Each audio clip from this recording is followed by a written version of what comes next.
Mario Party! Welcome to Identifying Luck for Mario Party DS. It is here where we will learn how to best improve our odds of winning at the only Mario Party game that lets you buy multiple items at the item shop in a single visit. Watch this one get outdated in the future. Let's shrink down and get into the bonus stars. We've got the green star, minigame star, running star, friendship star, item star, and hex star. Alright, so we went from orb star to candy star and now to item star. They just cannot seem to make up their mind, huh? Just like in Mario Party 7 and Mario Party 8, like clockwork, the 3 bonus stars that pop up in the end are randomly selected from these 6 with no way of knowing which ones will show up. The obvious tip is to increase your odds on all of them, and thankfully, we can fully employ this advice this time considering that the red star, which was granted to the player that landed on the most red spaces, is no longer here. Good. The minigame star is given to whoever won the most amount of minigames. This includes 4-player, coin minigames count as long as you get a single coin, 2v2, 1v3, and battle minigames so long as you get a single coin. And funny enough, if the game randomly grants you a coin on the results screen, then that counts as a win towards the minigame star for whatever reason.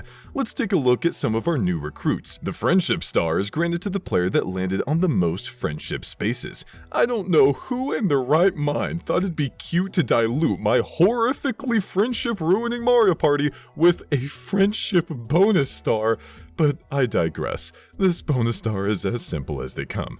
The item star is given to the player that used the most amount of normal items in the game, whereas the hex star is given to the player that used the most amount of hexes in the game.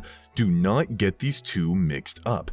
Hexes are not considered items. You'll know if you're using a hex if it's shaped like a hexagon. Strictly going by if there's hex in its name isn't good enough, since there are 2 hexes, star block and coin block, that don't list hex in their name. These are hexagonal shaped things that you place down onto the board. The normal items in this game do not do that, which we'll cover more later. Unlike previous titles, you can buy multiple items in a singular shop visit instead of just the one. In addition, the items in this game are a lot cheaper, so you should be using your items a lot more often than you're used to in previous titles. Odds are you're gonna fill up fast. Don't miss out on that item bonus star. Our spaces for this title are blue, red, green, which you already know I'll be referring to as happening from now on, friend, duel, and Bowser. A hidden block can appear after landing on a blue space. A blue space with a hex on top of it counts as a blue space and can still contain a hidden block. In this title, there is only one hidden block on the board at any given time, and they are not disabled by turning off bonus stars like in previous titles. Here are all the different types of hidden blocks. The game will choose one of these hidden blocks based on these percentage probabilities, and then check if the player is holding certain notable items. If they are, then a different result will be selected without you even realizing the game changed it. The lesser coin block will let you spam A to collect coins for 5 seconds. More often than not, if a hidden block appears above your head, then it's gonna be this guy at a 70% chance. Regardless, mash as fast as possible for maximum coinage. The 1-star hidden block gives you a single star flat out. 10% for this is pretty nice and much appreciated.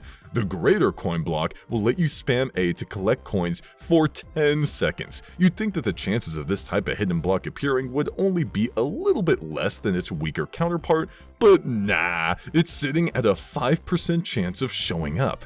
If you don't consider the unique situations that this hidden block will take into account before deciding if you're worthy of it. If you have a coin block hex in your inventory, then this greater coin block will become a lesser coin block instead. The coin block hex, by the way, will always spawn the greater coin block, so maybe the devs just felt like if you had the hex for it in your inventory, then you didn't deserve to have one spawned for you. Kinda mean. If you're holding 3 items and one of them is a star block hex, then this greater coin block will become a lesser coin block instead. Again with this. Just because you have a star block hex, you're not deserving of getting a lot of coins? Why? It's not even like you're guaranteed to land in your own star block hex. Let people grab a lot of coins. But maybe I shouldn't give the devs too hard of a time here, because if you're holding 3 items and none of them are a coin block hex or star block hex, then this greater coin block will become a star block instead. Let's learn about what that is, shall we? The star block hidden block is not the 1-star hidden block we talked about earlier. Here, you hit a block that gives you 1 to 3 stars at random. While it looks like it may be timeable, it's all predetermined. At worst, you'll receive 1 star like the 1-star hidden block, but at best, 3 stars are yours for the taking. Normally, this hidden block only has a 1% chance of appearing, but if you ensure that your inventory is full and you do not have a coin block hex or star block hex in it, then you can increase your odds of the hidden block being a star block from 1% to 6%. That's a massive increase, so make sure that your inventory is full at all times, not just for this type of hidden block, but for other reasons we'll cover later when we get into the items section. Speaking of items, the item hidden block will give you items until your stock is all filled up. Each item has an equal chance of appearing, which ain't half bad considering that one of them is the star pipe, which allows you to warp directly to the star. It having the same chance of popping out of an item block as the halfway dice block is pretty crazy. If you're already holding 3 items though, then this will become a lesser coin block instead. That does suck, but I'd rather hold 3 items, none of which are star block hexes or coin block hexes, to increase my odds of getting a star hidden block than worrying about the fact that I won't be getting an item hidden block. Last and definitely least is the star hidden block, which takes away a singular star. This is the worst case scenario and a horrifying experience. You can't even be happy seeing a hidden block appear above your head anymore, because there's always a possibility that this guy will show up and ruin all of your fun. Thankfully, if you don't have any stars, then this will be a lesser coin block instead. Wahoo, how wonderful. Taking all this into account, you can see now that the probability percentages aren't all that they seem at first glance. There's a lot of different unique situations that the game considers when determining what you get, which you should absolutely consider yourself by keeping your inventory at 3 items as often as you can. Landing on the friend space will have you selecting one of your opponents, where you'll be granted 5 coins and they will as well. It should go without saying that you've got to make your choice here carefully. If someone's right behind a star and has fewer coins than what they need to purchase it, and being a pal to them would grant them that star, then don't give them the coins, silly! Don't apply the same line of thinking on all boards though, since stars may end up being less or more than 20 coins in some cases. For example, if you're on Toadette's music room, then the star can be up to 30 coins. If an opponent has 26 coins and you just willy-nilly give them 5 coins because you mistakenly think they can already afford the star, then you'll inadvertently grant them it. Recall that items are super cheap in this game, and that you can buy multiples of them, making 5 coins a bit more significant than you may have originally thought. If a notable threat's right behind an item shop and they're just itching to get their hands on some stuff to screw you up, then grant the 5 coins to a lesser threat. Do not let this low coin amount have you making a foggy decision. I shouldn't have to tell you how big of a difference 5 coins can make, let alone 1. Dual spaces replace all friend spaces during the final 5 frenzy, which takes place on the final 5 turns of the board, if that wasn't obvious. Landing on 1 will grant you the ability to duel any player you like, but unfortunately, the prize you duel for is determined by roulette, of which there are 5 variations. Which variation of the roulette you get is determined by how many stars each player has and chance. For example, if only one player has 2 stars or more, then there's a 50% chance of the second roulette being the one that appears, a 40% chance of the 4th roulette being the one that appears, and a 10% chance of the 5th roulette being the one that appears. Regardless of which roulette appears, the result decided on is random. In addition, the roulette is spun before the minigame is played, so you know what you're playing for, and there's no dud result. Looking at you, Mario Party 7. Knowing these roulette variations and when they have a chance to appear is pretty important. If, for example, you have 1 star and your opponent has none, then the roulette that's spun will have at least a single 1-star steal as an option on it. If that gets selected, then you winning the minigame doesn't get you any reward. What's funny here is the game treats it as though you did win something. It'll be all like the wagered star goes to you and you'll see a nice +1, but that's your own star being returned to you. So never mind about the dud thing, guess it's here in spirit. The lesson here is that if you have 1 star and your opponent has none, or if you have 2 stars and your opponent has less than you, then you are at a disadvantage when landing on a dual space in respect to what you can win from the roulette. On the other hand, if you're the player in the opposite situation, then dual spaces are more advantageous for you roulette-wise. Keep all of this in mind as you decide whether you wish to land on a dual space during the final 5 turns of the game, because there are actually quite a bit of friend/dual spaces scattered around on each board, making a duel all but likely when the final 5 frenzy rears its ugly head. Landing on a Bowser space will spawn the King Koopa, who will ever so randomly choose one of 4 events to grace your party with. Gimme coins! You lose a range of 10 to 20 coins, or all of your coins if you've got fewer than 10. Not the worst outcome. Gimme stars! You lose 1 star. The worst outcome. Gimme charity. No, not to you, to your opponents. You've got to cough up 10 coins to each of your foes. If you're playing against 3 players and don't have 30 coins, then the highest number divisible by 3 will be granted to them instead. Hey, I guess Bowser's pretty good at math, huh? Gimme equality! Oh hey, Bowser Revolution, it's been a while. Nice to see you're still kicking it. With this, Bowser takes everyone's coins and redistributes them so that each player has an equal amount. Here are the probabilities of each event being selected. The game will choose one of these events based on these percentage possibilities, and then check if the results condition has been met. Let's go through all possibilities. If Gimme Stars is selected, but you have 0 stars, then the game will choose Gimme Coins instead. This switcheroo is not shown visually. From your perspective, it'll just look like Gimme Coins was chosen legit. What this means is that a Gimme Coins in this situation essentially has a 70% chance of getting selected. Keep in mind how the overall percentage chances are altered for these switches as we discuss further scenarios. If Gimme Charity is selected, but you have less than 3 coins, then Gimme Stars will be selected instead. If Gimme Equality is selected, but the sum of all players' coins is less than 4, then Gimme Charity will be selected instead.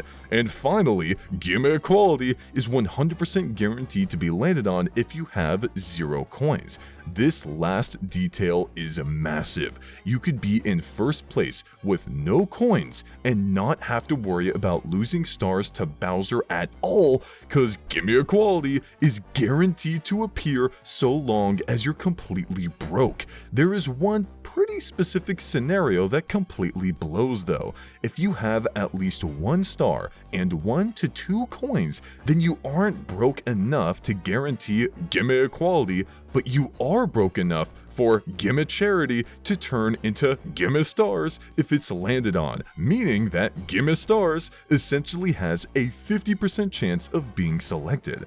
It's unlikely you'll have this set up when landing on a Bowser space, but if you notice you're within these ranges, then avoid Bowser at all costs. You are a coin flips away from losing a star. Do not engage. When a player lands on a space that is not blue or not red, their HUD will turn green, and when it's time to select the minigame at the end of the turn, the green will shift to either red or blue, which will influence whether or not everyone plays a 4-player, 1v3 or 2v2 minigame. This color shift, surprisingly, has a probability table associated with it.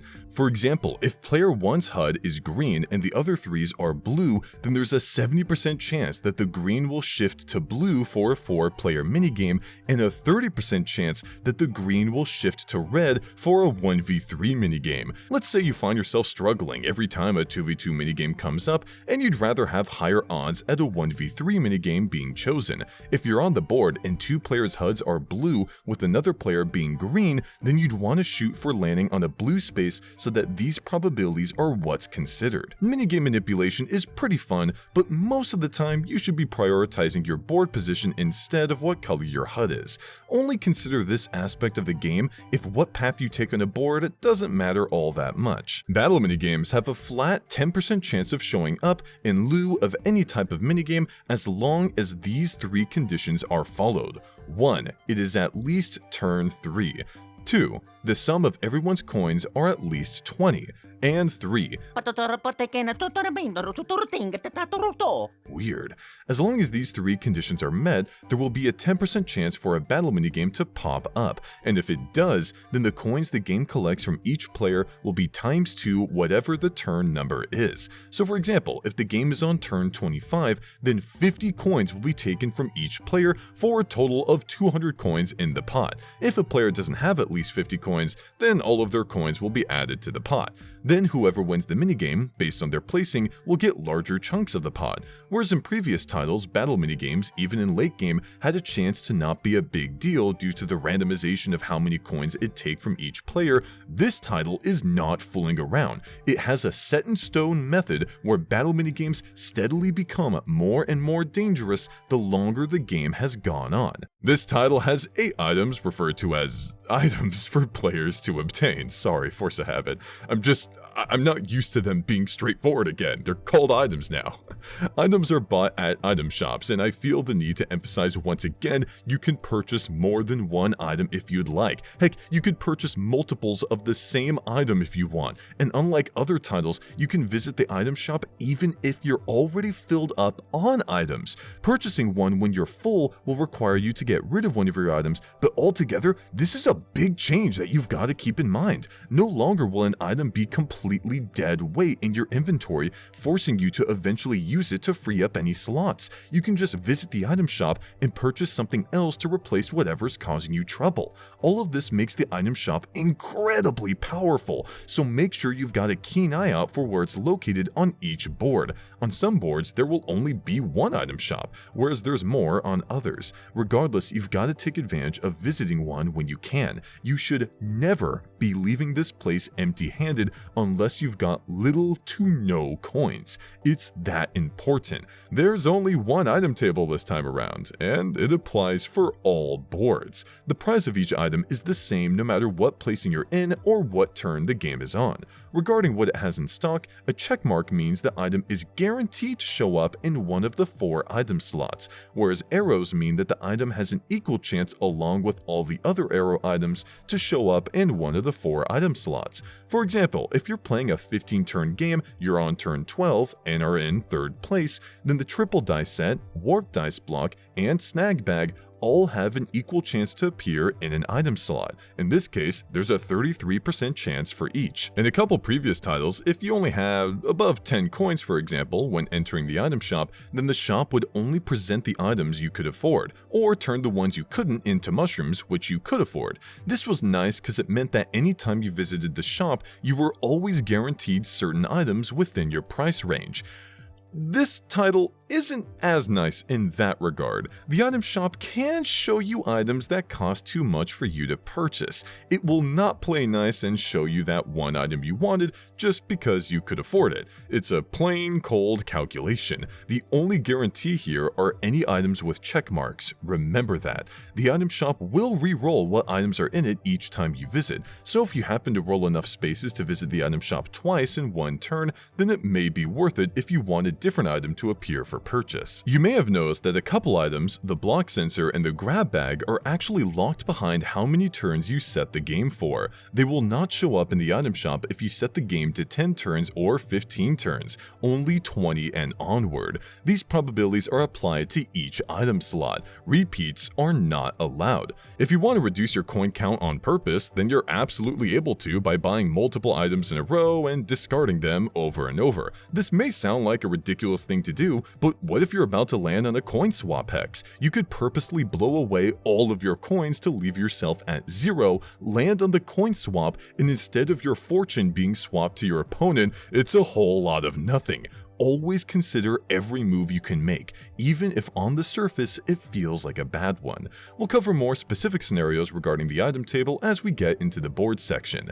Double dice set lets you roll 2 dice blocks. If you roll the same pair of numbers, then you'll get 10 coins, except for when you roll a pair of 7s, where you'll get 30 coins. The boards in this game have the lowest average amount of total spaces over all of the Mario Party titles. It's like if you took the low space count of Pagoda Peak from Mario Party 7 and applied it to everything. All this in the rolling 2 dice blocks item in this game was not nerfed. You can roll up to a 10 for each dice block, making this an invaluable item that you should almost always be purchasing whenever you reach an item shop. It is only 3 coins, no matter what place you're in. And remember, you can purchase multiple items in one visit. If you do not have a double dice set in your inventory after leaving a shop, you'd better have a darn good reason for it, because I don't know what this item can do for you to make it more worth it, other than be the triple dice set, which lets you roll 3 dice blocks. If you roll the same 3 numbers in a row, you'll get 20 coins, except for when you roll triple 7s, where you'll get 50 coins. Now this is ridiculous. If you manage to get a roll of above 20, then you'll often be traveling over half the board's total space count, easily reaching whatever space you were aiming for, unless it was a massive journey away from you. If it was between this dice set and the double one, I'd grab this one any day of the week, just due to the sheer magnitude of power that traveling a large amount of spaces has in this game compared to previous titles. Don't forget, the running bonus star exists also. Halfway dice block lets you roll a dice block with the numbers 1 through 5. So this is what the sluggish room ended up coming to, huh? No more slow rolling for the number you want, just a dice block sliced in half with the highest available number to roll being a 5. How sad. There are still some use cases for this item, such as increasing the odds you'll land on certain happening spaces, dual spaces, or even the rare Bowser space approach, but more often than not, this item will struggle to find a great moment to shine. I usually end it at that, but it only costs a single coin, the lowest amount out of any Mario Party item in existence. And since you can purchase more than one item, you can throw this niche one into your inventory just in case a moment arises where it can end up being useful. Remember, you can visit the item shops when your pockets are full and replace this 1 coin item later on in the event it does nothing. There is no downside to doing that. This is also a great item to have in your inventory to help prevent players from stealing from you with the Snag Bag, since their odds of getting something really good from your inventory at random will be lower. The only real downside to having one of these items at your disposal is if a player wants one specifically for a move and ends up taking it from you with the Snag Bag.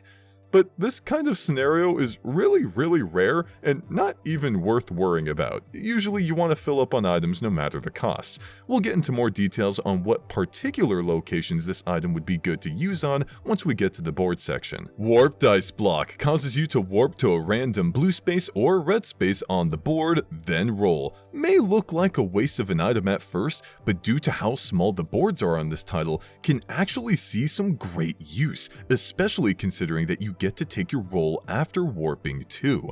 Don't use it if you're currently in a good spot. Save it for when you're quite far from the star, and pretty much any other space would be better than where you're currently at. Be very careful to not tunnel vision just the star though. Keep an eye out for where the item shop is. You often don't want to skip past it if you're just behind, able to make a good purchase.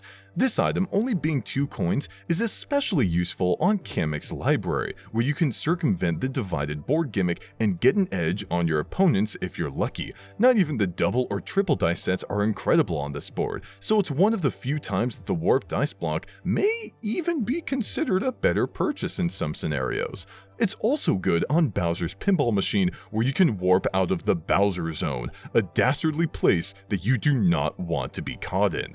Star Pipe warps you directly to the star space, where you can purchase the star if you wish, and then roll. Out of all the items that got a buff, the Genie Lamp / Flutter equivalent is not one that needed it. This item only costs 15 coins at an item shop. You can purchase multiple of them if you can afford it, and it's available to all placings. Okay, to be fair, it can't show up in the first phase of the game, and is only guaranteed to show up after the first phase if you're in 3rd place or 4th place. 1st and 2nd only have a pretty good chance at seeing it, but not always. If you find yourself with a ton of coins, then you're often going to want to pick this sucker up at the shop, but it may not always be a must-buy due to how small the boards are in this game. You can purchase 2 triple dice set with 1 coin left over for the cost of a singular star pipe. Rolling triples when the boards have this few spaces will often be enough to get you to the star while increasing your distance count for the running bonus star should it pop up in the end, and that's something that the star pipe cannot help you with. Also, because you'd have 2 triple die sets instead of just the 1 star pipe, you could potentially chain into another star with your second one, whereas once that 1 star pipe is used, you're dead in the water with a regular dice block roll. On a board like Kamek's Library, where it's divided in half and can be difficult to switch between each half, go star pipe all the way, because rolling super high can cause you to just go in circles without any actual progress made towards the star space. On every other board though, make sure you're taking a good look at the map when you enter the item shop and pinpointing how far the star is from you. What may have originally been a guaranteed star pipe purchase could turn into you grabbing multiple items and getting the star anyways due to how close it is. Oh, and I didn't even mention the fact that having multiple items in your inventory means you can get closer to obtaining the item bonus star should it pop up as well, because if you only have a star pipe in your pockets and nothing else, then your count will be on the lower side.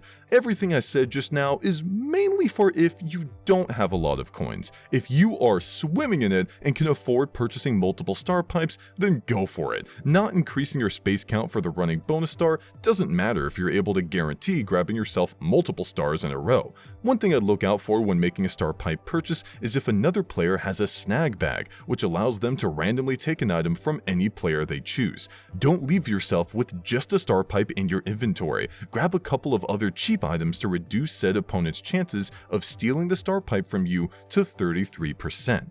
Block Sensor only appears in 20-turn games or longer. This causes the next space you land on to contain a hidden block. What this essentially does is move wherever the current hidden block is on the board to the space you just landed on, no matter what it is. It does not have to be a blue space. You could land on a Bowser space and the hidden block will still be relocated to where you landed. This is a really strange and risky item. It costs 20 coins, 5 coins more than the star pipe, so it's already put itself in a position where I'm going to be expecting a lot from it. To maximize the chances of getting something good from a hidden block, you want to keep in mind its probability table, whereas beforehand this table didn't mean too much because you couldn't choose what situation you were in when discovering a hidden block. That's not the case with the block sensor. You could fill up your inventory to 3 items, use the block sensor, discover a hidden block, and due to its probability table, since you have 3 items in your inventory,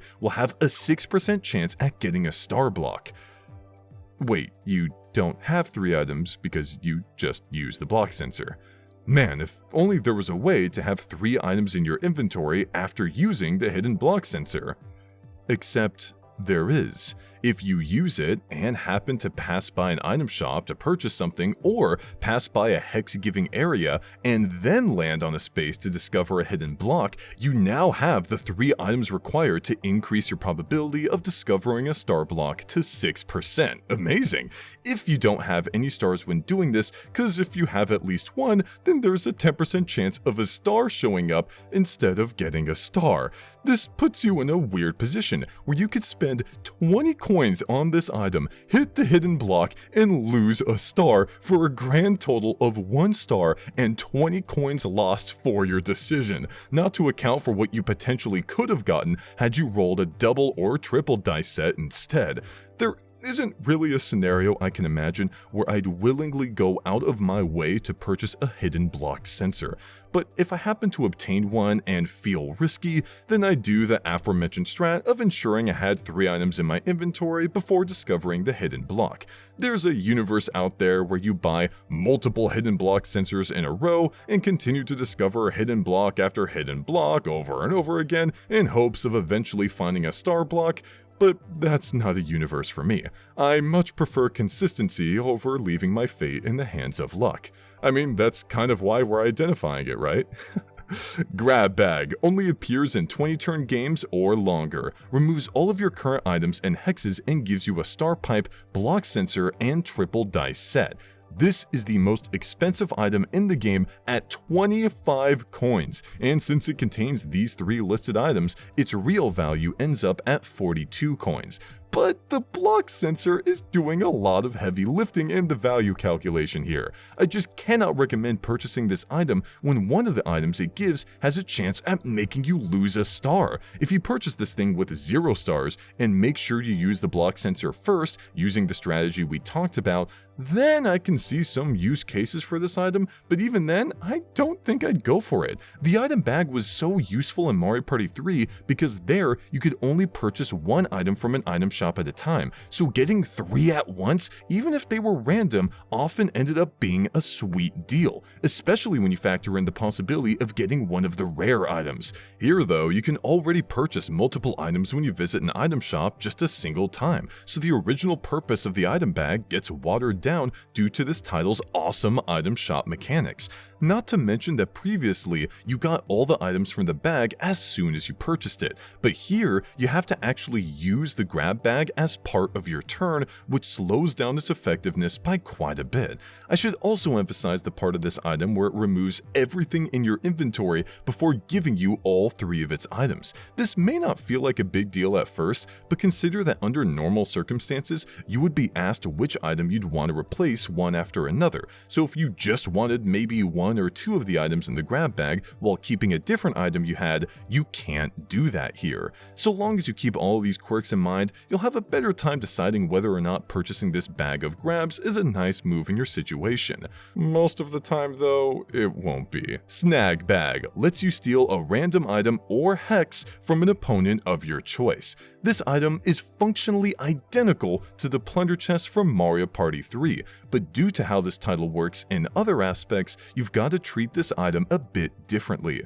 Since players can buy more than 1 item at the item shop, they can purchase the great item they want along with a couple lesser wanted items to make your snag bag less effective. This is if they're paying close attention to what you've got though. A player ahead in the game may get a little cocky and just purchase a bunch of star pipes, thereby granting you the ability to steal a star pipe for yourself and get a star out of it. It may be tempting to only target players with star pipes, but we've already gone over how great the double or triple dice set can be in a lot of situations, so absolutely do not count them out. If you sit there waiting for the perfect opportunity to take a star pipe, then you may end up missing out on some great opportunities in their own right. If you end up taking something you don't want, then that's no biggie, because again, you can get rid of the item at the item shop if your inventory's full. An interesting detail regarding CPUs here is that they select their target not by who's in first place, not by who has the best items, or even who has the most items. It goes by what player number they are. Before the game begins, you can see what number each player is. This number won't appear when you're in-game, and since the turn order determines where each player's profile is, you might end up forgetting which player is who. Luckily, a color is assigned to all players at the beginning as well. Player 1 is blue, player 2 is red, player 3 is green, and player 4 is yellow. Knowing this, let's take a look at a graph created by Super Mario Broth, with credit to Toadette 7. Here we can see when the CPU uses the snag bag, it'll first check to see if player 4, the yellow player, has any items. If said player does, then the CPU will steal an item from them. This process repeats as the CPU checks each player down the ladder, stopping as soon as one of the players has an item available to steal, and if not, going to the next one. If the CPU comes across itself on the chart, it'll simply skip to the next available player. If no one has any items, then the CPU will not use the snag bag. This is a huge deal if you're playing with real players, and a CPU or two is in the match.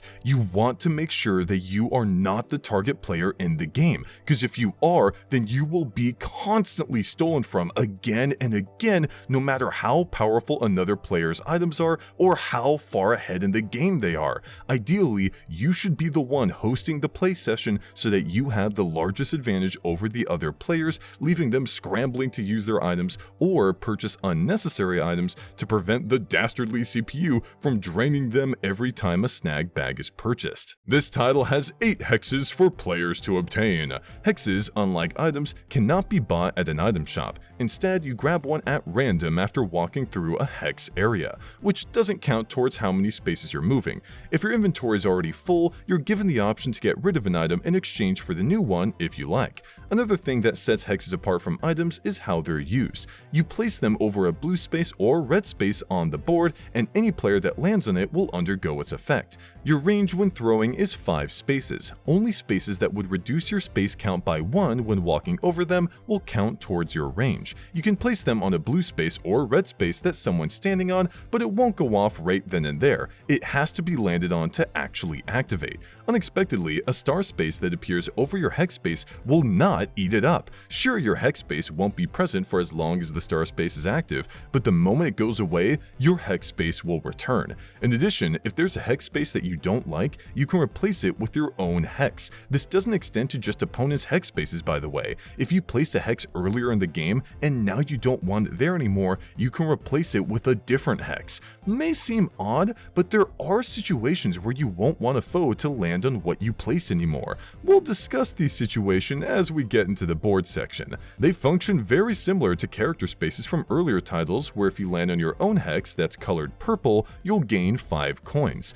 Unlike the placed character spaces from previous titles though, hexes here will disappear after being landed on once, even if you landed on your own. Yeah, this technically counts as activating the hex, which is pretty unfortunate. Typically, you should try to throw hexes behind you for this reason. You'll always be able to see what type of hex one is for the hexes you placed down, but for hexes your opponents placed down, they'll have the icon of whichever character placed it. This means that you've got to do your best to remember what's what, lest you make a big mistake in landing on an unwanted hex or avoiding a wanted one. Yes, some hexes players place down can actually be amazing for you, so don't go and assume that all of them are bad. Keep track. There's a hex table, but thankfully it's pretty simple. Either you're on the first turn and these are the probabilities, or you're on any other turn and have these probabilities. Ignoring the first turn column, since it's pretty straightforward, we can see that the 1-star hex has a 30% chance of showing, with its more powerful variation, the 2-star hex having a 10% chance of showing. These two hexes having such a high percentage chance at showing up makes the hex giving area pretty powerful and something you should look out for when choosing between routes.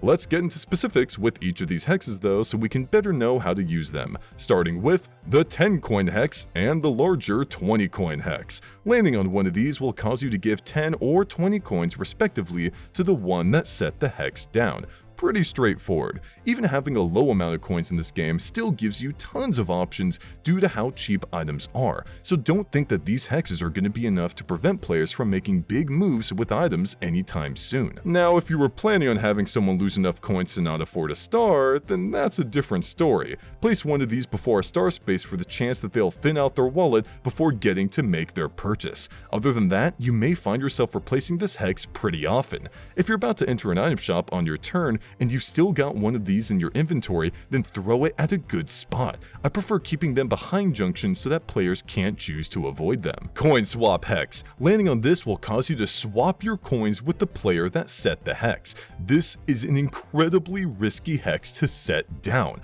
On one hand, if you're low on coins and everyone else is higher than you, this hex can be helpful in evening out the playfield. But on the other hand, if you've got a ton of coins, then you won't find any use for this item at all and will likely see yourself replacing it as soon as possible. The tricky part here is if you're in the middle of the pack when it comes to the coin count. Do you risk placing this hex so that the player with the highest coin total swaps with you?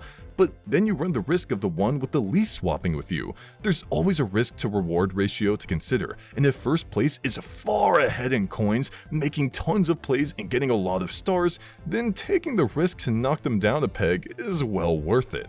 You can increase the odds of having a certain person land on this hex by simply waiting until they've committed to a path, and then placing it on their path. Just make sure they don't have any item to easily get out of your trap, but if they're a good player, then odds are they'll always have something, so sometimes you've just got to place it before a junction and hope for the best. 1-star hex and 2-star hex. Landing on one will cause you to give 1 star or 2 stars respectively to whoever placed this dastardly hex. What a doozy. This hex, the 2-star one in particular, is easily the best of the bunch. Be very thankful should you end up grabbing either of these from a hex area. Unlike the coin swap hex, you don't need the player in the lead to land on this hex for the most amount of value. Pretty much anyone will do so long as they have a star to give. If a player lands on this hex and they have no stars, then your hex will be used up without you gaining anything. No problem, just make sure you only place either of these hexes down when every other player has something for you to steal. Do not make the mistake of placing either of these hexes in front of a junction. Your foes will avoid it like the plague, and you will undoubtedly get nothing. There are certain situations where this is a fine move to do, like diverting your opponents to a different path, but we'll cover these scenarios a little later. Space swap hex. Both the player who lands on the hex and the one who placed it will swap positions on the board. On the surface, this feels like a pretty random hex that may not get much use. You could be right next to the star just for someone to land on this hex you set down and cause you to give up the star to them, which would suck, but that's why you've got to observe the board closely for select areas that you would love to be sent to. For example, setting this hex before an item shop is a pretty safe bet. Yeah, the earlier scenario of losing out on a star sucks, but in any other case, getting to visit the item shop to buy multiple items will often be a better move than wherever you were currently at. You'd also be denying the player you swapped with from buying any items themselves. There exists some select spots that this hex has a good time at on certain boards, which we'll get into later. Coin block. Landing on this hex will cause a greater coin block to appear, where, just like how they appear for hidden blocks, you'll mash A for 10 seconds to gain as many coins as possible. This hex can, of course, help out your opponents too. In fact, it's more likely to, considering you're just one player and they're 3. There are some niche locations you can place this hex to try and ensure only you land on it though, such as this loop in Kamek's library if the other players are stuck on the other half. Unlikely scenario, but it can happen. More often than not though, I end up tossing this one, as the odds typically aren't in my favor. Star block. Landing on this hex will cause you to hit a block to gain 1, 2, or 3 stars. Oh man, that is some power in a hex. We just talked about how, odds are, you are not going to be the one to land on this hex considering you've got 3 other players to worry about. But if you're far behind, then what else have you got to lose? That doesn't mean you place this hex willy-nilly though. Keep it in your inventory, find a small looping section while other players are away from you, and try going in circles to land on it. Thankfully, just like every other hex, this one will have your character's icon on it, hiding what it is. This means that any players who weren't paying attention when you placed it down may wrongly assume it's a hex that'll hurt them and may try to avoid it. Do not correct them on their mistake. Alternatively, if they seem hesitant about going towards it, but you feel like they're gonna end up trying to land on it regardless, then tell them in a joking way that it's a star block and they can get some free stars there. This may throw them off, cause why in the world would you help them if you're the one that placed it? Your mileage may vary depending on how you normally interact in games with this person. Above all else though, make sure you place this hex after a junction. You want to give players the option to wrongly avoid it out of fear or accidentally avoid it via misinputs. Do not put it before a junction. That'll just let players land on it like normal without any room for you to mind game them. Final 5 Frenzy. Once the final 5 turns are reached, Bowser will hop on in, review the players' placings, and grant whoever's in last a prize determined randomly by roulette. If multiple players are tied for last place, Bowser will choose one of them to spin the roulette at random. Let's go over the possible prizes. Get 20 coins. Totally lame. Yeah, in some cases this will help you out, but there are much better gifts than this. Get 30 coins, which only shows up when playing on Toadette's Music Room or Kamek's library. Even less helpful, considering the fact that the average cost for a star in Toadette's Music Room is less than 20 coins. Getting a star in Kamek's library is a bit more luck-based, so these 30 coins can help soften the blow if you end up opening the wrong jar, but I'd much rather receive a different gift, such as get 1 star. Nice and simple, nice and easy, nice and good. There's no better feeling than a free star. Thanks, Bowser. Get 10 coins from others. This is a much better version of the get 20 coins and get 30 coins prize. Raising your own coin count while lowering others is always amazing value unless they somehow don't have that many coins this far into the game. Odds are they'll have something since all of them will be in 3rd place and above, so this prize will often be profitable. Stars for 5 coins, which only shows up on Wiggler's Garden, Bowser's Pinball Machine, and DK's Stone Statue. Players in higher placings probably are able to afford stars at 20 coins anyways, so reducing the cost to 5 coins so that you, who probably doesn't have as many coins, can afford them is pretty nice. This is in reference to Wiggler's Garden and Bowser's Pinball Machine specifically. If you get this prize on DK Stone Statue, then whoever has the highest amount of coins at that moment will likely win the game. We'll talk about that more when we get to it. Get 100 stars! Holy crap! Get 100 stars! Can you believe it? What could possibly be more crazy than, wow, get 300 stars? Man, I can't wait to indulge in... And what a surprise, Bowser does not pay up. One of these days, just one of these days, I want the devs to commit to giving these yellow options a way below less than 1% chance of occurring. It would be so funny one of these days.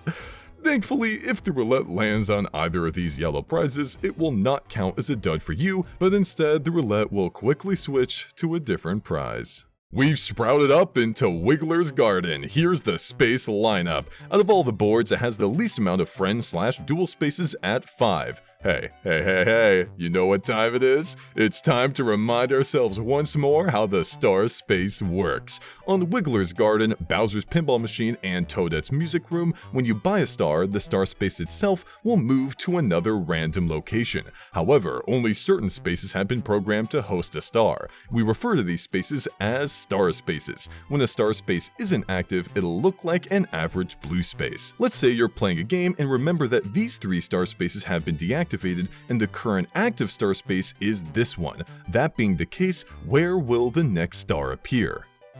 Right here, because all the other spots are either currently deactivated or will deactivate after its star has been purchased. Once all star spaces have been deactivated, they will all reactivate and an entirely new star cycle will be born. A surprising detail here is that when a star is bought or moved via the metronome event in Toadette's Music Room, the game will check to see if any players are currently standing on inactive star spaces. If there are, then those spaces will deactivate as though a star had been purchased there. Really strange, but that's how it works. So when keeping track of the star cycle and a star is bought or moved, you've got to check where all the players are situated so that you've got all the right information at your disposal. A unique situation can happen with this. If a star is bought and a player is standing on the last inactive star space in the cycle, then it'll get deactivated as expected.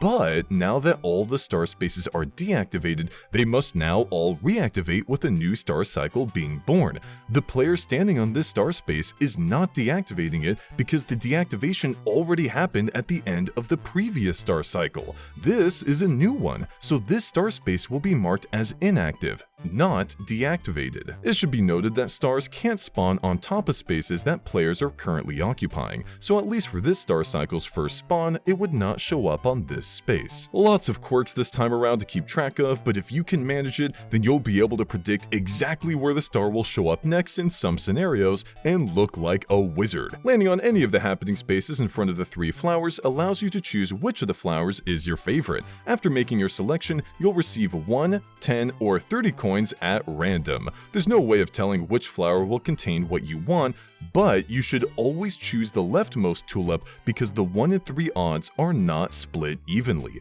The percentages go 34, 33, 33 for which one has the 30 coins. This 1% higher chance of having the jackpot isn't much, but you never know. In the case that you only get 10 coins, that's still a good amount to buy items in this game. In the unlikely chance you get just a single coin, you're still upping your happening bonus star count in case it pops up. So while this event isn't always going to work out for you, it'll often be a big plus. There are 2 happening spaces in Fly Far Flowers on the right side of the board. One is a little higher and the other's a bit lower. Landing on either one will result in you being sent back to the start. Pretty simple. The upper one is located 10 spaces away from where the upper left junction is, so in most cases you won't be able to avoid landing on it by taking a different path. The main scenario where it'd get in the way is if this star space on the right is active. It's 2 spaces away from this happening, so you could be on your merry way to collect a star just to be sent back to star.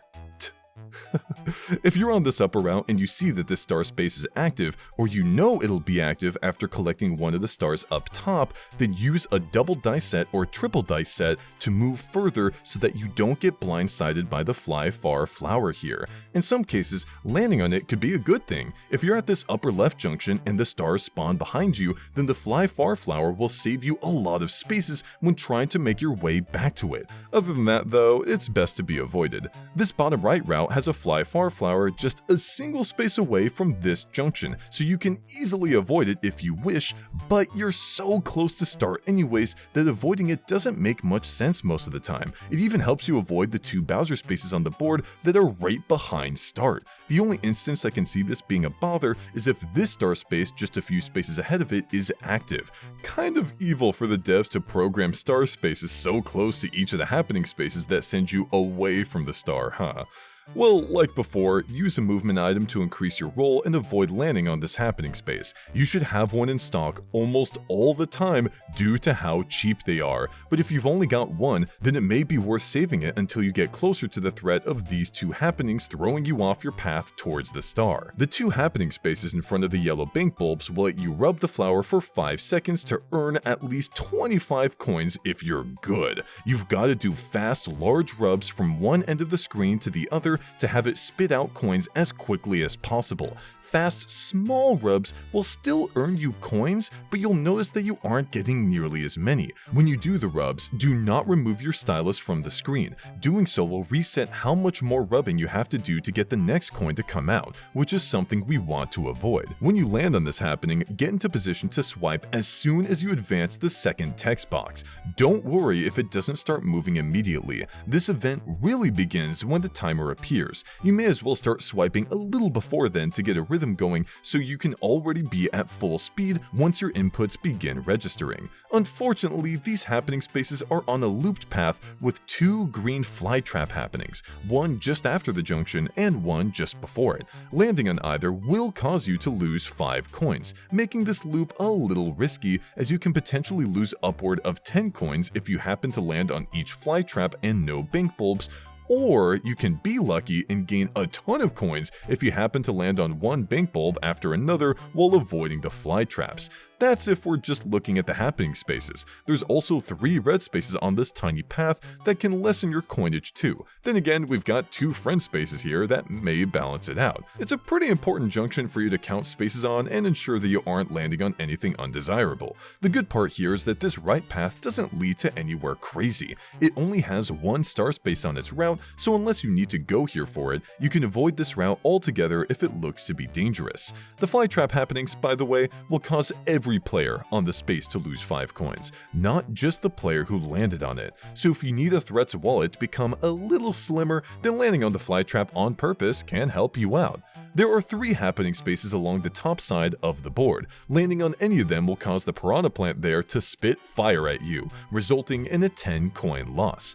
There's also a possibility that the piranha plant will fail its fireball attack, resulting in you not losing 10 coins. Its chances of failing depend on what place you're in. First place is 10%, second place is 20%, third place is 30%, and fourth place is 50%. So the better you're doing in the game, the more likely you'll lose 10 coins. And the worse you're doing in the game, the less likely you'll lose 10 coins. This is a key detail to keep in mind as you decide whether or not taking the upper route on this junction is worth it.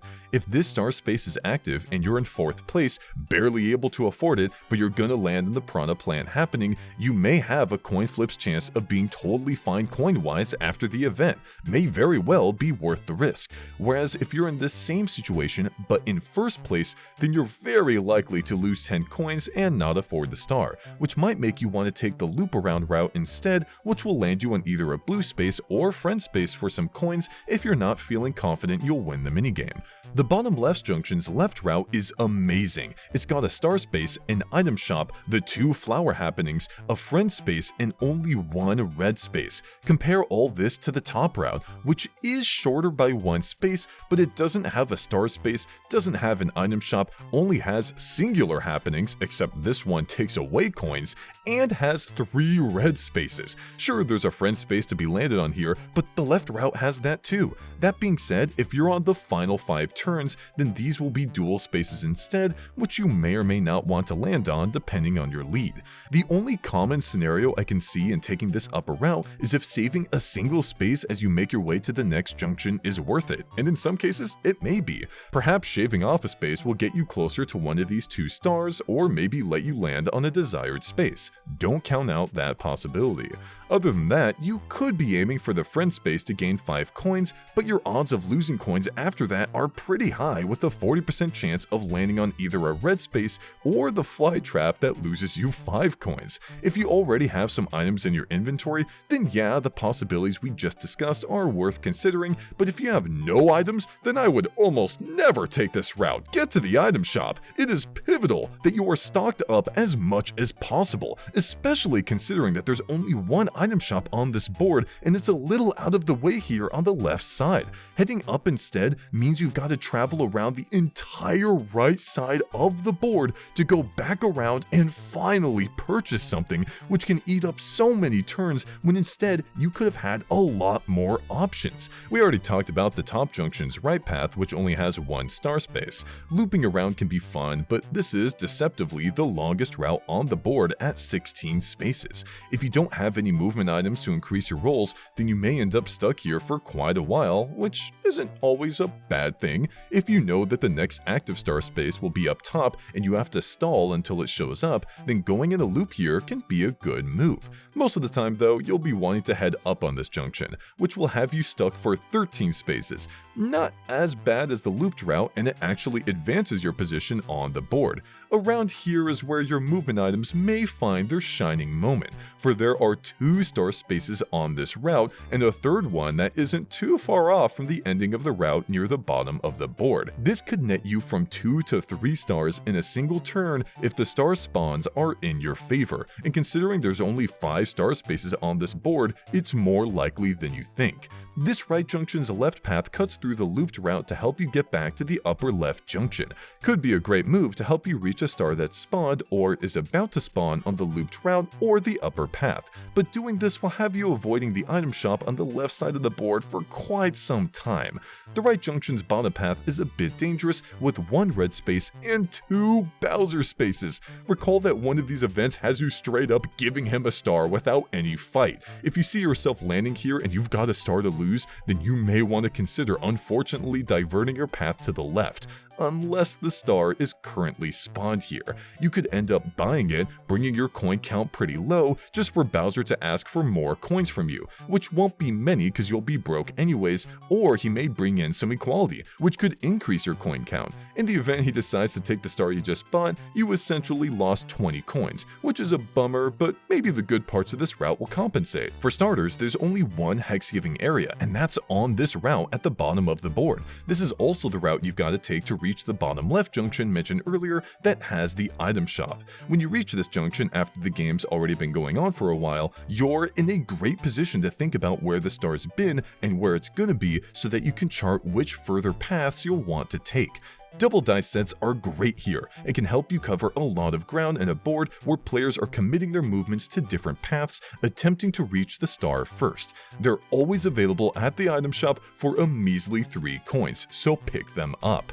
Triple dice sets are amazing too, but unlike the double dice set, they aren't available in the first phase of the game, so when you visit the item shop the first time, stock up on doubles. If you don't want to spend any excess cash on a third item, then consider grabbing a halfway dice block. It's only 1 measly coin, and there are 2 happening events on this board, the 3 flowers and the pink bulbs, which have 2 happening spaces next to each other, giving you a higher chance to land on them if you decide to use the halfway dice block on yourself in hopes of upping your coin count. I don't like the warp dice block too much on this board, considering that a lot of the board spaces are within these longer routes that are far away from the item shop. You could certainly find yourself randomly warping behind a star with enough luck, but I prefer the consistency of having multiple dice blocks to roll instead. Snag bags aren't too useful in the first phase of the game since there aren't any star pipes in players' inventories yet. I'd wait until the second phase of the game begins before I'd consider grabbing it so that anytime a player wants to purchase a star pipe,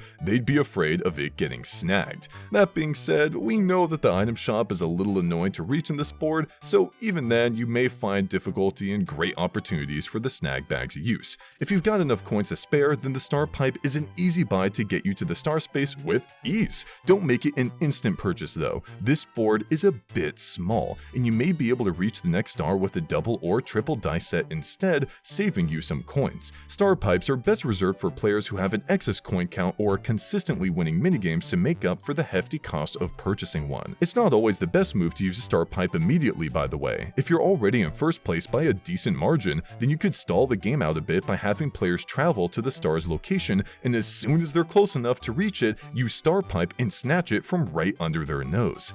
Due to the block center having the potential of losing you one whole star, I'm gonna try my best to ignore its existence for this board and all subsequent ones. If you have no stars, then it can be useful if you get lucky enough to hit a star block, but otherwise, just do your best to ignore it like I am. Same thing with the grab bag. We've already talked about how the block center making up most of its price hurts the overall value.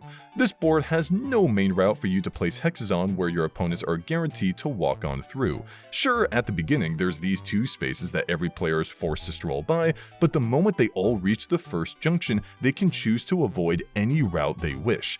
This doesn't mean that hexes are useless here though. Just because opponents can avoid a lane of hex spaces you've laid down doesn't mean they always will. Sometimes it's worth taking the risk to go down a dangerous path, like this one on the left side of the board, which contains the only item shop here. Populating these spaces with your hexes will force players to either begrudgingly land on them so they can access the item shop, or have them going out of their way to avoid your hexes, which in turn means they can't buy any items and they won't have nearly as many options throughout the course of the game.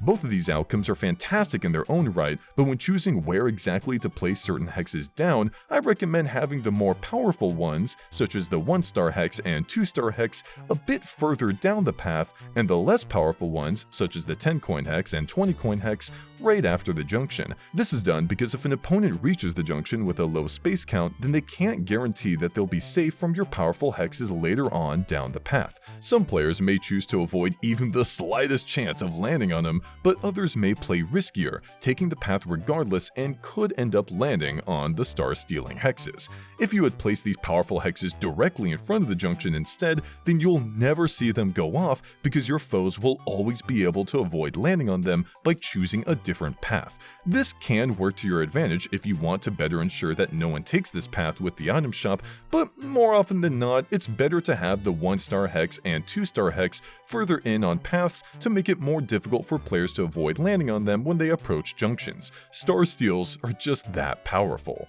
Coin swap hexes aren't good here due to the fact that players can avoid most routes pretty easily.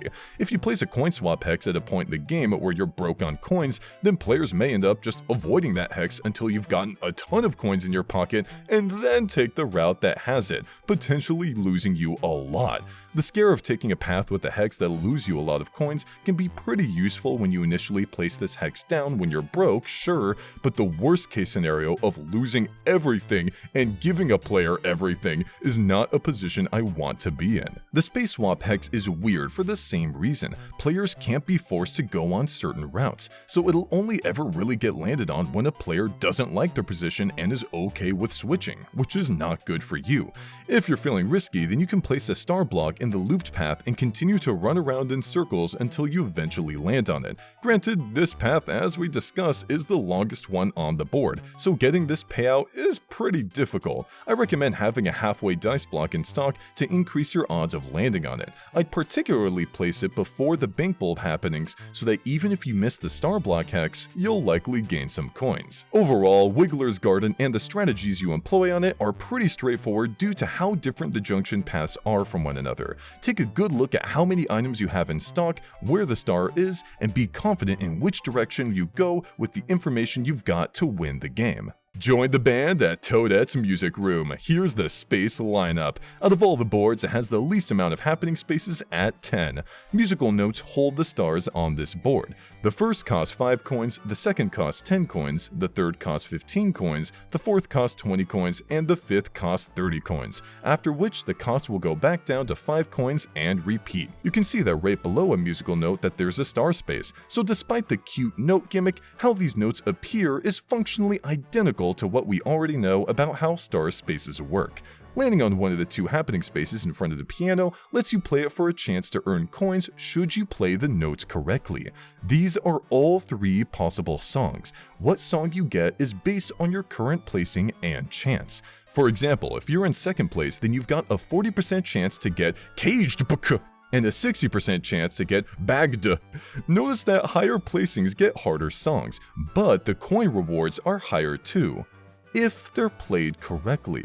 Every incorrect note played during a song will reduce the amount of coins you get by 1. When playing an incorrect note, you simply want to try and play what the correct one was supposed to be and continue on with the song. You can take as much time as you need to complete it, so long as you finish before the timer is up, and so long as you don't make so many mistakes that you get kicked off the piano. If either scenario occurs, then you'll earn nothing. This is the easy song that's only 3 notes long.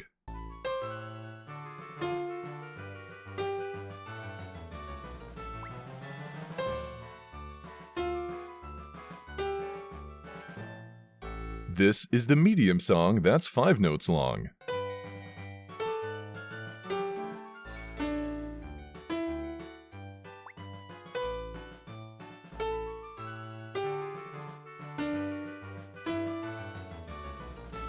And this is the difficult song that's 7 entire notes long. It can be a bit of a doozy, but if you get the hang of it, then that's 20 coins for ya.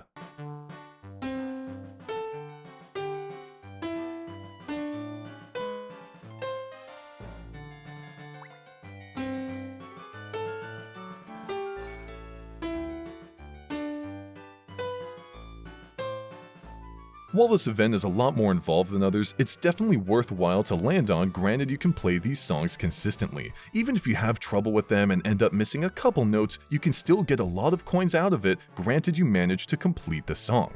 If you land on one of the happening spaces in front of a horn, then you'll get blown to one space before the star. This is an awesome happening that essentially serves as a star pipe, but with the downside of having to wait a turn before reaching the star. Even so, it's a great shortcut that can throw other players off guard who may have been spending a lot of turns to get to the star themselves. I wouldn't take this happening if there was another player that was basically guaranteed to get the star before me. Moving here would just scare them, then they'd move on and grab their goods. It'd be better to look for where the star may appear next and shoot for it ahead of time than do a move like this one, which would essentially keep you behind another player. If you land on one of the 2 happening spaces on the drums in the bottom left part of the board, then the hammer bro will pop out and send you to a random blue space or red space. Considering these 2 happenings are a little on the higher end in terms of space count away from the first junction, it's unlikely you'll be able to avoid landing on them without the use of movement items, but honestly, I wouldn't waste those here.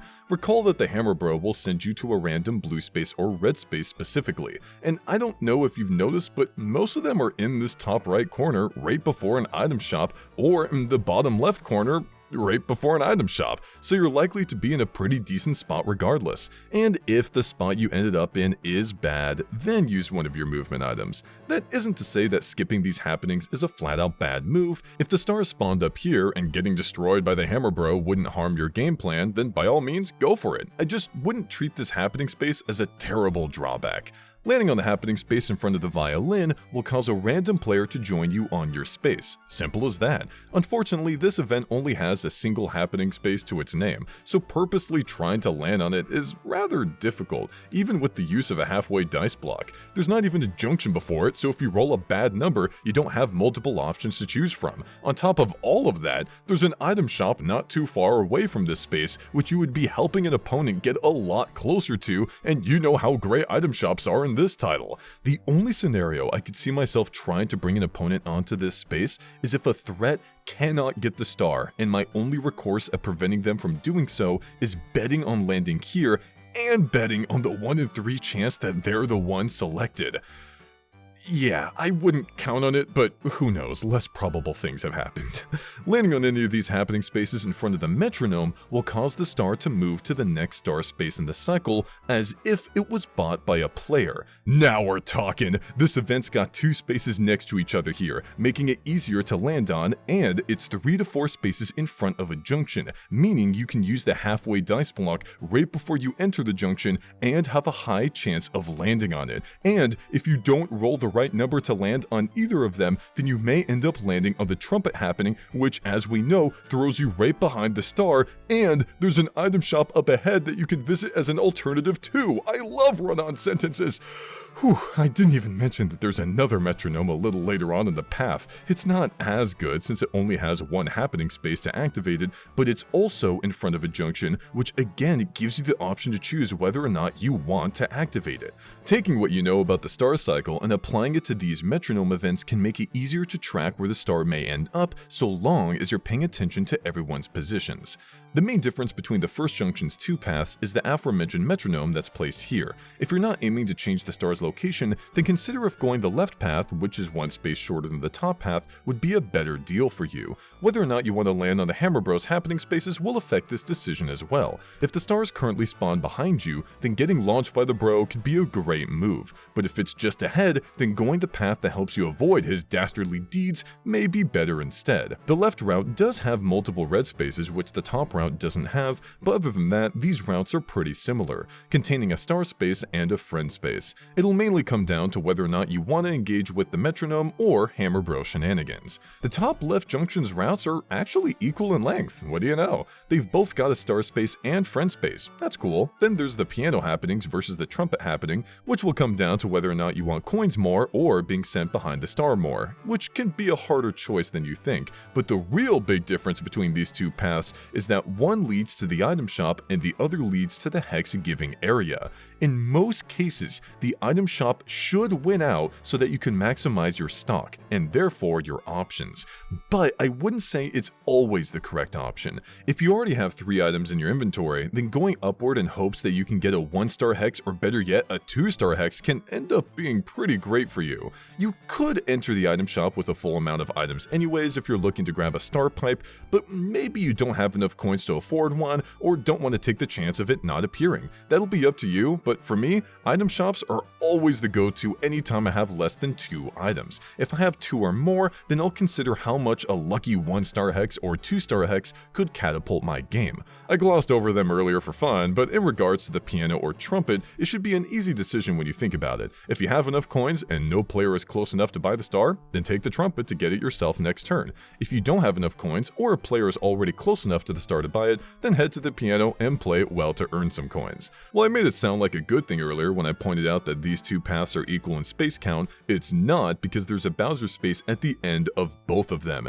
meaning that if you have 8 spaces remaining when you're at this junction, then you will land on this Bowser space unless you pass a star, which doesn't count as a space, but that's a pretty niche situation.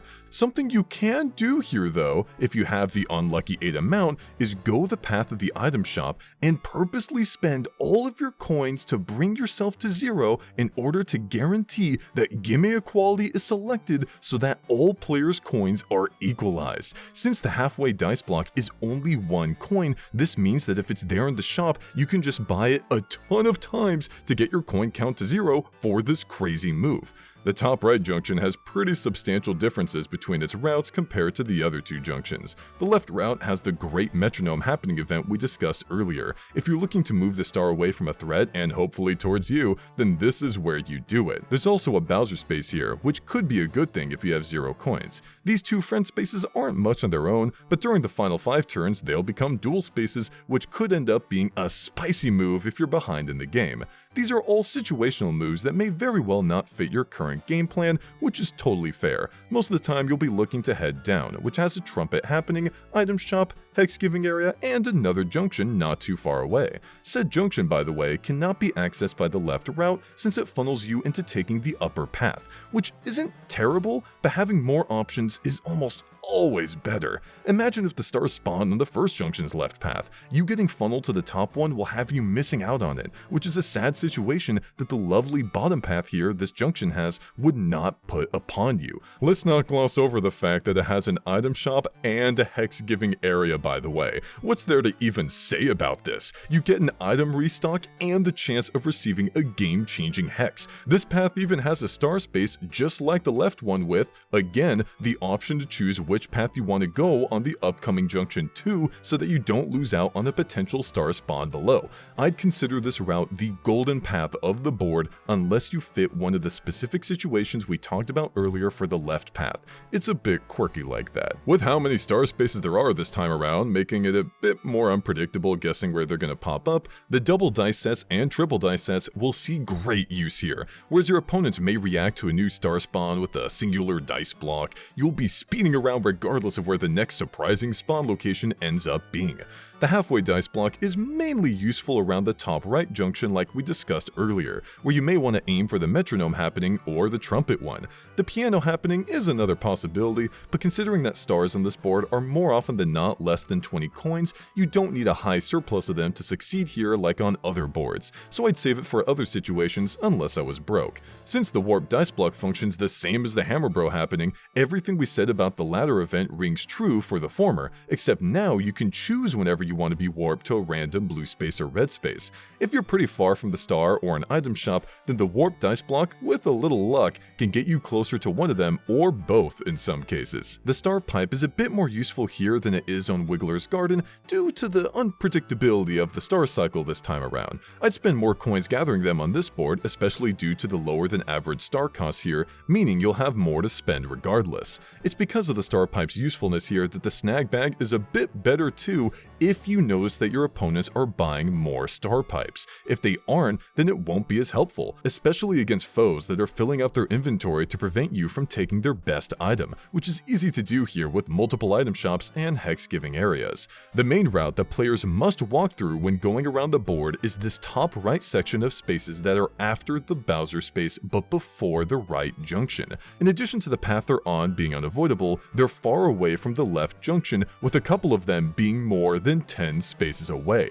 The distance in this case doesn't matter at all that much considering that the space count on each path for this left junction is the same so long as a star is not active here, meaning that players wouldn't be able to choose a longer or shorter path to avoid landing on a hex further up. Regardless, these factors make these spaces powerful targets to place hexes on, especially the 1-star and 2-star hexes. This lone blue space before the left junction is another great one too, because it's also unavoidable for players to eventually walk on.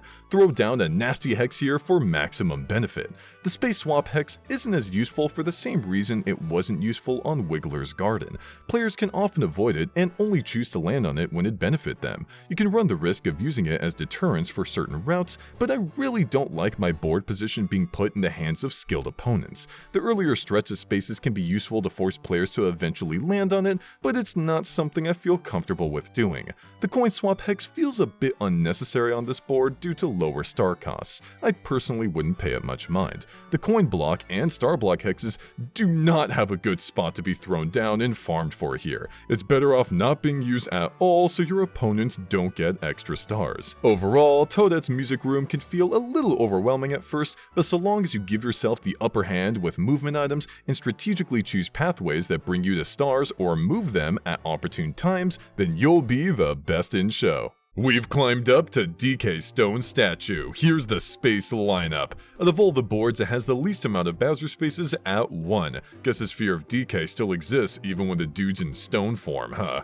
At the end of the board, at its highest point, there's a star splurge space that remains here the entire game. A star costs 20 coins here, and you're able to purchase as many stars as you like at once, so long as you can afford them all. This mechanic functions similarly to Fair Square's star splurge space from Mario Party 6, except here, you're not capped out at only being able to buy 5 stars at a time. You could get up to 99 if you wanted. This makes coins incredibly valuable on this board, more than any other, so you want to make sure you're doing especially well in minigames to ensure that you can convert your coins into more stars than your opponents. Whereas in other boards, foes with high coin counts could still be bested with superior strategic thinking, with star pipes, well-timed movement items, warps, path taking, and the like, here you can't really prevent a foe from eventually getting to the star space unless they get absurdly unlucky.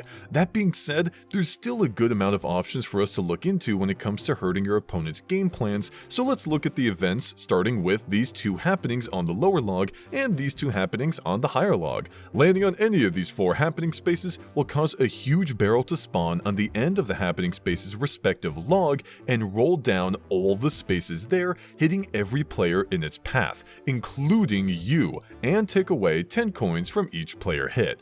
We just talked about how important coins are on this board, and already we've run into a coin lessening event that you're very likely to encounter multiple times in a game due to how many happening spaces activated and how large of an impact it has on the board. The top log's version of it covers 9 spaces, which is already a lot, but the bottom one covers 11. So even if you roll a 10 from the very left side of the lower log here, you'll still be stuck on it and get hit by a barrel should any other player land on it. Obviously, if you're already broke and you've got opponents with a healthy sum of coins, then barreling them along with yourself can be a big net gain for you. I just wouldn't be keen on activating this happening if I had anything more than 10 coins is all. Despite everything, it's not a hopeless event to avoid. There's a lot you can do to minimize the chances of you being affected by it, which you'll see as we learn more about this board, such as with these tightrope vine happenings. There's again 4 of them on the board, but this time they're pretty spread out, with 1 on each end of a tightrope vine. Landing on any of these happening spaces will cause you to cross the respective vine to the other side. This works going upward to a higher part of the board and going downward to a lower part of the board. You are not allowed to reject taking the vine. It compels you to take it no matter what.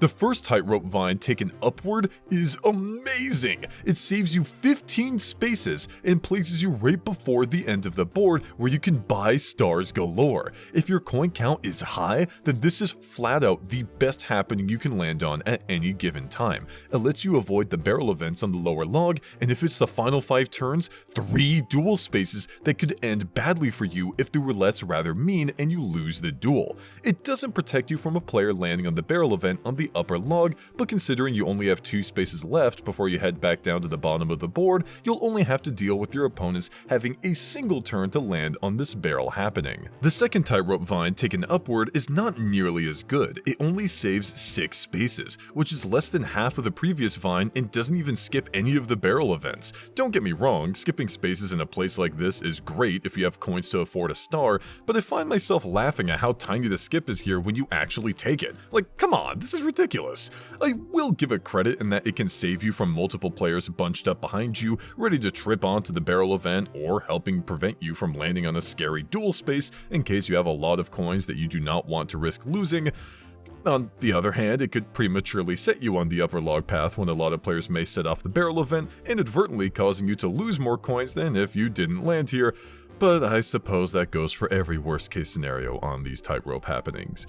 This same vine taken down is still a little funny with similar quirks to what we just discussed. It can be frustrating to lose out on 6 spaces, but it won't mean too much overall unless you're nearing the end of the game and have got to get to the end to splurge all of your coins before time is up. In cases like these, you should be using your movement items to avoid this happening from hurting your game. Not reaching the star space on this board is way more important than not reaching it on any other board, given that you have a lot of coins that you can spend for a lot of stars. This is why the most terrifying version of this Vine event is the first one taken downward. This will set you back 16 spaces instead of forward that amount in the upward version. I cannot stress enough how devastating it is to land on this space when you were right there ready to spend a lot of coins for some stars. You need to prevent yourself from landing here. If you only have one movement item as you make your way up the logs, then I'd save it until you're within range of landing on this cruel space. Not only is the setback painful, but having to run down the long lower log once more, enduring potential barrels on its path and potentially on the upper log's path as well, is awful. Even if you manage to get back to where you were, multiple turns will have been wasted and it's possible you may not have as many coins as before too. And the worst part, you could just end up landing on this happening space again. It's not like the game's gonna take mercy on you just because it happened once. Save a movement item for this part, ideally a triple dice set so that you can avoid the tragedies that have befallen many players before you. Landing on the happening space in front of the beehive will cause it to spew out coins over the course of 10 seconds, where you must tap on coins in order to get them. During the first 4 or so seconds, only a few coins will pop out at a time. Despite this small amount, they come out fast and are pretty hard to react to, not just because of their speed, but also because of their angle. Sometimes coins will fly to the bottom of your screen, giving you a lot of time to react and tap on them, whereas other times, coins will fly out directly to the side of your screen, giving you next to no time to tap on them.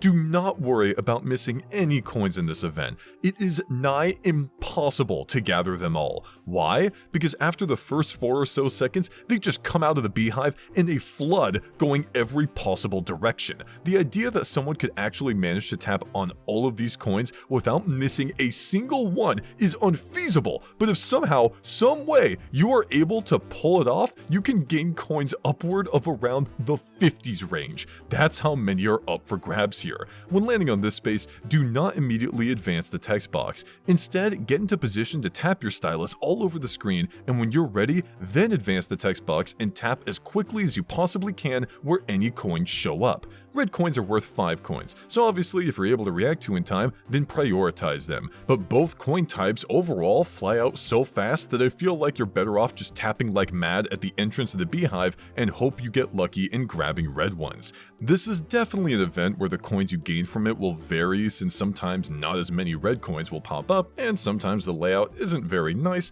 but if you get good at tapping, you'll get some well-desired coins, especially on a board like this one. Landing on either of the two happening spaces in front of Drybone's coffin will give you a 60% chance of getting sent back to start and a 40% chance of getting sent to right before the star splurge space. This event is 12 to 13 spaces away from start and 17 to 18 spaces away from the star space. So while the odds of getting sent back to start are higher, the spaces you stand to lose are a bit lower to compensate. And on the other hand, the odds of cutting across the board are lower, but the spaces you stand to gain are a bit higher to compensate. You don't get the choice of taking this event or not when you land on the space. It's something that happens automatically. It's also pretty far from a junction, being 8 to 9 spaces away, so you're unlikely to be in a position where you'll willingly be activating it. But if you are in that position, or just have a halfway dice block to attempt it, the best situations to do so are if there are some notable hexes up ahead that you want to try skipping ahead, or if the game's nearing its end and this is your last shot at making it to the star space in order to spend all the coins you have left. Other than those situations, I personally wouldn't attempt this event all that often. I'm the kind of guy that'll lose many coin flips in a row, and those odds are 50% chance of winning, whereas here you've got a 40% chance. You could be landing on it over and over just to keep getting rejected by Drybones and blown back to start repeatedly. There is a world where being stuck in this loop could actually work in your favor though, where you're constantly gaining tons of coins through minigames without having to lose any of them due to the barrel events on the upper parts of the board. In this scenario, you'd have a treasure trove of coins coins, above all the other players, and when you finally get sent to the star, you can skip all the hassle on the board, hexes included, and dump all of your coins for all the stars in the world. Sounds good on paper, but recall that events like Gimme Equality, Coin Swap Hexes, battle minigames, and duels exist, which can throw away all of your hard work and saving up your coins for one big spending spree at the end. It's a lot better to gain coins quickly and spend them just as quickly so that no events can take away any large sums of them from you, especially on this board. Landing on the happening space next to the green mushroom will cause 3 colored vines to fall before you. Selecting one will either give you a double dice set, triple dice set, or halfway dice block. While intuitively it feels like each vine would have each item, that's not the case. Each vine will give you the same prize. It's the illusion of choice. There's a near equal chance of the game choosing each item to give you, with the double dice set having a slightly more common 34% chance as opposed to the other 2 items' 33% chance. Double and triple dice sets are always amazing to have here. The halfway dice block though? Not so much. That leaves this event with a 67% chance of giving you something great, which ain't half bad, especially at this position on the board. Rolling double dice blocks as you begin running along the top log can help you pass by the barrel events and get closer to the star, and if you're rolling triples, you'll blast ahead there in no time. The halfway dice block can be useful here if you're aiming to land on the barrel happenings on purpose to hurt other players' coin counts. Just keep in mind what your own coin loss will be and determine if you feel it's worth it to bring your opponents down with you. There's only one junction on this board, just one, so it's very important that each time you're here, you know what the best path for you to take is. Starting with the obvious, the top path is an item shop, whereas the right path does not. This is a big deal. On a board where you're essentially going in a straight line for most of it, you want options, and items give you those. Visiting the item shop means you can grab double dice sets and triple dice sets for skipping past the barrel happening spaces, skip past the tightrope vine happenings that send you downward, and blitz to the star to spend your coins quicker. You can also purchase halfway dice blocks so that you can increase your odds of purposely landing on the many happening spaces above, grab a star pipe to skip past everything if you want. There are so many options. In addition, the top path grants you access to the crazy good first tightrope vine happening that would send you upward if landed on. If you have the right number of spaces to land on it, you'll fly ahead in the board to the star space without much trouble. The right path doesn't offer an item shop nor a hex giving area, the latter of which is actually on the main route, so you won't even miss out on it by taking the right path. It has the dry bones happening event that can be incredibly useful in tight situations that require you to blitz to the star immediately, granted you have the right amount of spaces to land on it. The beehive happening, if you're good at it, can increase your coins by a substantial amount, again if you're good at it, but the main advantage this path offers that the top path does not is that it skips a huge chunk of the lower log's path. Sure, it's 14 spaces long, which is 2 spaces longer than the top path's 12 spaces, but it guarantees that you won't land on the lower log's barrel happening spaces, and also helps you avoid any likely activations it'll receive from other players. After all, the ending of the path only has a few more spaces to go before you reach the upper log, and if you have the right amount of spaces left, you may even take the second tightrope vine happening up to the upper log directly. This path also has more friend spaces than the top path, which also means more duel spaces during the final 5 turns, which can be incredibly helpful, and yeah, we need to talk about the final 5 turns, don't we?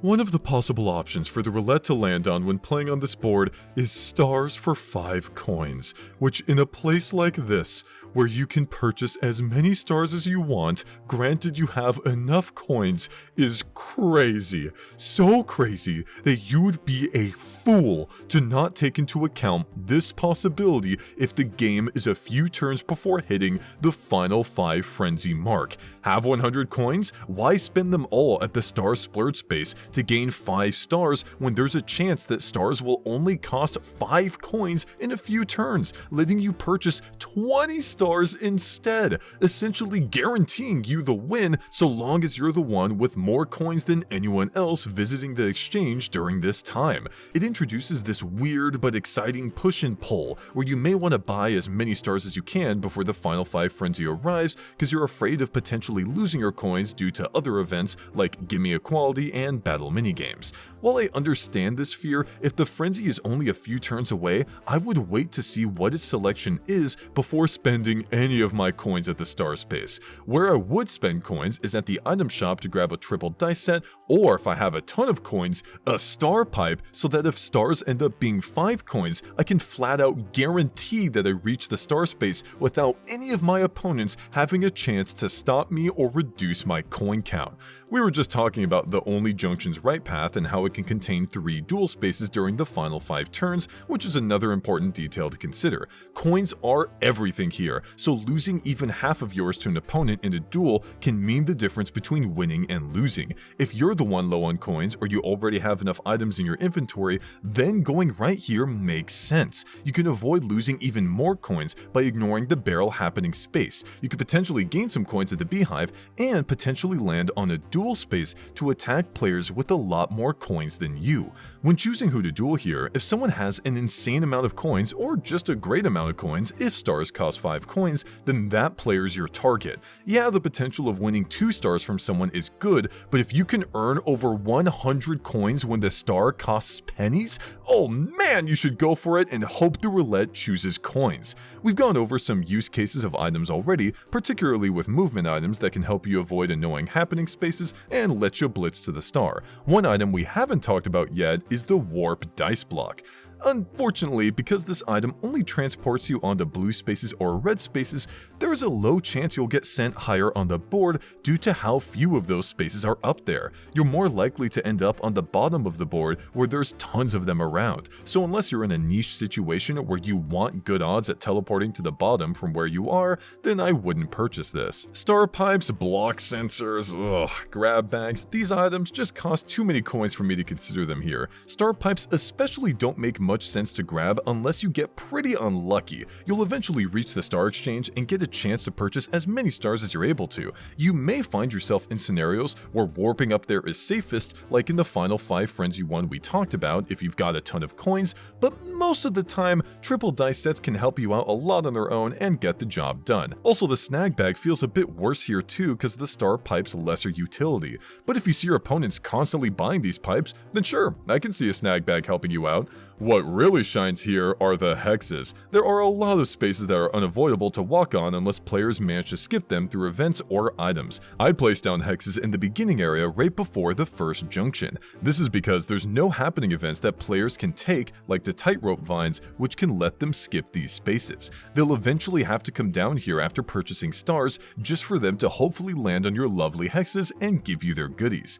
The space swap hex, when placed right before the star splurge space, can be hilarious. A player will be ready to spend all of their hard-earned coins on the star splurge space just to end up swapping and giving you the opportunity to do it instead. Even if you have no coins to spend on the star space, you're still setting an opponent back spaces to waste their turns getting there themselves. Definitely the best board for this hex due to how consistently good it is in almost every situation an opponent lands on it when it's placed here. Another crazy hex to look out for is the coin swap hex. This one can be brutal if you were looking to make tons of star purchases and end up trading everything away with a threat in the game. If you see a player throw one of these down, do your absolute best to memorize what it is and where it is on the board. Use your movement items to avoid it when your coins are high, but if you're way lower in coins than the foe that placed it, then landing here could turn the game on its head. Overall, DK Stone Statue is massively dependent on your coin count and how you manage to get to the star splurge space to take advantage of said coins.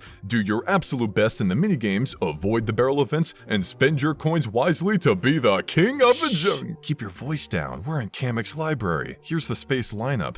Out of all the boards, it has the least amount of red spaces at 2. This board star gimmick functions similarly to Neon Heights, but with some key differences. There are 3 lucky jars that can appear on a potential jar space, of which there are 8 on the board. If you reach one, you'll have the option of paying 10 coins to open it. it. One jar contains a star, another contains 5 coins, and the last one has a bunch of teeth that'll send you back to start, without any way to tell which is which. When a jar with the star is purchased, a new configuration of jars will spawn on the board. While I said there are 8 jar spaces on the board, the game does not randomly throw jars onto these spaces however it pleases. It follows a system. These are all 6 configurations that the jars can spawn in. When the game begins, or whenever the lucky jar with the star is bought, the game will spawn 3 jars according to one of these lovely layouts chosen at random, with the 6th layout never being selected for the first spawn, likely because all of the jars would be on the top section of the board, which the developers may have felt would have been frustrating for players to deal with given they spawn at the bottom section of the board. Regarding these jars, they each belong to one of 4 loops on the board: the top loop, left loop, center loop, or right loop. After the game randomly selects a layout, it'll check to see if any of the jar spaces are currently being occupied by a player. In this case, one is, here on the left loop. When this happens, the lucky jar will instead spawn on a different jar space within the same loop. So for this example, it spawned here instead. But what if a player was occupying this lucky jar space too? Then the game will place the lucky jar on one of the other lucky jar spaces at complete random. You may have noticed that the center loop here on the bottom only has a single lucky jar space, which means if a configuration is chosen where a jar would spawn here and a player's occupying this space, then there'd be nowhere else to place this jar in the loop, so it would be placed on one of the other lucky jar spaces at random. What about the top loop though? Using the second layout again as an example, we see a jar is supposed to spawn on the bottom right, but Toad is standing here draining our fun, gang. We know that because he's occupying this space that the jar will instead spawn somewhere else within the loop, but it has 2 options of where to spawn here. Its selection between the 2 choices is not random. The order of priority is the top left jar space, then the top right jar space, and finally the bottom right jar space. In our example, the lucky jar would simply spawn on the top left jar space. After a star has been purchased, a different configuration of the 6 will be selected. Since these configurations have some jars in the same spots, it's entirely possible to see a jar not move as the next spawn occurs. This does not mean that it contains the same thing as before.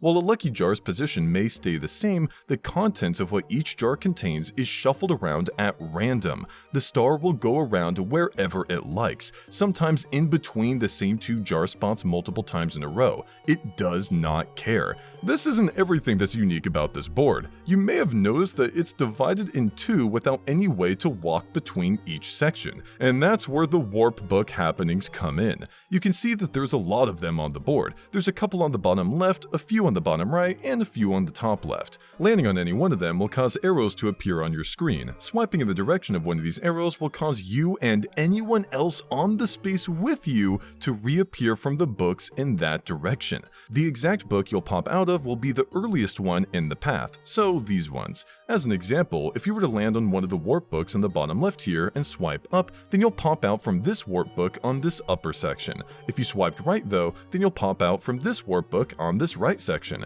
If you choose to not swipe anywhere, then you'll get sent to one of the 2 options at random. Now this is where the halfway dice block shines, as it'll greatly increase your odds of landing on one of the desired happenings to get to the other side of the board in hopes of purchasing one of the lucky jars with a star in it. Just don't make the mistake of accidentally bringing a big threat with you on the warp towards a notable lucky jar, since your turn will be ending and they'll have a turn head start to go where you want it to go.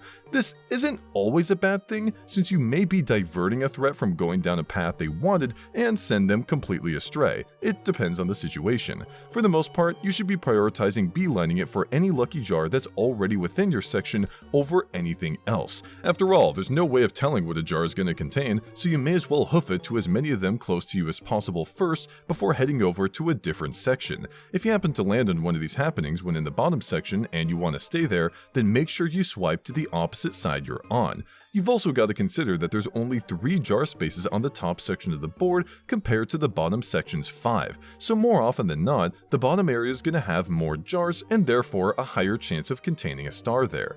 To compensate though, the top area is a bit smaller, so going there isn't a deal breaker per se, it's just another big detail to think about as you put in the effort to going over there. Usually I save this talk for later, but it's greatly worth mentioning the power of the warp dice block here. On a board where your only method of getting to the the other side is via happening spaces, which can prove to be unreliable, a warped dice block granting you a chance to teleport between these sections of the board from wherever you're standing while also allowing you to roll afterwards is nice. There are more than double the amount of blue spaces and red spaces on the bottom section compared to the top, so your likelihood of teleporting to each one is around 66 to 33 respectively. This is not a bad thing. In fact, I kind of prefer it. Having around 66% odds of teleporting to the bottom area is pretty great so long as you're only using the warp dice block when you're in the top area. Sure, getting to this upper section may be a little bit more difficult, but that's what the junctions are for, and we'll get to them later. If you land on one of the happening spaces in front of the crystal ball, then Kamek will cast spell number 8, which will take away all of your items and replace them with, what do you know, halfway dice blocks, and swap your position with a random player. There's a flat 10% chance that Kamek will instead cast spell 88, where he'll again take away all of your items and replace them with halfway dice blocks, but this time he'll swap all players' positions around. Kamek giving you a ton of halfway dice blocks was absolutely done on purpose. Like we just discussed, they're great for increasing your odds at landing on warp book happenings to teleport between sections. Kamek knows this better than anyone, it's his library. Swapping your position with another player could be good, could be bad, hard to say in the moment when you're unsure if a lucky jar you were aiming for even has the star or not, unless you were going for the only jar left. Then yeah, it hurt. If you're the player activating this event, then odds are you'll get swapped with the player that's on the bottom section of the board due to how much larger that section is, which is a bit of a sneaky way for you to teleport between sections of the board that isn't considered all too often. Whereas you could use a halfway dice block in any of the 3 books to the left in this upper section, you could go for Kamek's event here and swap with any of the other 3 players, granted their positions are good. The current items you're holding would be replaced with halfway dice blocks, yeah, but these are most useful on this board, and if you don't really have any items to begin with, or just ones that you care about, then this is a gift more than anything else. The one thing I would not count on for this event is spell 88 activating. That 10% chance is pretty unlikely and altogether random at the end of the day. Couple that with the randomness of these lucky jars and you won't know what kind of position you'll put yourself and other players in, for better or for worse. Landing on a happening space in front of one of the 2 picture frames on the lower section of the board will have you wiping dust off the pictures within a 10-second time limit.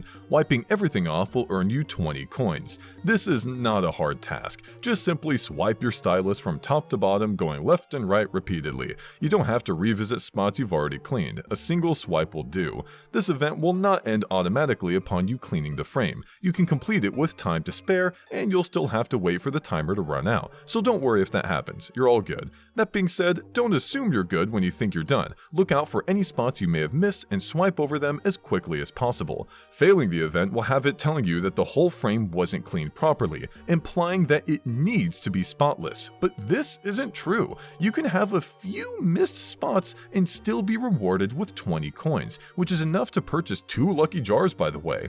Despite this leniency, I'd still focus on cleaning everything off so you aren't towing the line. This event only has a singular happening space in front of their frames respectively, so using a halfway dice block for them is a bit difficult. Thankfully, each of them are in front of a junction, so if you notice that you don't land on one of them, you have more than one option in what space you'll land on. Landing on one of the happening spaces near the sphere here will have you drawing a constellation. You'll first be shown the constellation you have to draw, and then you've got to connect the dots, or stars, between them.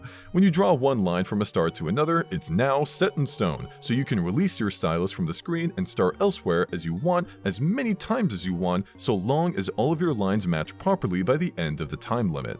If even one line is off though, or you have an extra line somewhere else, you won't win this event. The erase button at the bottom of your screen doesn't bring up an eraser tool or erase the last thing you drew, it erases everything. So if you make a mistake, immediately hit that erase button and start over. The time you have to complete this is fairly lenient, so don't rush it. Just cleanly connect the lines from one star to the next. There are 3 possible rewards for you to get. 30 coins, which has a 45% chance, 1 star, which has a 10% chance, and a star pipe, which has a 45% chance. If the star pipe's selected, but your inventory is full, the game will instead give you 30 coins. While having higher odds in receiving a star, especially on a board like this, would be nicer, a 45% chance for a star pipe is a big deal. It'll always teleport you to the lucky jar that contains the star, 100% guarantee.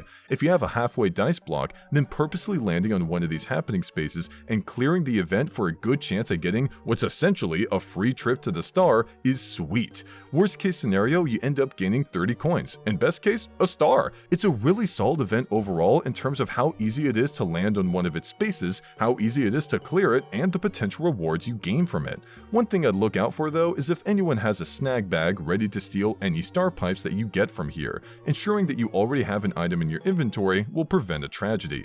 Each section of the board has an item shop and hex giving area of its own, which is fantastic. It could have been really bad if only one of them had one or the other, but nope, you can easily access the item shop, especially on the top section, with how few spaces you need to take to get there.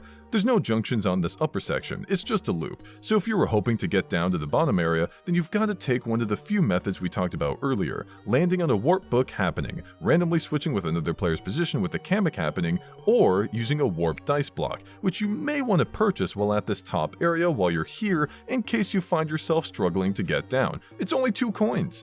The bottom junction next to the start's right path has you going in an 8-space loop before returning back for another round. You could be going this way from one of the lucky jar spawns, or the picture frame happening for a great load of coins. This spawn in particular is a fantastic one to throw down a star block hex. I may even go as far to say that it's the best spot in the entire game to throw this hex down on. For starters, the loop's small 8-space length means that every turn you'll have a chance at rolling the correct number for you to land on the hex space, since your dice block goes up to 10. One of the biggest flaws in throwing down a star block is the worry about another player landing on it instead, but because of how this board functions with its 2 separate sections, a player or 2, or if you're lucky, 3 may be stuck on the other side of the board, leaving you free to go around in circles hoping to land on your star block hex space, which could be made even easier if you're using a halfway dice block to reduce your odds of overshooting your roll. One last thing to consider when doing this is that you can always replace this star block hex space with a different one in case a cheeky player approaches the loop in an attempt to take it from you. The junction's left path sets you towards a hex giving area, the item shop, and through multiple warp book happenings. Unless you're in the niche situation that I described earlier when on this junction, then the left path here is likely where you're going to end up going so you can actually move to spots on the board. If you notice that you're about to land on one of the warp books though, and you really don't want to get sent somewhere else, then going around in a loop can be useful to keep your current position. For the most part. If you decided to land on the warp book happening anyways and swipe right, you'll pop out of the top book, which will lose you a couple spaces, but whether or not those spaces are worth -1 happening space is something you'll have to consider. The top left junction is a bit different in that you can only go its right route by paying 3 coins. The way the game handles this may throw you off because it assumes you want to pay the 3 coins from the get-go, so if you accept, then you'll pay and head right, whereas if you decline, you'll go down instead. The right path has 2 lucky jar spaces on it, so you'll find yourself taking the toll every now and then to see what the lucky jars over here hold. There's also the frame happening for 20 coins if you happen to land there too. Unfortunately, one of the lucky jars was placed after the 3-space lane of book warp happenings on the right side here. The left route did this too. This is where I'd use a double dice set or triple dice set to guarantee that I won't be thrown off course. It can be a struggle getting back to a section of the board if you just aren't rolling what you need or if you don't have a warp dice block in stock.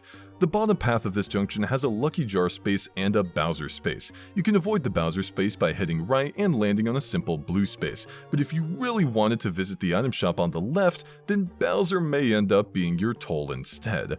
The top right junction can have you going left if you pay 3 coins, just like the top left junction.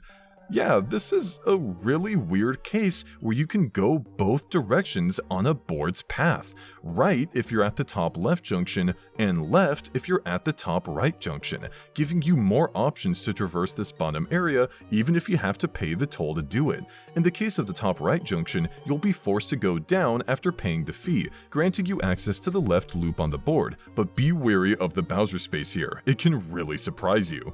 The top right junction's right path can have you loop around multiple times, but it's definitely a worse loop to place a star block hex here on due to the triple lane surprise of book warp happening spaces. There could be a good reason to loop back around though, a big one being if the lucky jars just reshuffled. They could have spawned behind you, which looping back around would help with, or they could have spawned on the left side or up above, which looping back around and landing on one of the many book warp happenings can assist you in teleporting to. The bottom right junction's top path is beneficial for the same reasons we just discussed, with the added scare of the dreaded Bowser space. Look out for it. If you're already on a good path towards one of the lucky jars and you're not looking to land on the picture frame happening for coins, then the left path may be more your style, which leads back to the starting area. I consider this junction to be the most powerful out of all the ones on the board, since it essentially gives you 3 directions to go if you count the top right junction just a few spaces away. Always check the map when you arrive here and be careful which direction you choose to go. The double dice set and triple dice set are simultaneously powerful and useless on this board. If there are multiple lucky jars within your section, then using one of these to blitz around and check each one is fantastic. But if you're desperate to get to the other side of the board, then no matter how high you roll, you will not get there. You will simply run around in circles, needing to land on the book warp happening to make actual progress. On the other hand, a warp dice block won't be as useful when there's tons of lucky jars on the section you're already on, but will be useful if you wish to move to the other section. There's a delicate balance here between knowing when to use a double or triple dice set versus a warp dice block depending on which situation you find yourself in. Throw in the fact that you've got to make good moves with the halfway dice block as well, such as targeting warp books at opportune moments, and then you'll find yourself getting into the flow of how this board works. The star pipe is amazing here, arguably the best it's been on any board. Not only does it bring you to the correct lucky jar every time, it bypasses the 2 sections of the board gimmick and lets you warp around wherever you want with ease. On top of all that, it's 15 coin costs at the item shop, which is usually a hefty amount when you have to purchase 20 coin stars for a total of 35 coins, doesn't matter as much because lucky jars only cost 10 coins, even when you get a star from one. That makes star pipe plays 10 coins cheaper here than on other boards. If you see one in the item shop and can afford these plays, then buy it. The only times I wouldn't is if I'm about to land on the Kamek happening or if a player's ready to snag bag me, in which case I'd stock up on really cheap items to make it more difficult for them. Snag bag's usefulness here is wholly dependent on how often a player is making the right moves at the item shop. If a certain player is constantly grabbing star pipes without any care in the world, then the snag bag will stop their spending spree in their tracks. Don't let a threat get away with multiple purchases of these bad boys if it looks like that's what they're aiming for. I don't rely on block sensors, screw these guys. We already talked about a good star block or potentially coin block placement within this loop in the bottom middle, but what about the 1-star hex and 2-star hex? Since one of the lucky jars can send a player back to start from anywhere on the board, this blue space will often be walked on more than others, and it's right before a junction, so it's not easily avoided when moving from start. The same can't be said when a player's at this bottom right junction though, so where are some other spots to place powerful hexes? Throughout the game, players will often be stuck in one half of it for a while, but if I had to pick another spot, I'd say the entire upper section since it's devoid of junctions. A player can be going in circles here multiple times in a row if they don't end up landing on a book warp happening space or use a warp dice block, so populating this area with nasty hexes can result in some easy steals from less skilled players, especially if they're trying to use a halfway dice block to land on the warp books in order to move to the other section. The space swap hex can have some interesting plays on this board, where if you're about to leave the section you're currently on but want a quick way back later down the line, you can hope that an opponent will land on the hex to swap you there instead.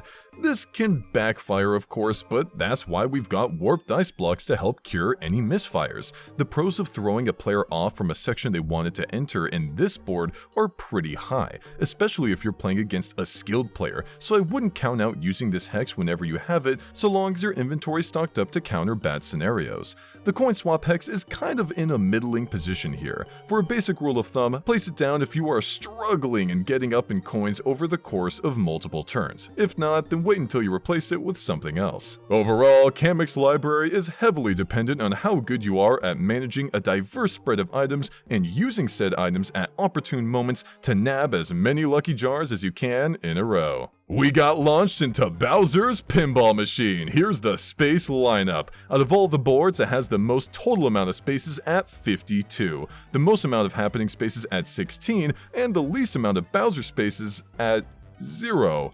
But don't let that fool you. There's a lot here that Bowser can do to ruin your day. There are 6 star spaces on the board with the normal cost of 20 coins per star, but there aren't many varied spots for the stars to show up, as you can see here on this top area, which we'll get more into in a bit.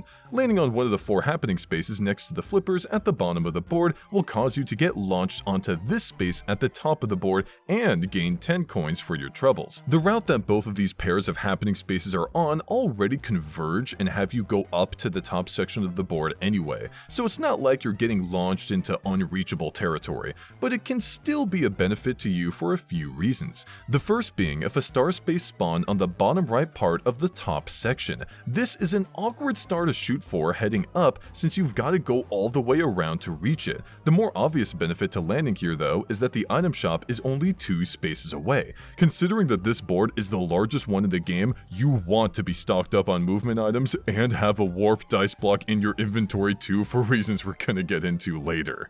This spot also gives you good access to the top right junction that'll let you head down to the right side of the board, which contains multiple happenings and a star space should one be spawned there. Would I use a halfway dice block to try and land here?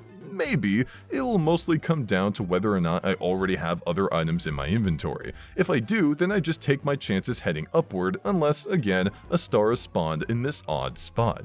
Landing on one of the 2 happening spaces in front of the Wheel of Wonder will let you bet coins on where the spinner will land, either the ×2, ×3, or ×5 section, which all have varying sizes depending on the payout. For example, if you bet 50 coins on the ×2 section and the spinner lands there, you'll get 100 coins. This roulette is timeable. We love timeable roulettes here, and it's not even a weird timeable one where the spinner goes 270 degrees or strange business like that. It'll stop when you tell it to. Granted, it goes pretty fast, so you'll have to get the hang of it before you press A to stop it, but it's 100% doable. If you've got a ton of coins already, like 50 coins and up, then personally I'd bet on the ×3 option and attempt to land the spinner there instead of the more difficult ×5 version. I feel like there's a good amount of diminishing returns when you compare 150 coins to 250 coins. Sure, the latter is 100 coins more, but this isn't DK Stone statue. You can't buy multiple stars at the same space,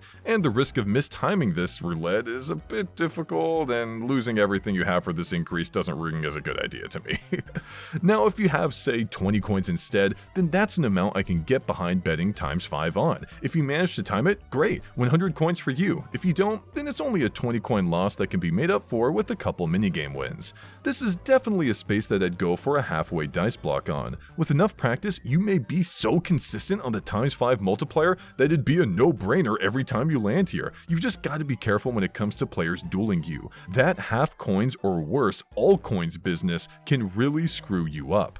The Korean version of Mario Party DS replaces this roulette happening with a whack-a-mole happening instead. Hitting Bowser Jr. will earn you 5 coins, and hitting Bowser will earn you 15 coins, whereas hitting a Bob-omb will lose you coins. You can rack up a ton of coins here, even around 100 if you're on point with your reaction time, and the biggest plus, you don't have to spend any coins to activate it. That makes this event arguably better than the roulette version, where you can potentially lose everything when aiming for a high reward. Regardless Regardless of which version you're playing though, I'd say these two spaces are absolutely worth shooting for. They're pretty close to a junction too, so that's another bonus for them. There's a jackpot event in the middle of the board that you'll automatically activate just by walking through it. You'll see two sets of coin symbols show up on the left and right screens. They could be a single coin, 2, 3, 4, 5, or 6. Your goal is to stop the roulette in the middle so that it matches whatever pair of coin symbols show up. If you succeed, then you'll get the tens amount of whatever number of coins you match. For example, if you match the 3 coin symbol, you'll get 30 coins.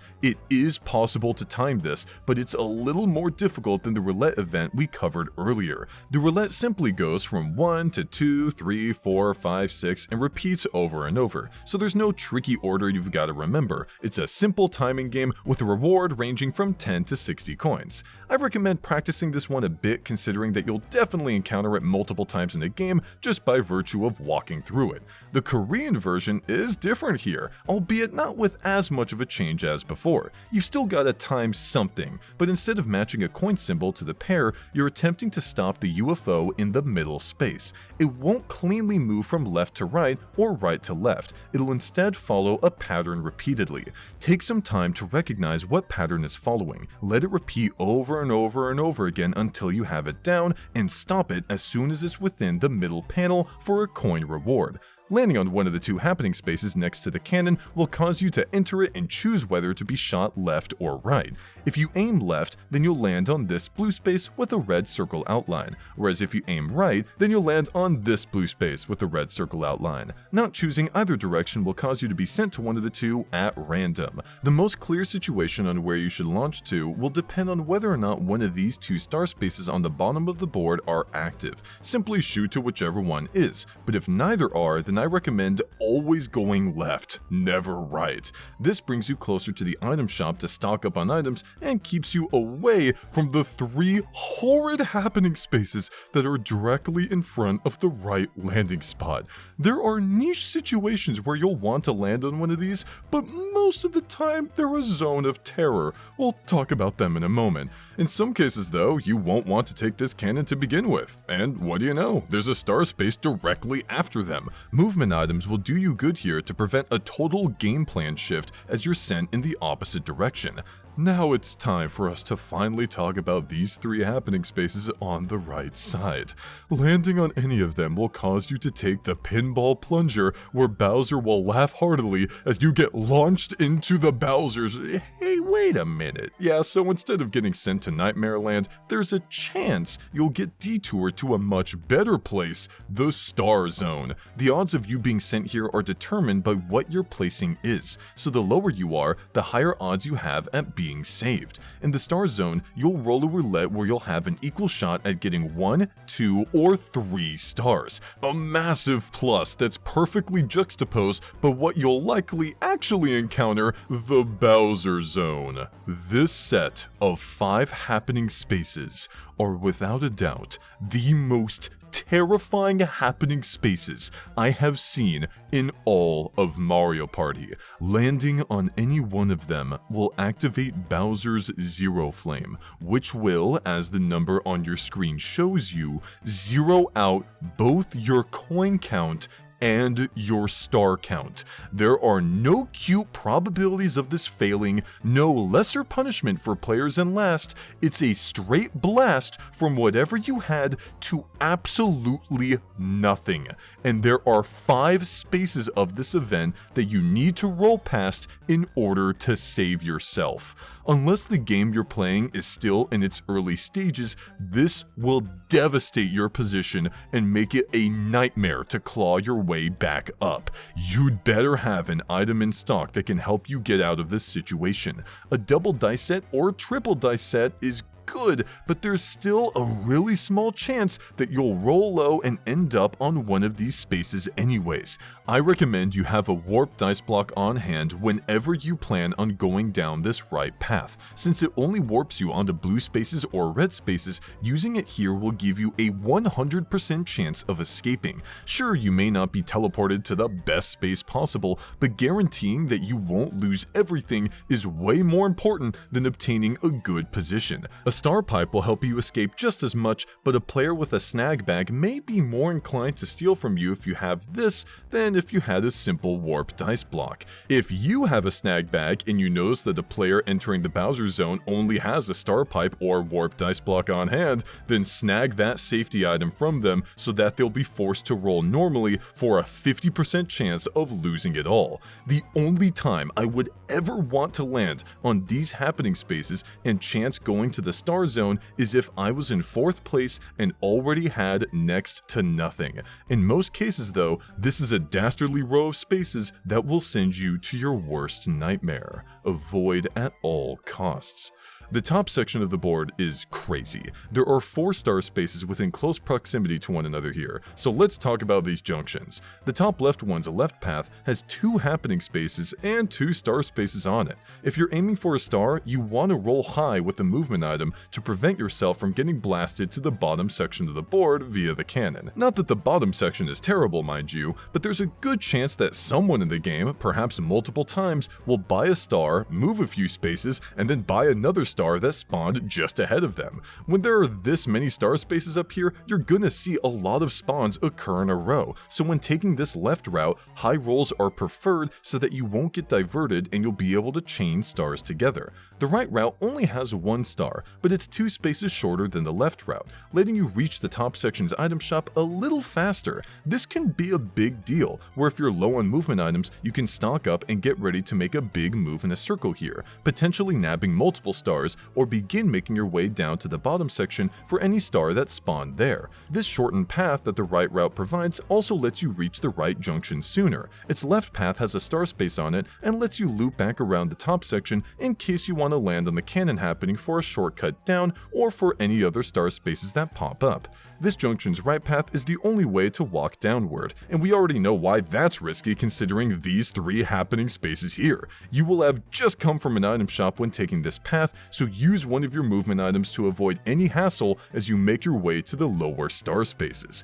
If you're on the top section aiming for the bottom left star space though, then you're much better taking off the cannon happening and shooting left, where you'll be sent directly behind it for an easy purchase next turn. The same can't be said for the bottom right star space, since the landing zone there is a bit further up, so you'll have to do what we talked about and movement item your way down.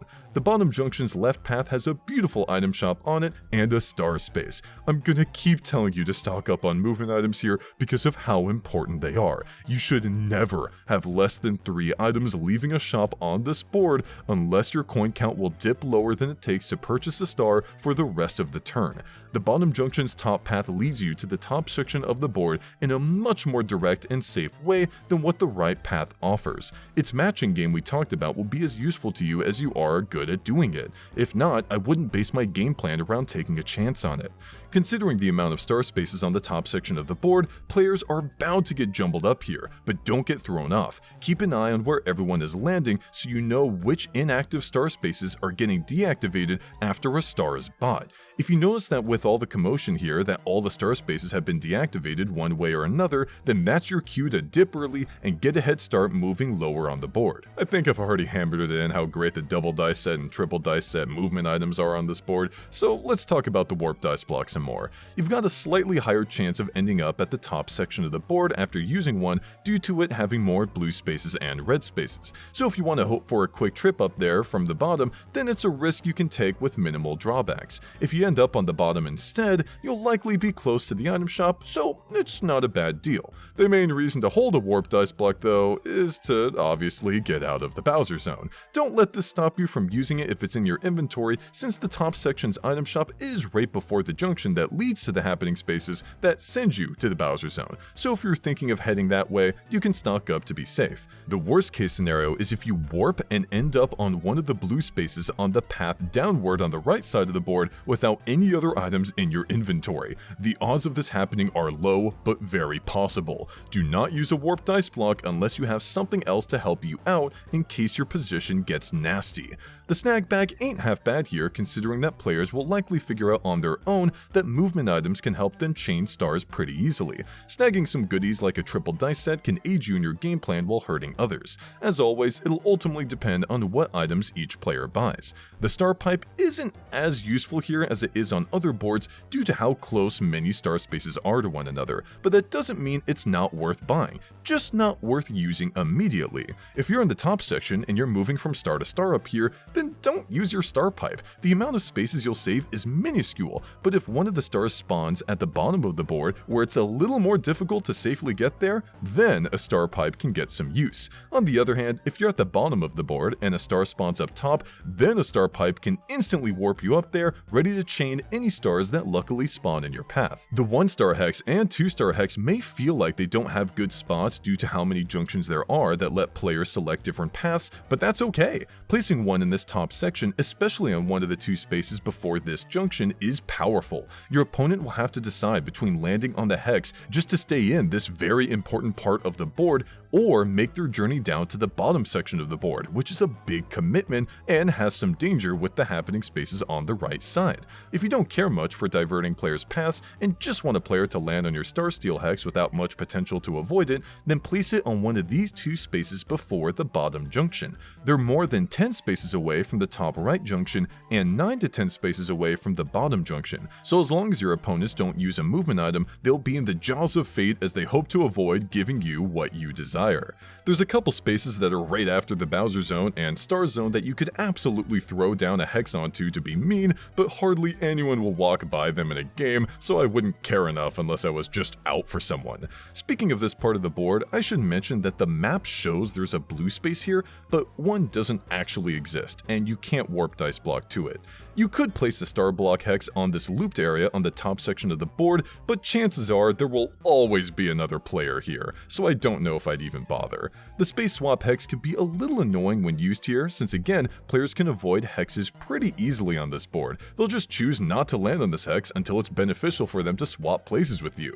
I can't really see myself using this one. The coin swap hex can be absolutely incredible if used after you suffer from Bowser's Zero Flame. Place it in the same spot on the bottom section we talked about earlier to make your comeback into the game easier as you switch your broke amount of coins with the player that very likely has more. Overall, Bowser's Pinball Machine has some big gimmicks, both good and bad, that you've gotta learn the ins and outs of to tilt the machine in your favor. This title has 74 minigames that all have a chance to pop up in party mode, Battle Royale specifically. 62 if you don't count any of the duel minigames because they are all 1v1 versions of other minigames. There's 32 4-player minigames, 12 1v3 minigames, 13 2v2 minigames, 5 battle minigames, and 12 duel minigames.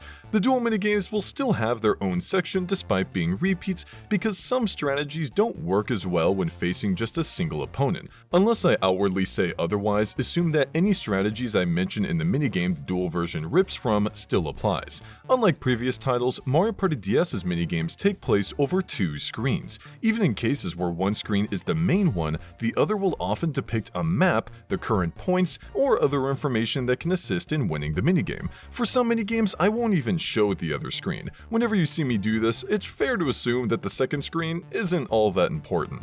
The minigames Shuffleboard Showdown and Chips and Dips are not present in the Korean version of this title. You'll often hear me say at the beginning of minigame explanations that multiple players can win. If 5 minutes pass without the minigame completing, it's a tie. If 2 or more players finish at the same time, it's a tie. Stuff like that.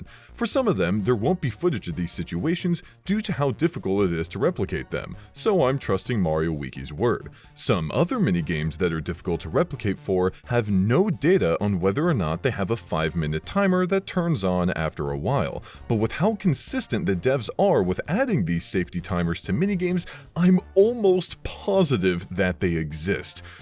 But again, I don't have a way of getting footage for them, so for these troublesome minigames, you'll see a disclaimer that it's not been 100% proven. 4-player minigames. All geared up. Climb the gears and platforms to reach the goal. Some platforms may rotate or disappear after some time. If no one climbs to the end after 5 minutes pass, it's a tie.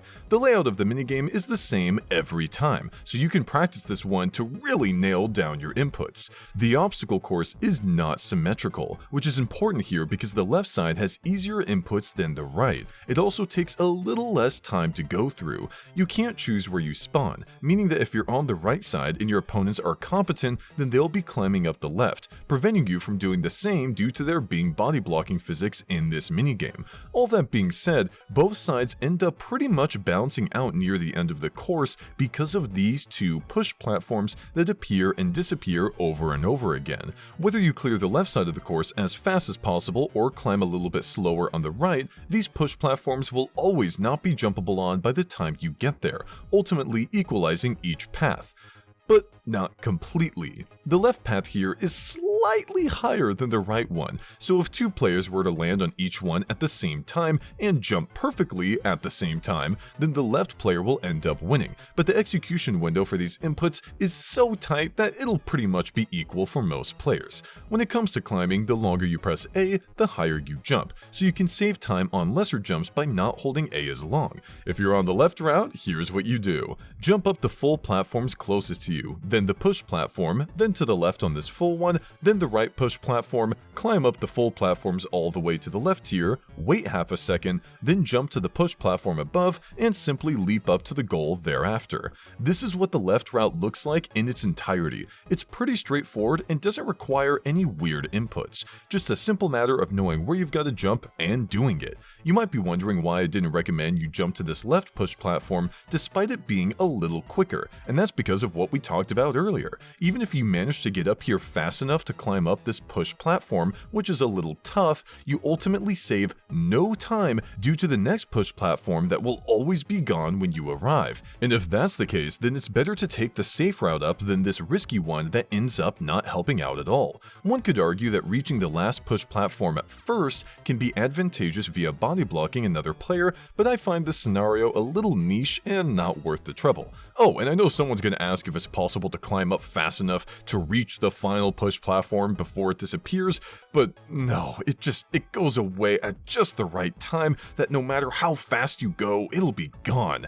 The right route is a little trickier than the left. It begins similarly where you jump up the full platforms closest to you. The problem occurs when you get to the treaded platform because again, the one you need to jump on is not available when you reach it, requiring you to wait a bit. One option you have is to jump to the one lowering on the left and then keep going that way to take the superior left route. I'd only recommend doing this if your opponents are below you and it's a safe bet. Otherwise, you'll end up running into them and wasting a lot of time. Your other option when you jump onto this lowering platform is making a full jump to the right platform here. It's a little tight but completely doable. Keep climbing up, jump onto the spinning gear, and again, if your opponents are below you, then head to the left route so that you can be in line to jump onto the slightly higher final push platform. If your opponents are not below you, then keep right and get in line to jump onto the slightly lower final push platform instead.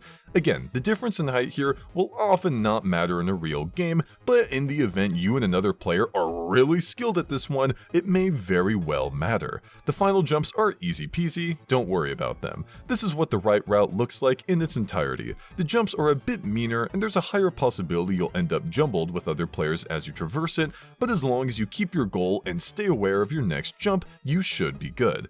Obviously, you're not traversing this obstacle course solo, you've got foes to deal with. What will screw you up the most isn't actually body blocking, but jumping on their heads. They won't take any recoil, but you'll be stuck waiting to land as they move on ahead. To prevent this from happening, you've got to make sure that when you make contact with an opponent, you are not moving towards them. Keep yourself parked in neutral when you fall. This will reduce the odds of your hitbox overlapping with theirs and let you touch the ground safely. Whereas if you press yourself against your opponent when you jump, you'll often bounce right off of them and lose time. A lot of this minigame will ultimately come down to muscle memory, especially in the first couple seconds where getting ahead is monumental to your success so that you don't end up in a jumbled group pulling each other down. Big Blowout. Race to the finish by running along the tips of candles. Blow them out to clear the way. If no one blows their way to the end after 5 minutes pass, it's a tie. The max amount of candles you can blow out at once is 3. You'll know you're blowing the max amount if all the bars on the bottom screen are filled in. Your character will automatically jump across blown out candles, so you don't need to press any buttons or move around at all here. You've just got to blow into the mic a ton when it's time. I recommend starting your blowout a little before the game asks you to, just so that you can reach your maximum breath as soon as possible. The microphone placement is different on the DS and 3DS, so for minigames like these where you have to blow into the mic, make sure you're aware of where you're blowing before beginning the minigame. Boo Tag. Keep the boos off your back. Tag a rival to lose your boo. After the timer runs out, whoever has spent the least amount of time with the boos is the winner. The arena layout is the same every time. When the minigame begins, the first boo will spawn in the middle of the arena. It will target whichever player is currently pressing their D-pad or circle pad towards it. Yeah, that may sound weird, but it's true. No matter how many times you replay this minigame, if you're the only one to push your controller towards the boo, it will always target you. To avoid this, put your controller in the opposite direction of boo. This way, it'll go for someone else. When this happens, keep in mind that players with the boo attached are a little bit faster than those without and can go through objects, so don't try to hide behind anything thinking that'll help. Your foe will eventually reach you. For this reason, if you're being chased, take the longest straight line you can away from your foe, ideally towards another player, in hopes that your chaser will tag them instead. When tagged, you'll get stunned for 1 second. There are tag backs in this minigame, so don't be afraid to go for the one that got you, so long as they're still the closest one nearby. If they're further away than another player, ignore them and go for the one closest. Your goal is to have the least amount of time possible, not get yourself into a grudge match. The second boo will appear at 10 seconds. You'll know when this is about to happen because you'll see it float down from the top screen to the bottom screen. When it appears, it will go for the player closest to it, so make sure that you're as far away from the center as possible at the 10-second mark, ideally in the corner opposite of where the current boo tagged player is. It's inevitable that you'll get tagged during these last 10 seconds, so when you do, quickly glance at everyone's scores, which depict how long they've been tagged. If someone's time is lower than yours, target them and run away. Boogie Beam. Strike the correct pose when the big beats hit. Watch if the spotlight shines on you. If it does, strike the left pose. If it doesn't, strike the right one. Multiple players can win, but if everyone ends up with the same amount of points, then it's a tie. The max amount of points you can get is 10. The layout for where the shines go is random each time you play the minigame, but by the end of the minigame, each player will have the spotlight shown on them 5 times total. The last round, which takes place at 2 seconds, will always shine on all players. Now, you could keep track of how many times the light's shown on you so that you can know what your next pose will likely be, or even guaranteed to be, but honestly, the time you're given to react to each spotlight is pretty lax. It's still a reaction test, but altogether not a difficult one. You don't get any reward for selecting your pose faster than other players, other than looking cool, I guess. But that's always a good reward, isn't it? Call of the Goomba. Listen to the tempo of the intro tune, then turn the crank to recreate that speed as closely as possible. The better you do, the more Goombas you'll lure. Multiple players can win. If everyone ends up with the same amount of points, it's a tie. Make sure you circle in the direction in the arrows, otherwise it won't count. Ignore the top screen and ignore the Goombas in the distance. Just focus on the tune. Like the minigame info stated, you'll hear the tune in the beginning. You've just got to match that as close as possible. Colored notes means you're good to go. Do not go any faster or slower than you are. Keep pace. If you start seeing gray notes, then that means you're going at not quite my tempo. The amount of notes that pop out are the same no matter how fast you play. They cannot be used as a visual indicator for how fast or slow you're going. I find it a lot easier to adjust and keep a consistent pace by doing large circles instead of smaller ones. Also, when the minigame does its intro, I like to really hone in on my character's spinning animation and memorize it as best as possible. Then I'll spin my stylus around to try and match it so my character goes as fast as I saw. This is more of a visual approach to this minigame than a sound one, and it might be helpful if the tempo is something you struggle with. I can't say all characters have a straightforward spin animation, but try it out and see if it works for you. Camera shy. Take a photo of everyone else in the maze. Your target must be in focus, so take the photo only when the frame turns green. If no one manages to snap a picture of all players by the time 5 minutes pass, it's a tie. The arena layout is the same every time, which is a darn shame because this minigame is really well made.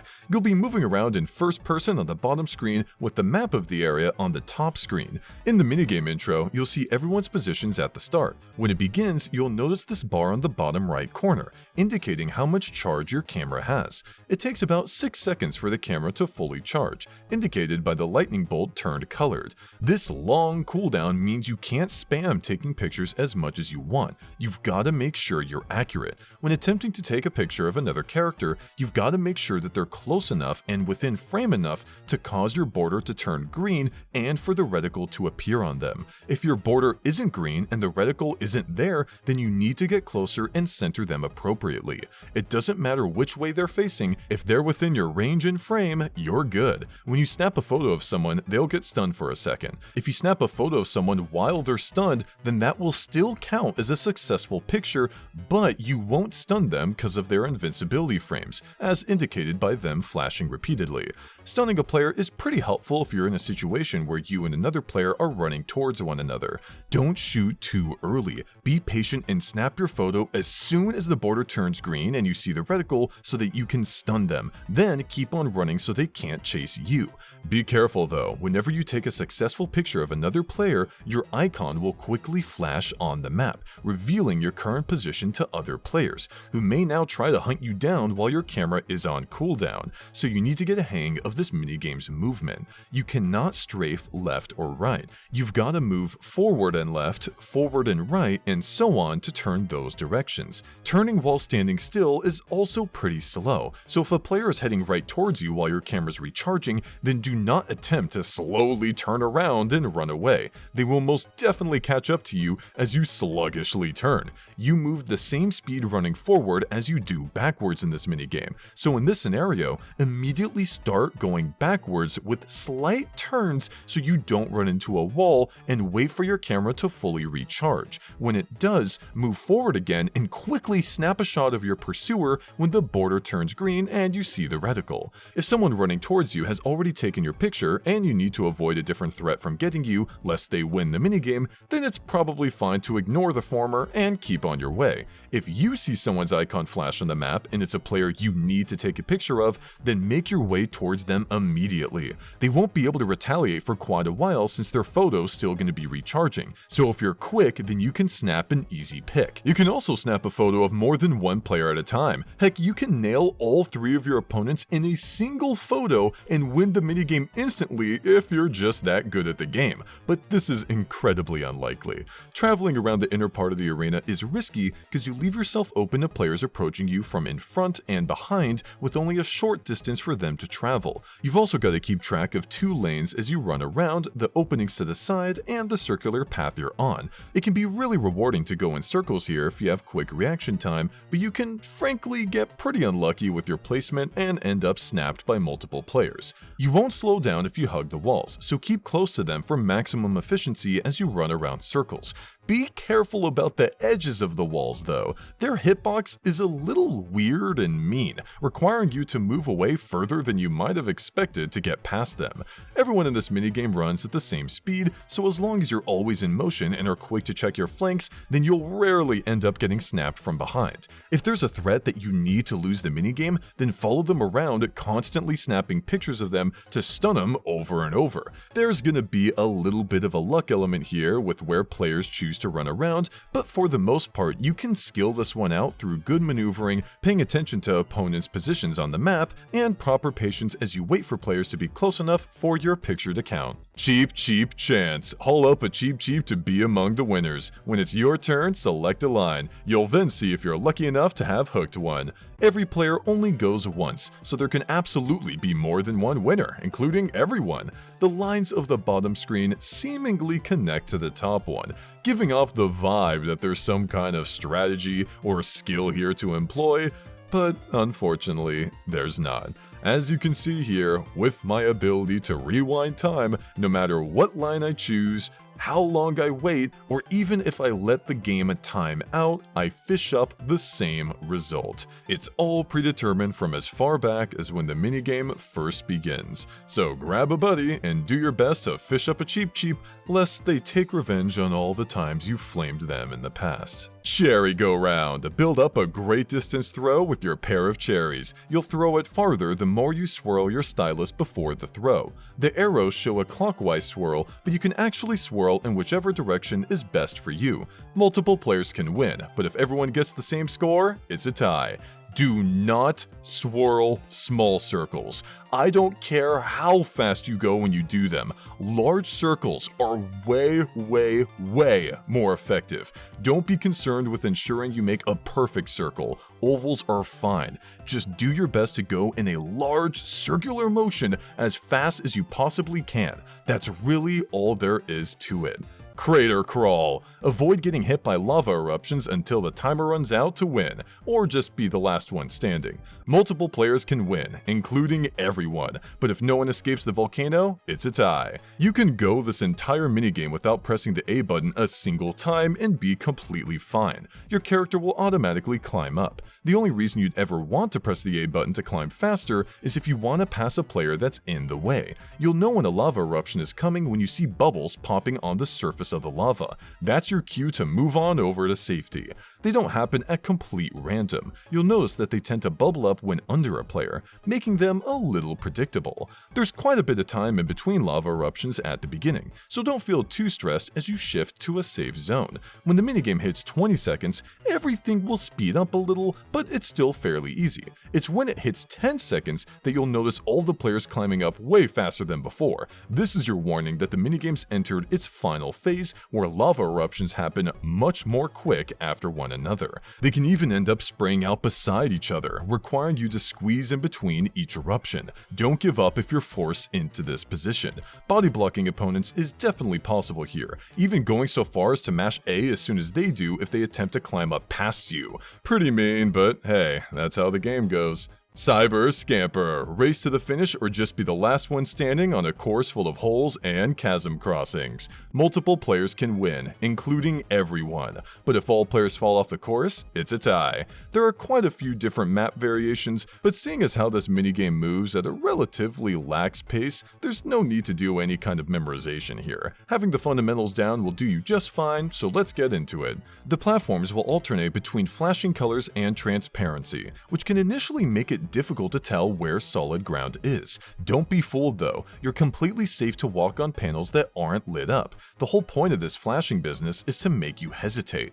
Blue platforms are larger and are always visible. The first section of a course will consist of walking only. You don't need to jump at all. Once you reach the first blue platform, you'll notice a one platform gap. Funny enough, this may be the pit that screws you over the most, considering how easy it can be to miss, especially with how long you've gone without needing to jump this entire time, so keep an eye out for it. It's at this point that the different variations of the minigame will make themselves more apparent. If you run into a wide gap that you need to cross, then slow down and take your time. The 3 other players you're with can get in your way and mess up your jump easily. This is an auto-scroller survival game, not a race. You don't get anything for reaching the end before the others. You may encounter a wide gap jump onto a single lane platform with a big hole above it. Be wary of this jump, for you may think you've got more space than is actually present. This is why it's good to take your time here and wait until both platform colors have flashed by so that you know what you can actually land on. Other than those quirky sections that you may or may not even run into, it's pretty straightforward in terms of minding your jumps. If you jump on another player's head, they'll slow down and won't be able to jump for a full second. This can really hurt a foe that you need to lose the minigame. Unlike most minigames, jumping off a player's head in this one gives you just as much jump height as a regular Jump does. You could go for style points by bouncing off someone's head over a chasm if you wish. You go the same height no matter how long you press the A button, so no need to worry about even doing full presses. The trickiest this minigame will ever be is the first couple times you play it when you're thrown off by all the flashing colors. A little practice and a little patience goes a long way here. Also, staying at the bottom of the screen won't knock you out. You'll automatically get pushed up. So if you want to stay here the whole minigame, only moving up when you need to jump, then you can do so for style points. Domino Effect. Leap across the board tops by pressing the buttons as they're shown. Stay ahead of the boards as they topple behind you. If all players fall off or the winners finish at the exact same time, it's a tie. If you fail an input, then you'll get stunned for a quick moment. Take too long to make enough progress and the dominoes behind you will catch up and knock you out of the game. As one can imagine, the layout of this minigame is randomized, so it's all up to your reaction time. A big thing to keep in mind is that for the first fourth of this minigame, you will only have to press the A or B buttons. Afterwards, the X button will get thrown into the mix for quite a while until the Y button shows up in about the last third of the minigame. Don't get thrown off by your opponents or anything else. Just lock in and focus on what's coming next. Find a rhythm, speed up, let your fingers react to the next button before your head does. Don't even process what button you see. Just trust in your muscles to hit the right thing and keep on going, even if you're falling behind. Don't be upset if you feel like your times for this minigame are a bit inconsistent. Odds are they will be, and that's because of the random factor here. Sometimes you'll get a layout where you get to press the same button many times in a row, giving you a quick mash without much thought. And other times you'll get a long, difficult combo of different buttons without any repeats, which isn't nearly as easy as the mashing string and will take you more time to input. That being said, if you can consistently score within the 12-second range, that'll be enough to beat most players. Dress for success. Select the body cards that match the face cards. To win, score 3 points first or score the most points by the end of the minigame. There are 4 rounds after which the player or players with the most points wins. The game will end early if any player or players earn 3 points. Multiple players can win. However, if all players don't get any points, it ends in a tie. Here are all the fake cards that can be found in this minigame. Each time a round begins, take a look at the card that's on your top screen. It'll be sent to the bottom screen to fill a hole where your other 3 cards are. Make sure you keep a close eye on it as it shuffles around, because you'll be asked to make a choice on which card to pick, and you do not want to make this abomination, do you?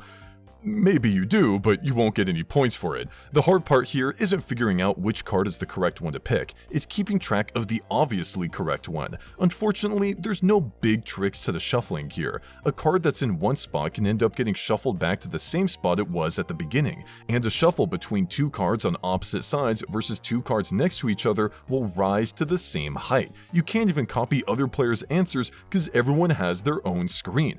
I personally like keeping my eyes directly in the middle of the screen for matching games like these, relying on my outer vision to keep track of the whereabouts of everything.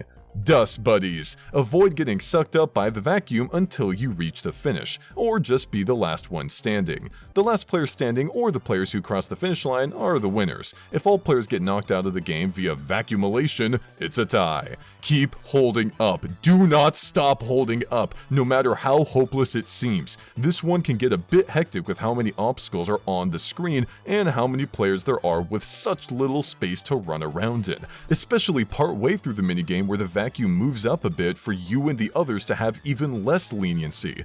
Let's break it all down.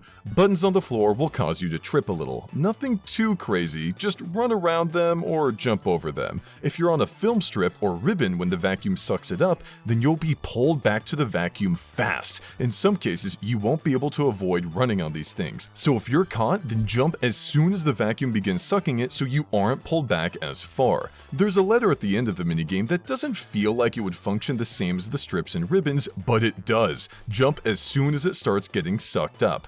Dust bunnies won't stun you, but will slow you down as you walk on them. Jump to avoid this slowdown. There will be 3 balls throughout the course that when touched do nothing. It's when the vacuum touches them that they go flying off in a random direction. If you get hit by one, you will suffer a big stun and may very well get knocked out of the game. Ensure that you're as close to the top of the screen so that you have as much leverage as possible when the ball gets hit, because this thing can be hard to avoid. You can't even jump over it. Speaking of jumping, doing so on a player's head will slow them down for a second and prevent them from jumping, which can really screw them over in a game like this one where a single misstep can cost you everything. If there's a certain player you need to lose the minigame, then bounce on their head till they're out. Get the lead out. Push your mechanical pencil's lead out as far as you can. You'll have 10 seconds to hit the extender button as many times as you can.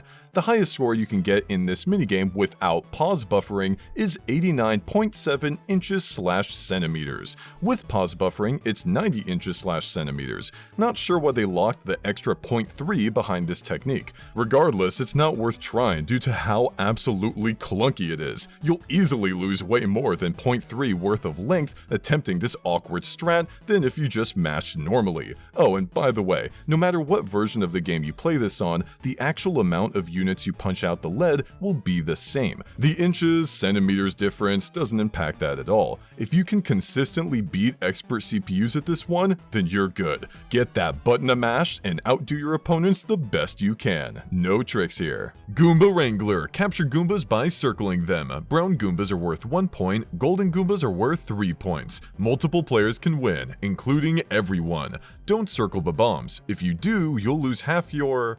Well, the minigame tip here says points, but it's wrong. You actually lose half your Goombas. Yes, this is an important distinction to make because gold Goombas are worth 3 points. So if you've got some of them in your stack, then you're gonna lose a bit more than half of your points. A bomb won't blow up half of your Goombas at random though. It'll only get rid of the top bunch of them rounded up, no matter whether or not they're regular Goombas or gold Goombas. So it should go without saying that you want to avoid inviting a bomb to your Goomba jamboree, lest all your guests leave the party. You don't have to specifically draw a circle, by the way. You can draw whatever you want as long as you make sure you close it off at the end. You can even wait to close off your shape for as long as you want, letting in multiple Goombas or waiting for a bomb to leave. This isn't super recommended because you're probably better off doing quick circles around Goombas all over the field.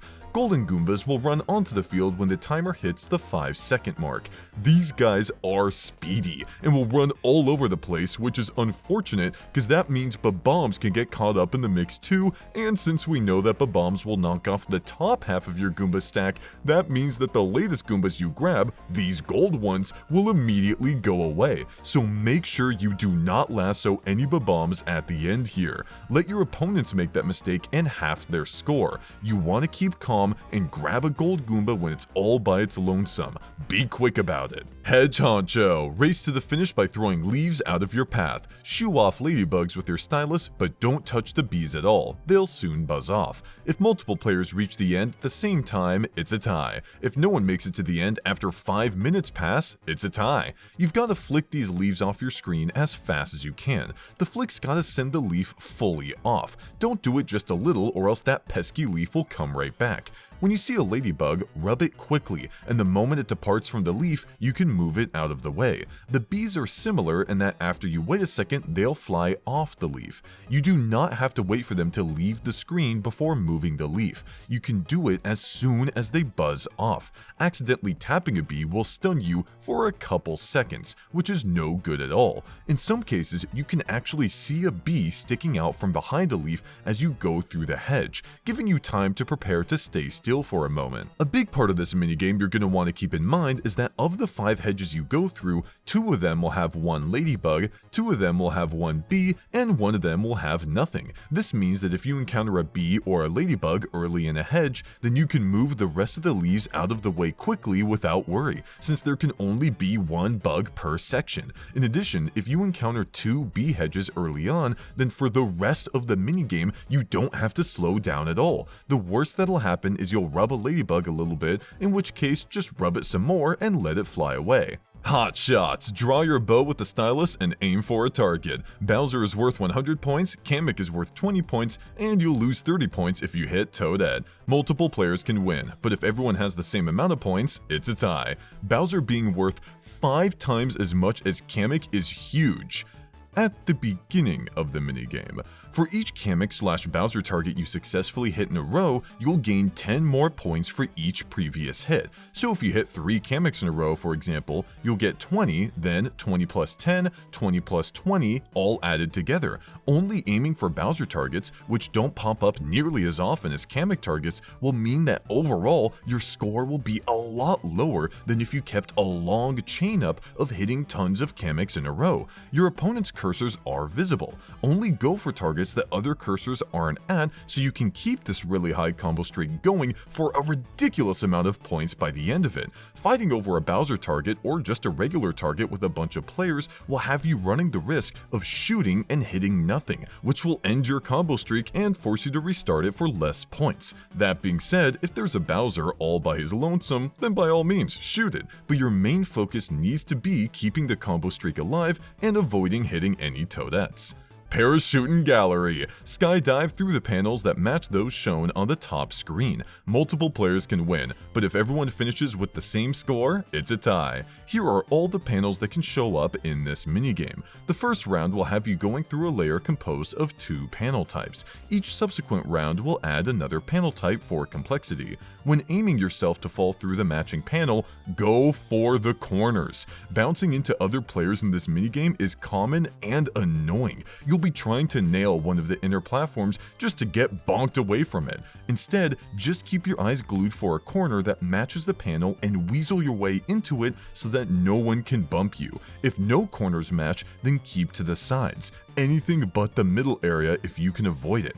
If you have no choice but to dive bomb in the center, then you have to go for it, but it's often just not worth the trouble. If there's a threat you do not want to win this minigame, then take advantage of the bounciness here and bump into them over and over so that they can't hit the correct panel. You absolute demon. Pedal pushers. Race to the finish by alternating the pedals. The faster you do so, the faster you'll go. If no one drives to the finish line after 5 minutes pass, it's a tie. The course is the same every time, so feel free to practice this one as much as you'd like. You'll know you're going at max speed when you see the speedometer in the middle here all the way to the right. Reaching max speed is as easy as alternating the 2 pedals quickly. This is easily achieved by rolling around your D-pad/circle pad and buttons over and over. But hold on, see these slick paths? If your speedometer is higher than the midpoint, then you'll spin out and move forward slowly. The fastest you can go on these sections is half max speed, which is very hard to consistently maintain if you're rolling your fingers around your D-pad/circle pad and buttons,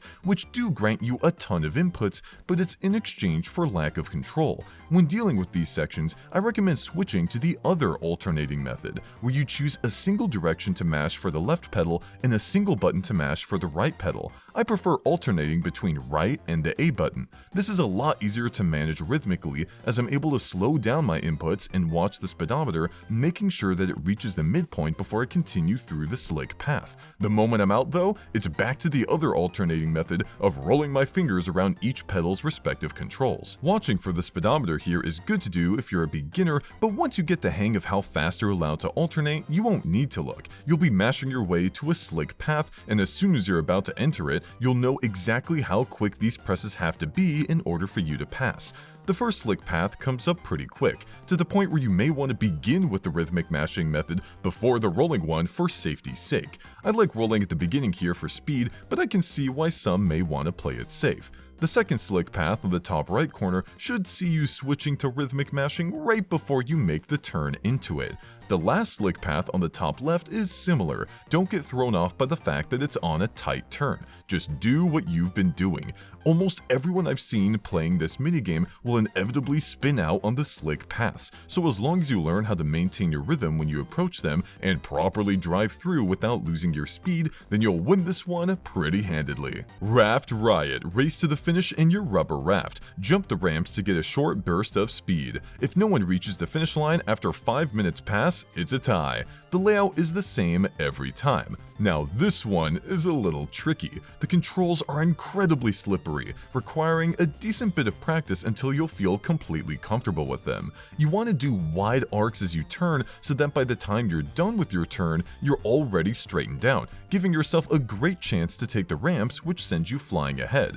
After committing to a turn, hit the opposite direction you're going a little bit to help with straightening out. Until you really get the hang of these controls, you'll find yourself overcommitting a bit much, so this tip should help keep you steady for a while. Bumping into one of the floating balls will bounce you back and waste time, but bumping into another player can also completely waste your time. The bounciness here is not fun to deal with, and in most cases, neither player will be happy about making contact here. Even if you happen to bounce a player forward, it'll almost never be straight forward. It'll often be off to the side that they now have to adjust to. Try and avoid bouncing entirely, even if it means taking a slightly wider turn than normal. The only time in this minigame I can see braking being useful is here, but only a tiny bit, so that you can take a tight turn to avoid the floating obstacle and hit 2 ramps in a row.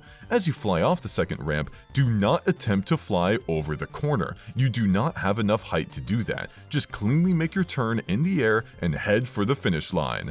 Rail Riders, build speed for a long jump. You'll go farther the more you slide your stylus up the screen before the jump. Multiple players can win, but if everyone gets the same score, it's a tie. To achieve max speed, ensure that your stylus is going up the max distance on the screen. Avoid short swipes. You can see how fast you're going in inches per second on the top right part of the bottom screen. If you don't swipe at all, then you'll go at a nice relaxing speed of 0.7 inches per second. This minigame will not time you out at all, so if your goal isn't to win, but to annoy the people you're playing with, then take your time to go the length of 0.0 inches. Nice. Roller coasters. Race to the finish by pushing your ball with the stylus. Avoid the obstacles along the way. If no one rolls to the finish line after 5 minutes pass, it's a tie. The layout is the same every time. You've got to make sure that when you slide your stylus up the screen that you're actually sliding up your ball and towards the direction you want to go. If you're sliding up on the top side of the screen, then you'll go nowhere. Same thing if you're doing it in the bottom side of the screen.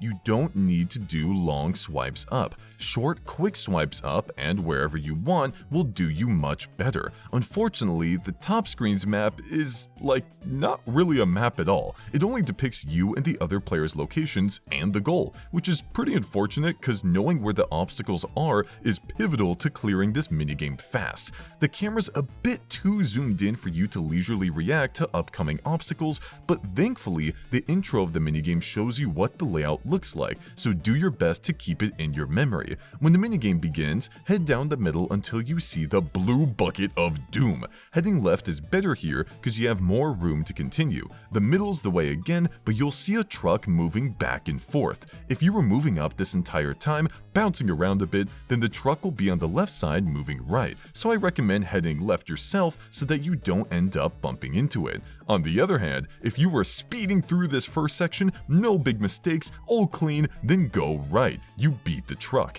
If you're ahead of everyone at this point, then play it safe and speedy. I want you to go the opposite path of the one you passed the truck on. So if you went to the left of the truck, quickly go the right path, and if you went to the right of the truck, quickly go left. You'll end up on a symmetrical path where you simply go straight until you run into another truck, but because you swapped paths earlier, there should be a larger opening where you're currently headed. There's a bowl that's off-center to the left, making the left route here slightly harder, but other than that, you're simply going straight on through the middle left area or middle right area. The final section has symmetrical shovels along with one in the middle. Just sidestep the middle one and head to the exit for a clean finish.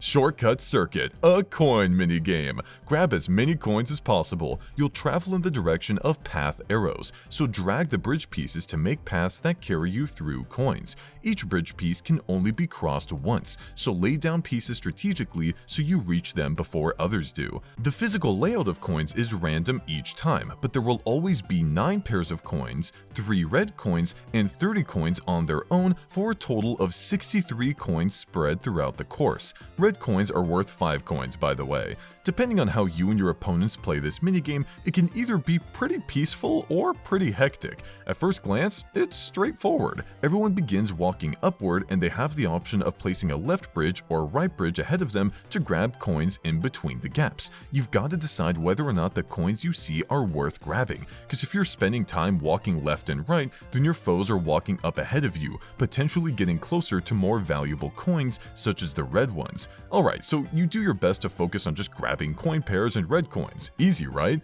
No, not really, not at all. First off, a bridge cannot overlap with another bridge, and not just a full overlap, by the way. Even the edges count, so don't waste your time trying it. Second off, you are under no obligation to only put bridges on your path. You have every right to throw a bridge in front of your opponents to divert them from some coins they wanted, which of course they can do to you in return. This adds a layer of complexity where you're constantly deciding whether it would be better to prevent a certain player from getting a hefty sum of coins versus you thickening up your own wallet. Sure, you're only walking, but placing a bridge at the correct spot to screw over another player takes time, and you may walk past some wanted coins while you go for that move. I'd personally focus on just myself unless I see another player about to get a red coin out of the corner of my eye. In this case, I'd quickly drop a bridge to divert them from it and attempt to make my way there myself. If you're playing with unskilled players who aren't maximizing their bridge placements and end up walking straight most of the time, then repeatedly place left and right bridges in front of you over and over again so that your opponents end up way off screen.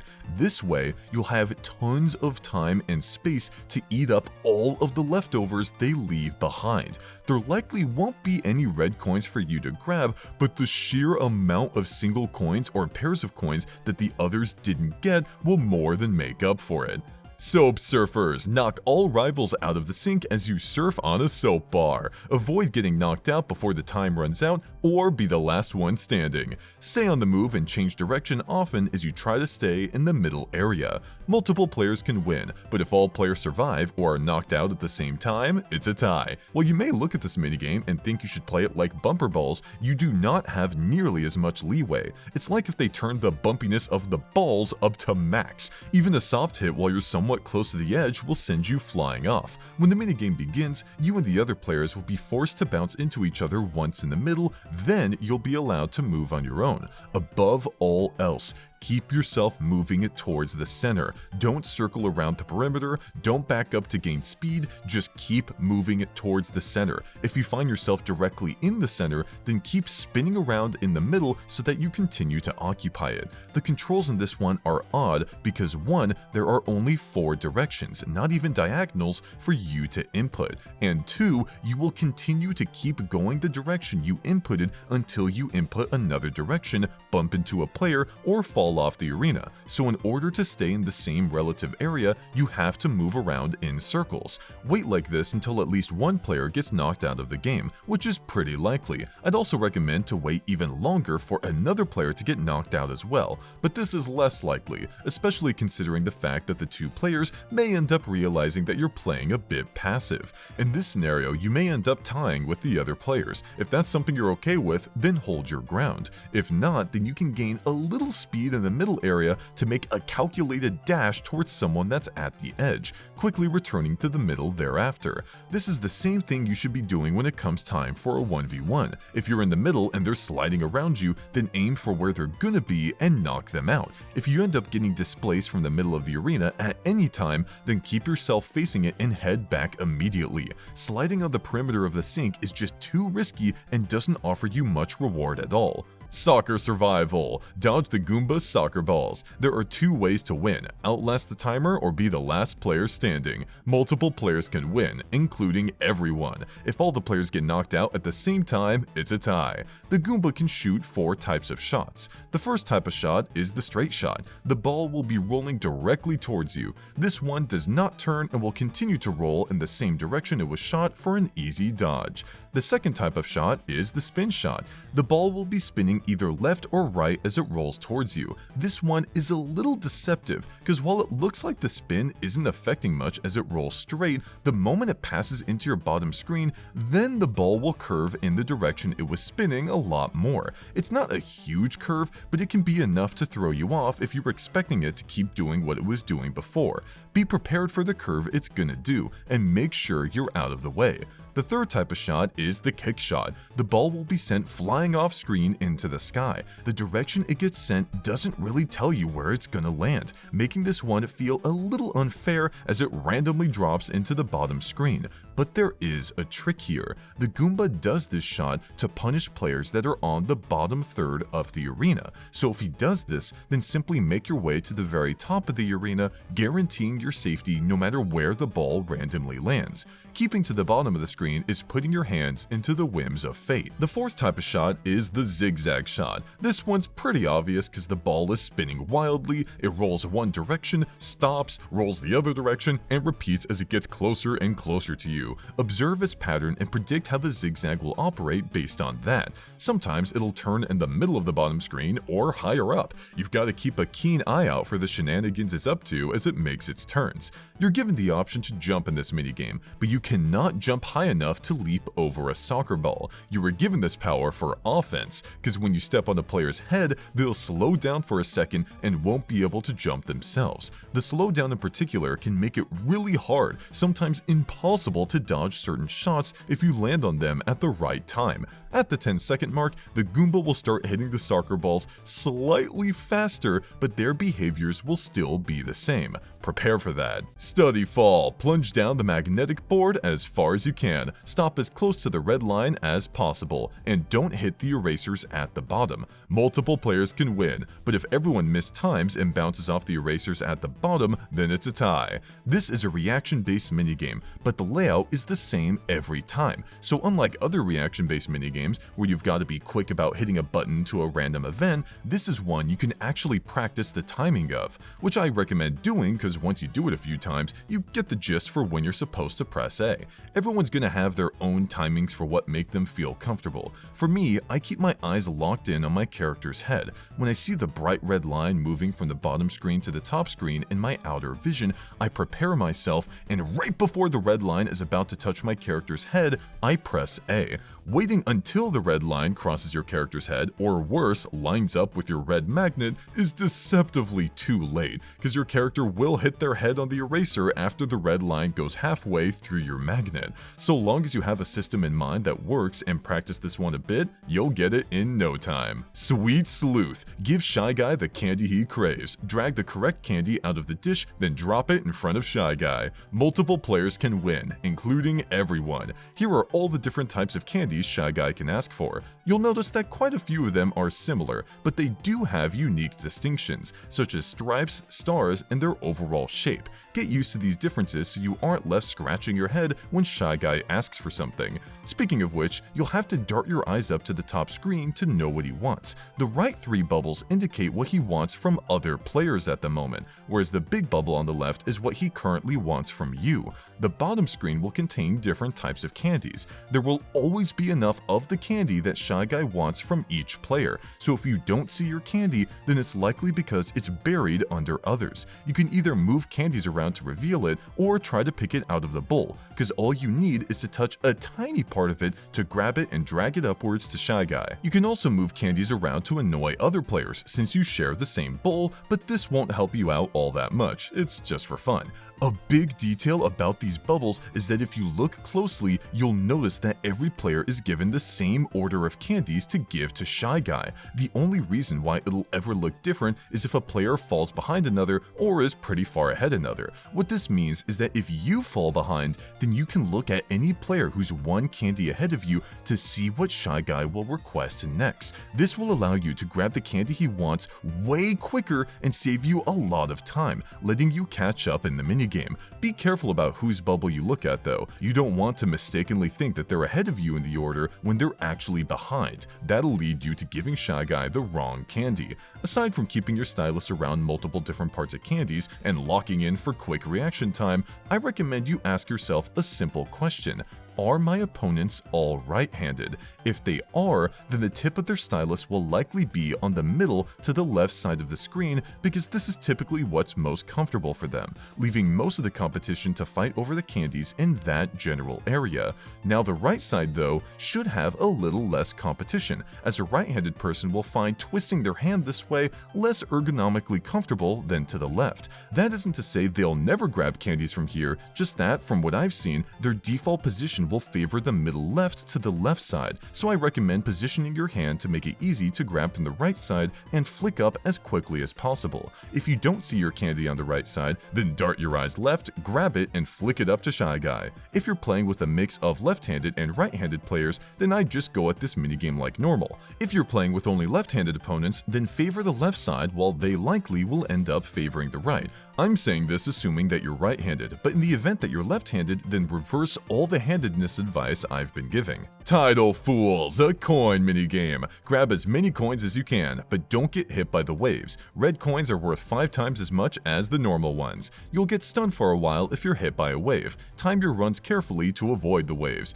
It is not kidding. If you so much as touch a wave, you'll get stunned for 4 seconds, which is long enough to keep you out of grabbing any coins for that entire round. There are 4 rounds, or waves if you want to call them, by the way. You'll know the exact formation you'll have to avoid when the wave rolls in based on what it looks like on the top screen. It won't shift around or do any weird shenanigans. It's a pretty honest wave. You'll want to move yourself as close to the top of the bottom screen as possible without touching any part of the wave. This way you'll be closer to the coins that appear when the wave recedes. The wave itself is not especially fast. You can react to it coming in a little further than you thought, so don't be afraid to be a little aggressive with how far you push up. You'll get the hang of knowing how these waves work after you encounter them a few times. There's no jumping or bumping in this minigame. It's a pretty simple matter of reaching the coins before your opponents do. Prioritize grabbing red ones over yellow ones at all costs due to them being worth 5 times as much.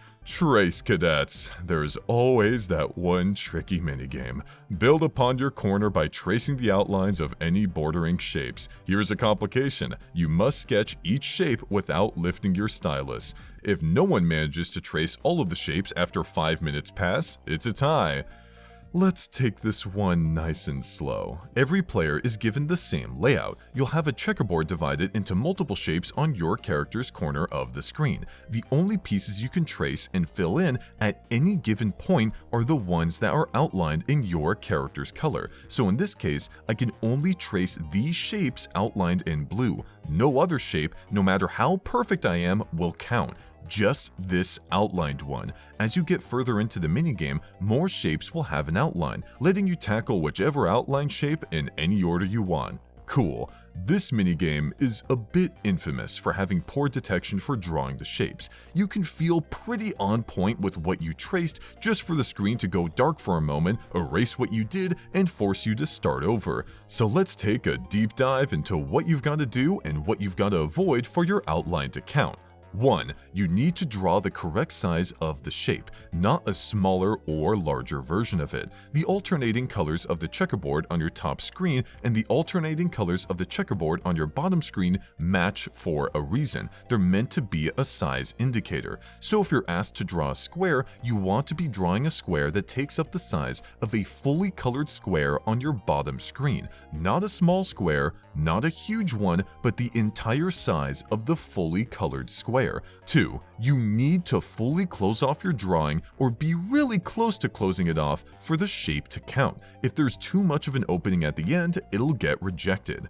Alright, we've covered the basics of outline rejections, which will definitely help, but there are still some weird quirks we need to cover that'll help fully explain what this minigame's deal is. From what I've tested, there are invisible markers located in the middle of each square. When tracing a shape, you need it outside, not on, outside of these markers without touching any other markers for it to count. Some shapes are a little different when it comes to this rule, but we'll go over every shape just to make sure all of our bases are covered. The square. You must draw outside all 4 markers. Notice how no matter what I draw, a circle, a big squiggly, this weird shape, that it's counting because I'm outside of these 4 invisible markers without touching any of the other ones. No shape will be accepted if you include these outer markers. Keep that in mind as we continue. The big square. This larger version of the square has 16 markers instead of 4, but you're given leniency on how many markers you're allowed to miss when drawing this shape. As long as you outline 13 out of 16 of them, your drawing will be accepted. Any less than 13 and it won't go through. The vertical rectangle. You could take the time to draw around 8 markers like so, but drawing around just 7, 6, or even 5 is enough to count so long as you've outlined all the markers on one side and a single marker on the top or bottom of the other side. The horizontal rectangle. This one functions the same as its vertical counterpart, where you can draw around just 5 markers so long as you've outlined all markers on one side and a single marker on the far left or far right of the other side. That being said, it feels a bit more inconsistent than the vertical rectangle, so I opt in for just drawing the shape like normal. The T-shape. Regardless of which way it's facing, it'll let you miss 5 markers on the long end of it. You just need to make sure you outline at least one of them on an end of the long side as well as the rest of the markers. For the L shape, you cannot miss the marker on the corner belonging to the long end, but you can miss 3 markers on one side of it. For the half pipe, you must make sure you outline one of the corner markers on the long end. You can miss the rest of the markers on this side and still be good. You can even miss the markers in the middle of the shape and be fine, making this shape a really weird one that grants you quite a bit of leniency. The long triangle, regardless of which way it's facing, only requires you to outline the marker that represents the short acute angle of the triangle, as well as the 3 markers across the long part of the triangle. You can skip the right angle's marker and be fine. You can also outline the marker next to the short acute angle and still have your drawing get accepted as well. The regular triangle, regardless of which way it's facing, requires you to outline 3 markers without missing any of them. You don't even have to make the triangle shape. You can do a mini L shape and it'll still count, but this takes longer than doing the triangle, so it'd just be for fun. When making this triangle, you'll end up crossing over one of the other squares. Do not accidentally outline this other square's marker or your drawing will be rejected, because as far as the game's concerned, you made a square, not a triangle. I have a feeling that there may still be more than meets the eye to this one, and a few of these tips may end up getting expanded upon or just flat out corrected.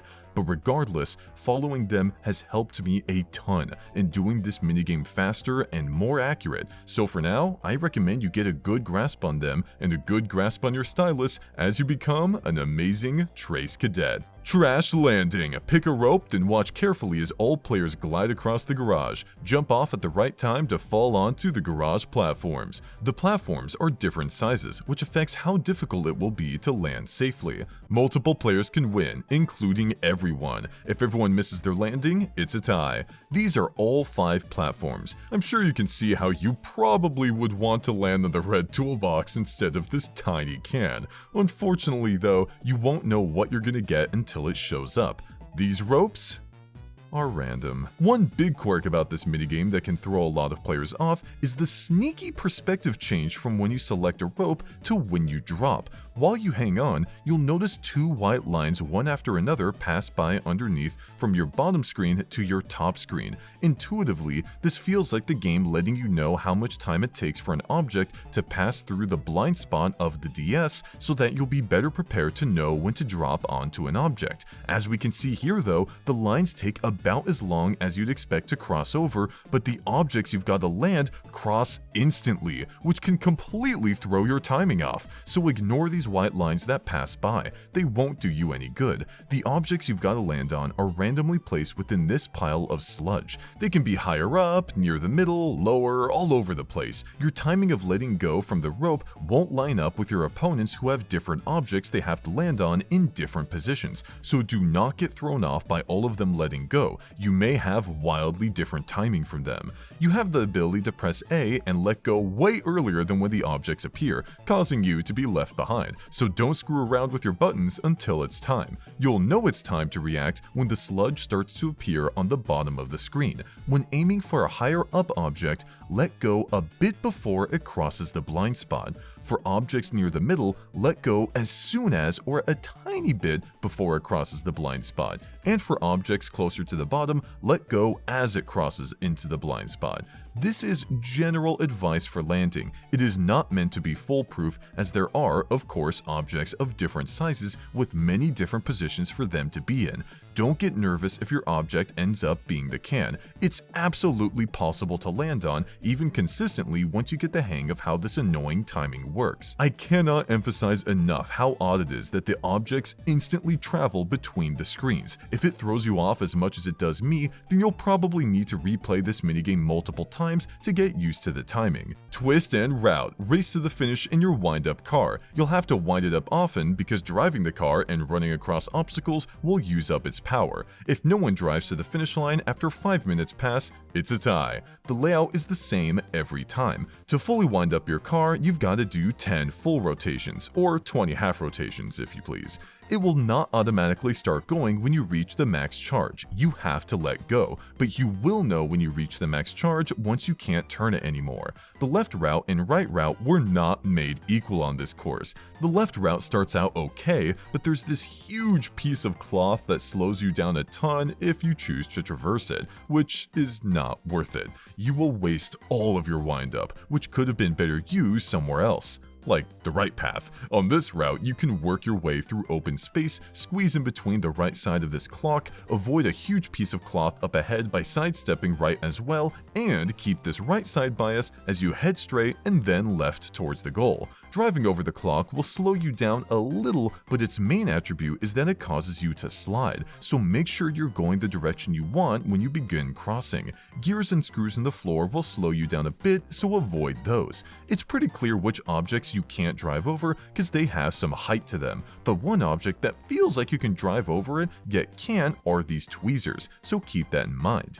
You can't choose which spot you spawn in, so if you're on the left, you might feel like you're better off taking the left route anyways, but honestly, I'd still take a little time to go to the right route so long as not all the other players are taking it too. Running into their cars can eat up a ton of the wind-up that you've done for your car. I'd avoid the potential of running into the butt of my foes and instead divert my attention to going the left route at first and then slyly going through the left of the clock here. It's not as good, but certainly better than getting jumbled up with a bunch of opponents on the right side. If you're quicker at winding up your car and releasing it faster than your opponents, then you may be able to get away with cutting them off as you head right. You may even get one of them to bump you further if they aren't expecting this move. If you find yourself pretty close to the finish line, don't take the time to wind up to the absolute max. Just do it a bit so you can save time. Whomp-a-Thon. Survive among the falling whomps until the timer runs out to win, or just be the last one standing. A whomp will shake before it falls flat. That's your signal to get out of its way. Multiple players can win, including everyone, but if the remaining players get crushed at the same time, it's a tie. When a whomp falls, you're best off dodging to the side, but you need to keep in mind that the arms of the whomp can crush you too. If you get lucky, then all they'll do is shove you aside, but in certain positions, they will be fatal. You could also dodge to the opposite side of where the whomp falls, but how good of a move that is depends on which whomp is the one falling. Notice how the arena is rectangular, being longer on the left and right sides. This makes it so you have more room to dodge on the opposite side of the left and right whomps, but less room to dodge on the opposite side of the top and bottom whomps. This also means that you technically have less space to dodge to the side when it comes to the left and right whomps too, but considering how long whomps are, it'll still often be a better move to make. From seconds 30 to 20, only one whomp at a time will shake and then fall. From seconds 20 to 10, 2 whomps will shake, with only the first one that started shaking actually falling. From seconds 10 to 0, 3 whomps can be shaking at a time, but again, only the first one that shakes actually falls. This is a pretty important detail, especially near the end where there's a ton of whomps shaking at once. You don't need to awkwardly position yourself to be safe from all of them. Just note whichever one was shaking first and then dodge it like normal. Big quirk about this minigame is when a player gets flattened, they still have a hitbox that you need to move around. Do not get stuck on them. They have now become an annoying obstacle in the way as you attempt to avoid these whomps. 1v3 minigames, Fast Food Frenzy. For the solo player, trip up your opponents by throwing food in their way. Ice cream dishes may freeze them, and pancake syrup will slow them. Defeat all three to win. Don't just throw food randomly. Create a course that makes your opponents run farther. They may fall behind as they try to outrun the belt. For the team of 3, dodge food and avoid falling off the conveyor belt. If even one of you survives, you'll all win. You can see here that you can't use the same item repeatedly. They have cooldowns. Ice cream has the shortest cooldown, able to be used pretty quickly. The same is true for the hot dog. It just keeps rolling in. Fries have a short to medium length cooldown. Pancakes don't take too long to come in, but it does end up being a bit. Drinks take about 2 full seconds to recharge, which feels like a long time until you consider that burgers take 3 full seconds to come back. Jeez. The drink and burger cannot be jumped over with a regular jump, but whereas the drink is kinda just meant to take up space, the burgers will bounce players back from wherever they touched it, regardless if they jumped or not. This can make for some chaos for the 3 players if they're bunched together in one spot, especially when you consider an annoying quirk of the minigame with these green guardrails. You can only touch the top of them via jumping, even a tiny one will do, but this will instantly knock you out of the game, which may cause tons of confusion if you didn't know you couldn't run on these parts. The fries can be jumped on and over pretty easily, and may actually end up helping the team of 3 as they now have extra height to jump over things with. Touching the fries while on the ground has the same bouncy effect that the hamburgers have, specifically sending players towards the fall-off point of the conveyor belt.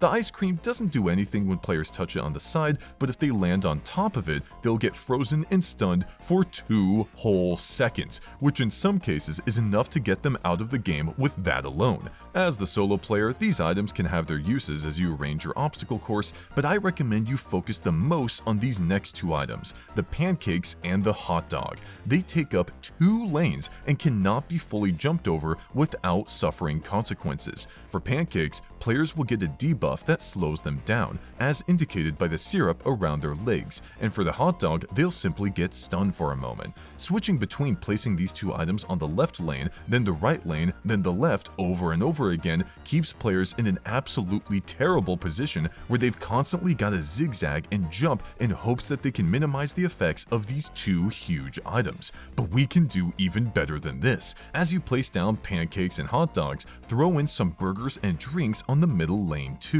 Once you get into this rhythm, you'll find yourself constantly having annoying items for the 3 players placed on lanes all over the place, making it difficult for them to navigate between them and their fellow teammates that may get in the way. This setup works best when you're dealing with multiple players due to its coverage, but if you're dealing with someone who's sticking hard to one of the sidelines and has caught on to the pattern, then you'll need a different approach that's less spread out.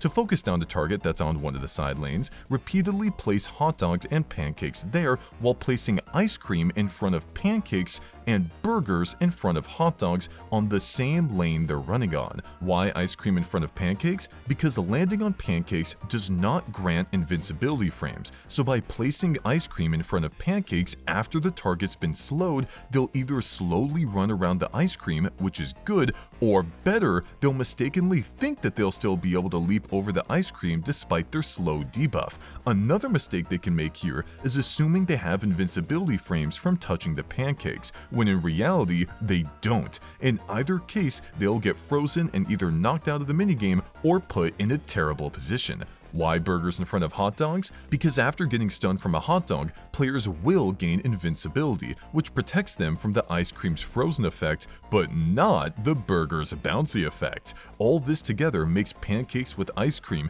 and hot dogs with burgers the ideal pairings to place down one after another when confronting a player running along one of the side lanes. Feel free to throw in a drink if you have free time in between placements. It's not especially amazing, but it does take up space, which can waste players' time. If your target is in the middle lane, then go back to the original strategy we talked about where 2 lane items are spread across the field with taller items in the middle to prevent them from camping there. Above all else, don't use the fries. If you're on the team of 3, observe what the solo player places down. Anytime you've got to choose between engaging with fries or another item, always choose the fries. It's just a simple thing to jump over. If at any point you can easily sidestep pancakes, do so. This slow buff is no joke and can hurt you greatly, especially near the end of the minigame. Oh, I forgot to mention, from seconds 30 to 20, the conveyor belt will move at a slow speed. From 20 to 10, it'll move at a medium speed, and from 10 to 0, it'll move at a fast speed. So yeah, getting the pancake slow debuff near the end of this minigame can hurt a ton.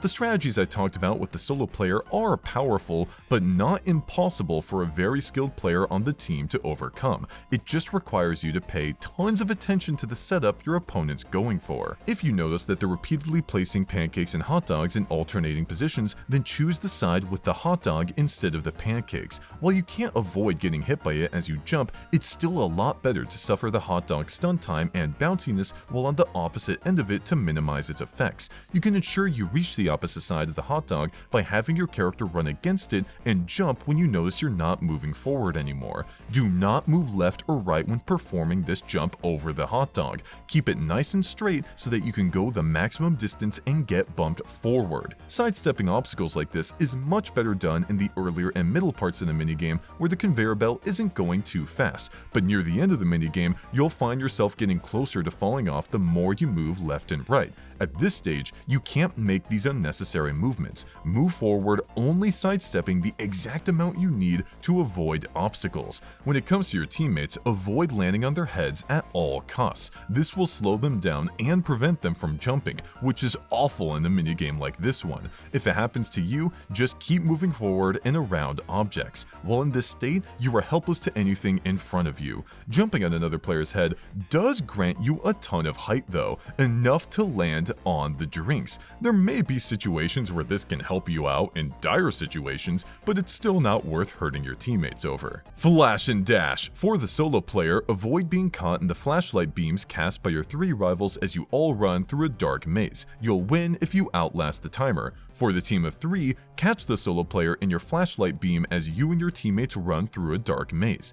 The game calls these things at the bottom warning lights, but I'll be calling them circles just so there's no confusion whenever I say the word light. Each side has them, and the more circles that are turned on at any given time, the closer one side's player is to the other side's player. In the solo player's case, it's how close they are to one of the 3 players, and in the team of 3's case, it's how close each one individually, apart from their teammates, is to the solo player. An unfortunate quirk about these circles is that it calculates the distance based on a simple straight line between the solo player and the opponent without taking into account all the obstacles a player would need to get around for the journey to be possible. This results in weird scenarios like this one, where as the solo player, your circles are telling you that an opponent is right on top of you, but in reality, due to this long wall, you're actually not in any danger. They'd have to travel a while to actually reach you. This false alarm can lead you into thinking that your position is bad when in reality you're completely fine. This doesn't mean that these circles are completely useless though. They're good at telling you that you're in danger if an opponent is coming at you in a straight line, but the main takeaway here is to not trust them completely. Keep in mind this wall deal we talked about and observe your surroundings to determine for yourself whether you're safe or not. When you drop into the minigame during the intro, pay attention to the ground. You may be able to spot where your opponent spawned in, giving you a nice heads up on what spot to initially avoid. It's pretty easy to tell when your opponents are around you, given they have a massive light surrounding them, but don't think that just because this place is dark that they can't see you. They can. It's not as obvious to them as it is to you, so you might be able to get away with quickly running past a corner of their screen, but to players with a keen eye, you'll be spotted, so don't get cocky. Due to the camera angle, it's easier for players to see what's above them than what's below them, like here, where this player on the team of 3 can see the solo player above them, but if the positions are reversed, they cannot see the solo player below them. For this reason, it's often better to occupy the lower half of the screen so that the team has a rougher time spotting you running around. Feel free to throw out misleading comments to your chasers, like telling them you've been on the top side of the screen the entire time as the minigame is closer to ending, when in reality, you're at the bottom of the arena. Little reactions or misdirections can go a long way in throwing throwing players off your trail. It's also worth it to just get good at moving around in this minigame so that you can juke your opponents. Everyone runs the same speed here, so if someone's on your tail and you're just flat out better at running, then they won't catch you unless you're chased into another player, in which case it kind of becomes like a game of Pac-Man. Camping long walls like this one can confuse the team of 3 for the same reason we talked about earlier with the circle indicators. They may think they're right next to you, ready to win the minigame, when in reality, they aren't close at all. This is better used against players who are more reliant on the circle indicators or are generally unskilled at this minigame. If you're on the team of 3, you'll always spawn next to one another, which isn't good. You need to spread out to cover more ground. You'll know how well spread out you are based on where you and your teammates' icons are on the map. If you're all quite far from one another, then odds are only one of you will have your circle indicators beeping on you. That player should tell the others what's going on and round up the squad to check the place out. Your circle indicators are more useful to you than the solo player. For them, it's beeping up and down based on the position of which of the 3 players is closest to them, which can cause confusion as to how many people are actually around them approaching their location. But your circles are just targeting a single person, the solo player. Nice and simple. As you patrol the arena, avoid the perimeter and instead walk one lane in from the perimeter. This is because your camera is zoomed out enough for you to see what's on the outer part of the arena anyways. So as long as you're making sure your eyes are peeled for the solo player, you won't miss them running on the outskirts, and will cover more ground this way. Your flashlight switches sides instantly alongside you, so if you've managed to corner a player, don't chase them. Quickly flash your lights on multiple sides so that they remain trapped in the corner. If time allows, tell your teammates where your position is so they can move in and get the player as you guard their escape. If time doesn't allow, or you're just confident you can out-juke the solo player, then quickly commit to a direction after flashing multiple times. If the solo player reacts really fast to your commitment, then back off and try again. The game will choose one of 3 arenas at random for you to play in. They're all symmetrical, not in color, but in formation. This is where their similarities end though, as the gameplay in these 3 arenas feels different enough to warrant me giving each of them a name for easier distinction. This map is Bunker, which heavily favors the 3 players due to how enclosed the arena is with very few alternate paths for players to take. These corners in particular are brutal. If you're the solo player, then avoid going too far into them, because if even a single opponent approaches you, you'll have no options and will most certainly be spotted and likely caught as you try to weasel your way out of this dead end. One advantage to this spot is that you can trick players on the opposite side of the wall into thinking you're on the other side of the arena due to how the circle indicators work, but if they catch on, then you better start hoofing it out of there. Attempting to cross to the other side of the map is difficult, considering it's such a narrow gap, where again, even a single player can prevent you from crossing. I'd recommend trying to stick to one of the other 2 corners for more juking possibilities. If you're on the team of 3, you can round up the solo player quite quickly with proper communication here. You just need one player in the middle to prevent the solo player from crossing over, one player patrolling the top half of the arena, and one player patrolling the bottom half of the arena. Then, when one of the 2 players on opposite sides' circle indicators go off, they let their teammates know, resulting in one more player joining the patrol on that side and the other player remaining in the middle so that the solo player has no chance at escape. This map is Grid. It has the least amount of committal spaces out of all the arenas. You'll never feel like you're stuck in a path for more than a second. Even the middle area here, with this long wall, gives you holes to leave early. While you may think that this arena is favored towards the solo player on account of its design being the opposite of bunkers, I'm afraid that isn't the case. With how many holes there are, it's really easy for the 3 players to run alongside the solo player after finding them and quickly flashing their light towards the solo player for even a few frames to nab an easy win. Sure, the solo player could out-juke the team on multiple occasions to avoid this from happening, but more often than not, it'll likely end with a quick turn and capture from the team. I'd still say Bunker is worse for the solo player on account of the severe lack of options they have there, but this is too far in the other direction, where the incredible amount of options for the team of 3 puts too many holes in the solo player's defenses.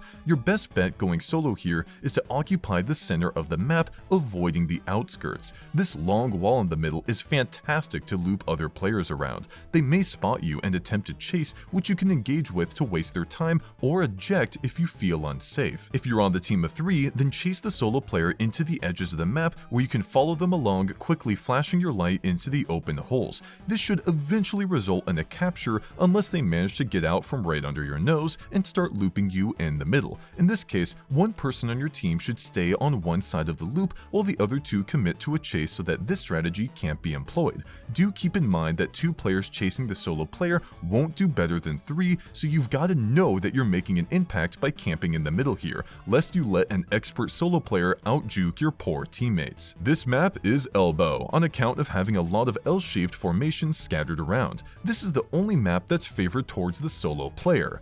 Slightly, if even that. I wish I could give the solo player more here, but because of how this minigame was designed at its core, things are just generally going to be 3-player sided with how much ground they're able to cover in such a short time span, in addition to their circle indicators being a bit more useful. If you're the solo player though, this is the map you want to see. You can loop an opponent around one of the L shapes over and over, fleeing to one of the straightaways that is quite a commitment for you, but you can always do a quick back out if you feel it's not worth it.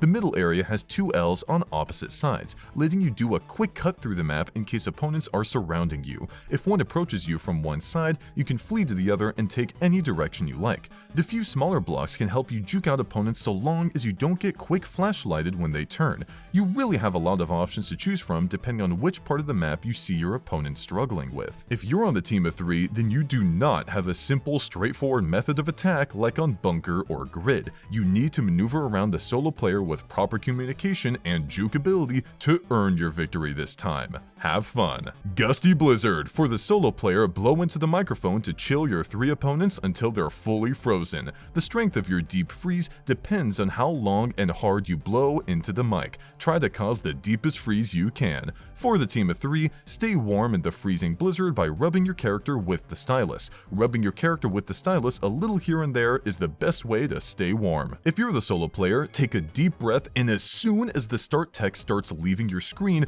blow really hard into the mic. You'll know you're doing it hard enough as long as you see the bars at the bottom screen completely filled in to the max. If it's at that point, then keep going. You've got this. Don't pass out, obviously, breathe if you need to, but the minigame's length is 10 seconds. For most people, this is doable so long as a deep enough breath is taken at the beginning and you aren't overdoing the breath and expelling all of your oxygen. There's a good middle ground here for conserving your air that you'll find if you practice the minigame a couple times. If you're on the team of 3, you'll keep yourself warmer by doing really fast short rubs over your character than long ones. Your temperature is going to fall no matter how good your rubs are, so don't think you're doing anything wrong when that happens. You're merely stalling the cold for 10 seconds, not ridding yourself of it completely. Nothing to luge. Race down the hill on your spoon sled. Scraping a corner during a turn will slow you down, so take corners smoothly. Watch the course ahead so you know when and how to swerve. If both teams reach the finish line at the same time or if 5 minutes pass, it's a tie.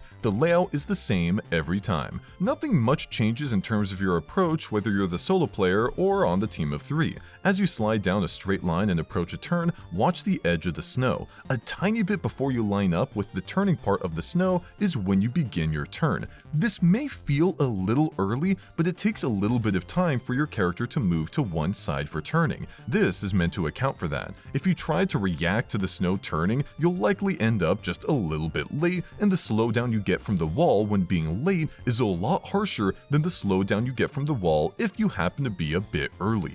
At the end of a turn, you want to release your turn a little before you straighten out to avoid slowdown as well. The hardest part of the course is the end, where you turn right, barely straighten out, and then turn left. Recognize the straightened out zone and quickly react to it before beginning your left turn. The maneuver here is a little quick, but completely doable once you know what to expect. When you're on the team of 3, your teammates' movements will move the sled around, but don't get distracted from that. Just play the minigame as if you were solo to best keep the sled on track. If a teammate is throwing by holding the opposite of the proper direction, then you can correct the sled by holding the other direction to keep yourself on track. But that about does it for differences, just play it like normal. Peekaboo! Tap as many boos that match the target type as you can. You'll have to shift your view of the floor as you scan the crowd for them. For the solo player, your view is much larger than the other team's views, but there are 3 of them and only 1 of you. For the team of 3, the single player's view is much larger than your team's views. Fortunately, there are 3 of you, so divide up the floor for your search. If 5 minutes pass with both sides having the same number of boos caught, it's a tie. Tapping the correct boo that matches the target at the top of your screen will have that boo disappear, but not before showing your icon to indicate that you got it. You'll see icons of any other players that managed to recently tap a target boo as well. If you tap the wrong boo, then boo! A boo will jump up onto your screen, preventing you from tapping any boos for a little bit. The wrong boo that you tapped will not disappear, but it will run away a little. The minigame randomly chooses one set of outfits each time you play. All the outfits in a set usually look pretty similar to one another in order to throw you off. The hat set has some boos wearing party hats, others top hats, baseball caps. These are pretty easy to tell from each other at a glance. The glasses set has different colors and styles of glasses, but a couple are unfortunately nearly identical in design, with the colors being the main thing differentiating them. If you struggle with distinguishing certain colors, then you may have to identify the minute differences in these glasses designs should one of them end up being the target boo. The variety set has goggles, hats, and 2 different types of crowns. These latter 2 are the annoying bunch if one of them is the target boo. When facing forward, you can tell the difference pretty easily since one type of crown is taller with jewels inserted into it, but from any other angle, you can't see the jewels and mainly have to rely on the outline of the crown to differentiate the 2. What's simultaneously the easiest and most difficult set is the colored boos, where the only distinguishing trait is, well, the color. If you struggle with that, then I'm sorry to say that this minigame doesn't have anything else to differentiate these guys. Look at the target boo, and whatever you see there, try to match as closely as possible with the boos you see on the screen. You can ignore any others. This is good advice for the minigame in general. Any boos that aren't your target boo are just there to throw you off. If you're the solo player, your screen is larger, yes, but it's also faster than the 3 players too. The map is full of icons that let you know where boos are, so when the minigame begins, immediately move towards the largest clump of boos and tap all the ones that match with the target boo. Once you're done there, look for the next biggest clump and so on. Your increased sight and speed is a big factor here that allows you to take boos right from under the team's noses. Don't be afraid to quickly scan around where other players are to quickly tap what they couldn't see or get to in time. If you're on the team of 3, you need to spread out. If you don't and continue to occupy the same spots as your team, then you're likely to lose due to the solo player's much larger screen and increased speed. You may be tempted to go for the largest clump of boos at the beginning, but your teammates are likely going to do that already if they're good. Try going for smaller clumps where no one is so that you can prevent the solo player from stealing anything away from you. Regardless of which side you're on, keep in mind that boos can go under the furniture in the room. You'll know they're there because you'll see their icons on the map or a little transparent. That being said, you can still tap them while they're hiding like this, so if you're sure that the target boo is hiding under some furniture, then tap them like normal to earn a point. The total amount of target boos to tap will vary between lower numbers and higher numbers, but it'll always be an odd number at the end of the day. Penny Pinchers, a coin minigame. For the solo player, grab the coins that spill from the chest, but don't get hit by bees. For the team of 3, use your grabber to get the coins that slip past the solo player on the top screen. Red coins are worth 5 coins. If you're the solo player, then jumping is instrumental to your success. When coins hit the ground, they bounce high into the air, but the bees that fall don't. They stay fairly grounded, so jumping will not only help you grab these flying high coins, but also help you avoid the bees on the floor. Your movement speed isn't as fast here as it is in other minigames, but you can still rack up a ton of coins by consistently jumping towards the ones that fall and avoiding the bees. If you see a red coin fall, then immediately make your way towards it. The work you have to put into grabbing 5 coins is a lot more than 5 coins packed into this one red one. Don't let it fall to the bottom screen. Even if you play perfectly, you are very, very unlikely to grab all the coins. Do not measure your success by what you've lost, only by what you've gained. Feels like there's a few things in life that could apply to, huh? If you're on the team of 3, then watch for the coins that pass by the solo player and get ready for them to fall onto the bottom screen. You and your teammates are likely to catch nearly, if not all of the fallen coins due to how easy it is to simply tap the coins that fall. You and your teammates will share all the coins you gather, so play nice and work together. Plush Crush. For the solo player, avoid the toys that your opponents try to drop on you. Watch for shadows that appear just before a toy crashes down on the spot. Don't let yourself be cornered. Stay in the most wide open area to give yourself the best chance of escape. For the team of 3, drop a toy on the solo player to win. Work with the other players to trap and squish the target. It takes time to drop a toy, so work with your teammates to cut off the solo player's escape routes. There are 4 single-tile plushies and 2 two-tile plushies. They each move at the same speed, making the two-tile ones more dangerous than the single-tile ones in most situations. I say most because they can't be maneuvered into tight spaces like the single-tile ones can. But other than these situations, look out for the big boys. They can't be rotated or turned. They're just threatening across the horizontal plane, making jukes up and down preferable. The 3 players cannot drop plushies while moving from one tile to another. They can only drop a plush when it's hovering over the middle of a tile, so you're free to run directly under a plush as it moves between them. You have the same grace period when a plush is being picked up. The team is not able to pick up and instantly drop them. They've got to wait till it's been fully secured in the sky. Don't feel intimidated by the team holding plushies and inching closer to you with them. Try running towards them, then double back, or just run all the way through, honestly. The reaction time needed to drop the plush here is a bit difficult. You won't get hit unless they saw the move coming, which is why making your movement unpredictable is essential. Don't run in a straight line towards someone's plush, try going this way, then that way, and all over the place. Just make sure you don't corner yourself. If you're on the team of 3, then I recommend keeping one of the two-tile plushies near the middle of the arena to reduce a lot of the solo player's options. Single-tile plushies become more powerful when the middle area is blocked off, since it leaves the solo player with just 2 tile lanes on 3 sides and a 1 tile lane on the other. This won't work on everyone, so if you're not seeing much progress, then arranging the plushies in different ways to cut off the solo player is best. Your ideal scenario is them being cornered completely, which a skilled solo player won't ever fall for, but if you and your teammates are coordinated, you may be able to pull it off so long as the plushies fall around the same time. Power Washer. For the solo player, wash all your rivals off the plate by rotating the water sprayer. Defeat all 3 to win. You can rotate the plate in either direction, so keep an eye on where your opponents are, then catch them off guard when you can. For the team of 3, avoid the water jets as you try to survive on the plate. If even one of the 3 plate runners outlasts the timer, all 3 win the challenge. Be prepared to change your course, because the plate can change direction at any time. After a while, the second water jet will also spray. If you're the solo player, then to keep the water spraying rotating around in a constant circle, you need to be drawing a constant circle on your screen as well. Changing directions can be a little awkward, requiring you to suddenly switch the direction you're drawing the circle. When it comes to quick switches in direction, consider doing semicircles, which are easier to switch between. Ideally, you want the best player to get out first, so identify who that is and change your rotations to make it more difficult for them while they've got to deal with avoiding bumps with their teammates. If you're finding difficulty eliminating anyone, then no worries, your second sprayer activates at not the halfway mark like you'd expect, but the 13-second mark.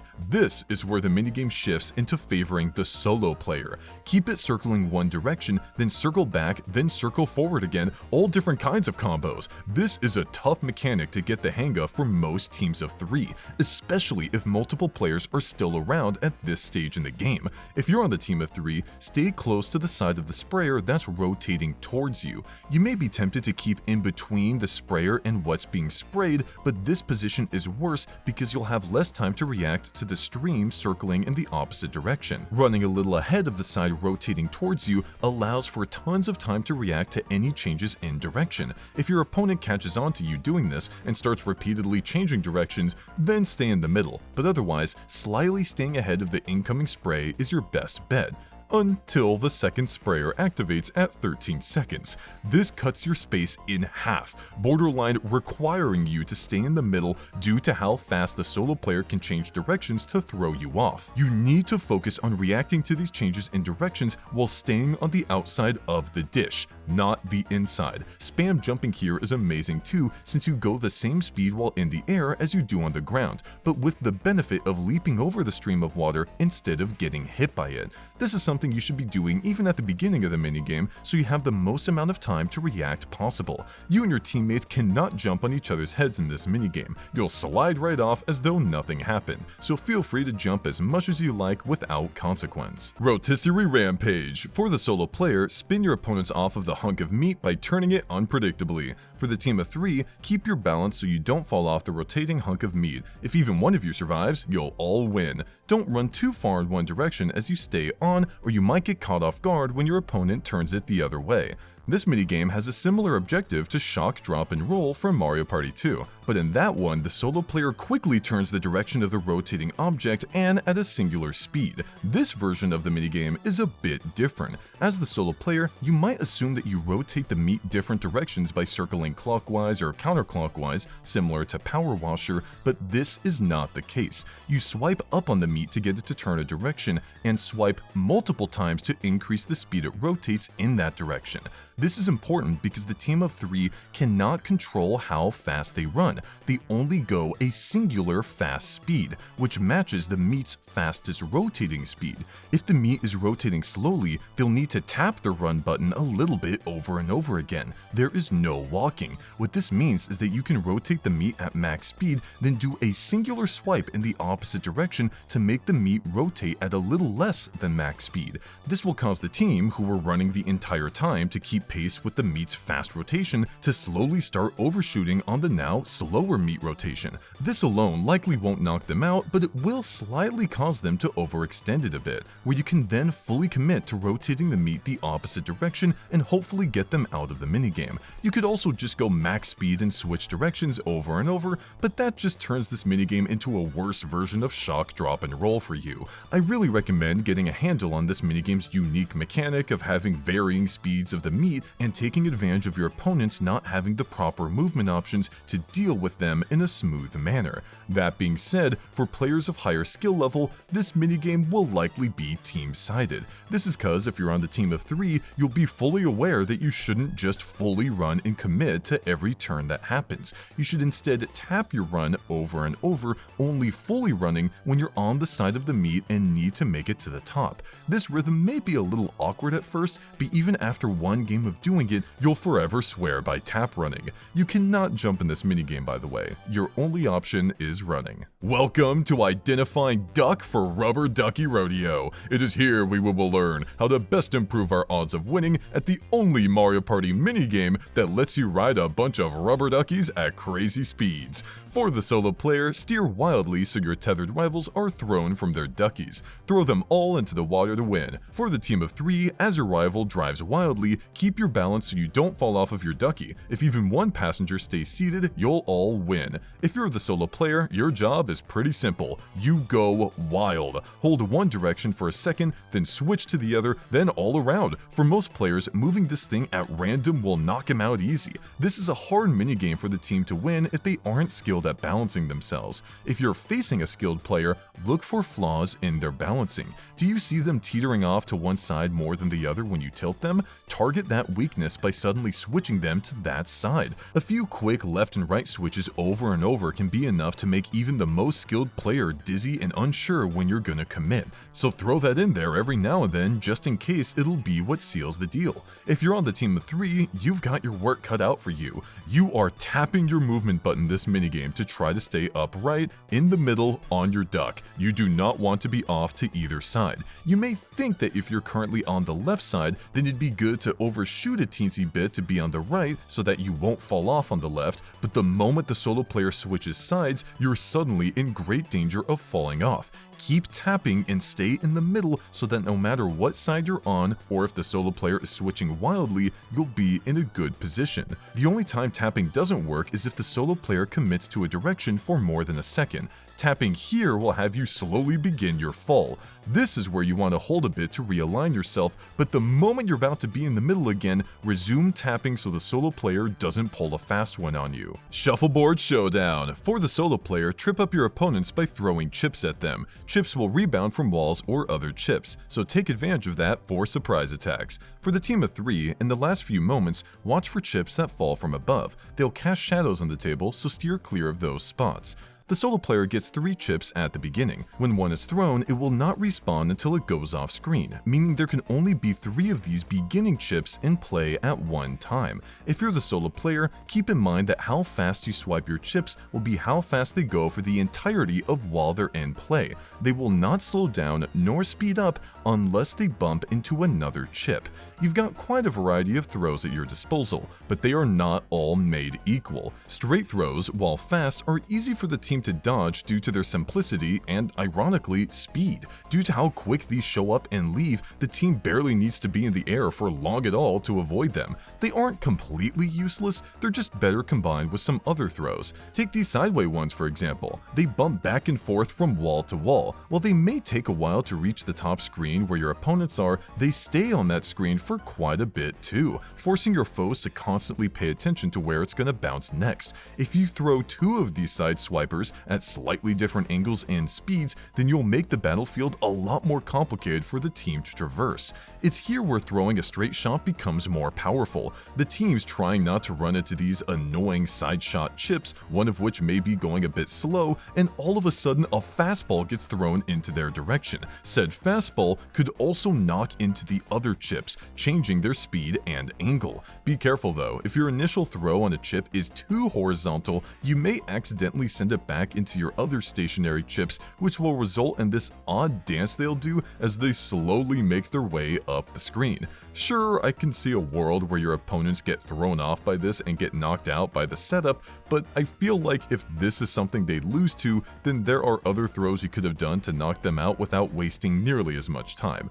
Avoid this infinity chain by making sure you throw your chip a little more vertical as to not bump into the others. When it comes to speed, I'd personally have these side swiping ones a little fast. Some players struggle with keeping track of slow moving objects, and if you realize your opponent is one of those, then you can feel free to target them with that, but I'd focus on quicker ones on the onset. When the timer hits the 10-second mark of the minigame, a chip will randomly fall from the sky and onto the team's battlefield. Every even number from this point onward will have an additional chip drop onto the battlefield in random positions as well. If you thought the side-swapping chips weren't helpful before, then guess again. You want to take advantage of these extra chips that fall onto the field as much as possible, and straightforward shots will send them off screen immediately. A side shot, though, will have it join your cavalry and trample your opponents. Don't fully count straight shots out though. They can absolutely cause some chaos on their own so long as you angle them properly. View them as higher risk shots that can cause quick chaos to players not expecting them. If you're on the team of 3, you've got a whole screen below you to see what's incoming. Take advantage of that. Do quick angle calculations in your head to figure out if your current position is safe or not. Don't randomly run and jump around, panicking as the chips fly. You may be good where you are. Speaking of which, jumping is great here. The chips are small in size, and you'll be able to save yourself from lots of dangerous situations with well-timed jumps. You don't even need to worry about jumping on your teammates' heads because you'll just slide right off. Touching a chip, no matter how slow it's going, will knock you out. There is an exception to this. If one of the falling chips near the end of the minigame bumps you on the head, then you won't get knocked out, just stunned for a second. This stun does not grant invincibility frames. It's designed to make it easier for the solo player's chips to knock you out of the game. If you happen to suffer the stun time, get ready to move when it's over so that nothing so much as touches you. Avoiding the falling chips is as simple as looking out for shadows that appear before they fall. You can actually stand on top of chips after they've fallen, but the moment they get touched by another chip, you'll get knocked out. The side-swapping shots I've been talking about are best countered by patience, followed by a solid jump over the horizontal line they keep bouncing between. Other shots are simply jumped over through paying attention to the solo player's swipes and reacting in time. Track Star. For the solo player, nudge your 3 opponents with your train by picking a path, then pressing the A button repeatedly to outrun them. For the team of 3, avoid getting nudged by your rival's train. Pick a path in the hopes that the train goes down the other one. You can outrun the train by pressing buttons. This one's a bit luck-based. If you're the solo player and you simply don't choose the same route that all 3 other players do after 3 rounds, then you're done. You won't even get a chance to knock them out. You are likely to get at least someone on your first round due to how many players there are. When you do, you've got to mash A. But here's the thing, the other side gets the opportunity to mash to run away, and if they're fast enough, then despite you choosing the same route as them, they can escape getting knocked out. What this means is that if even a single one of your opponents is just that good at mashing, then you could luckily choose their route all 3 times in a row and not knock them out because their mashing is simply better than yours by quite a bit. Unfortunate. Assuming you can mash fast enough though, what side you pick will come down to what kind of people you're playing with. I find that more often than not, if a player picks a luck-based option and it works out for them once, then they'll have a higher likelihood at choosing it again, especially if it's worked out for them twice in a row. So if you notice that one of your opponents has chosen the same direction multiple times in a row, then select that direction on the 3rd junction. Players just love getting to say that they won something by doing the same thing over and over. Capitalize on this cheekiness and knock those types of players out. If there's at least 2 players remaining on the team and you're approaching the 3rd junction, then they can simply split up to beat you easily. But only if you allow them to communicate with one another. The timer only gives players 3 seconds to make a decision. That's pretty short. You could loudly sing a song, cough a bunch, pretty much anything that lasts 3 seconds and is loud enough to make it so your opponents don't hear each other and are forced to make a random decision, thus putting hands back into the whims of fate instead of the whims of cheesy communication. 2v2 minigames, Airbrushers, a coin minigame. You and your partner each take 1 wing as you flap towards floating coins. Red coins are worth 5 times as much as the normal ones. The layout is semi-randomized. You'll always see 3 sets of regular coins followed by a red coin 3 times in a row. Which set contains the pair and where they are vertically will differ though. The total amount of coins you can get in this minigame is 27. Grabbing these coins is fairly easy despite the concept seeming like a difficult one. You and your teammate are simply pressing A to fly higher and letting go of A to fall lower. The only difficult maneuver here is attempting to get both coins of a pair. This is best done by approaching it from below and mashing A as fast as possible to fly up, nabbing both if you timed it right. If not, it's no worry. What you really want is all the red coins, and they don't spawn in these pairs. When they appear, simply flap your way over to them for an easy 5 coins for each of them. If you need your teammate to not gain any coins in this minigame, then don't press A at all. No matter how hard they try, you will drag them down to the floor, preventing them from getting any coins probably. Evil is sometimes necessary. Book it! Race up the stairs with your partner by taking turns pressing the noted buttons to lift your partner, then to shift them to another platform. Reduce your time by doing your part at just the right time. Watch the action closely so you can make a smooth trade-off each time. If 5 minutes pass without either team reaching the end, it's a tie. You've got to press A, B, Y, and X one after another 2 times in a row, then your teammate will do the same, then you again, rinse and repeat. You cannot make an input for a button if you're holding down any of the other buttons. Doing so will make the indicated button not go through, which risks messing up your entire rhythm. Ensure that you're only pressing the indicated button each time. Sliding your finger in a circular motion can get your inputs to register fast, but there is a risk of you accidentally pressing 2 buttons at the same time. If you happen to find your own style and manage to only hit the indicated button as you go in a circle though, you can really nail this minigame down.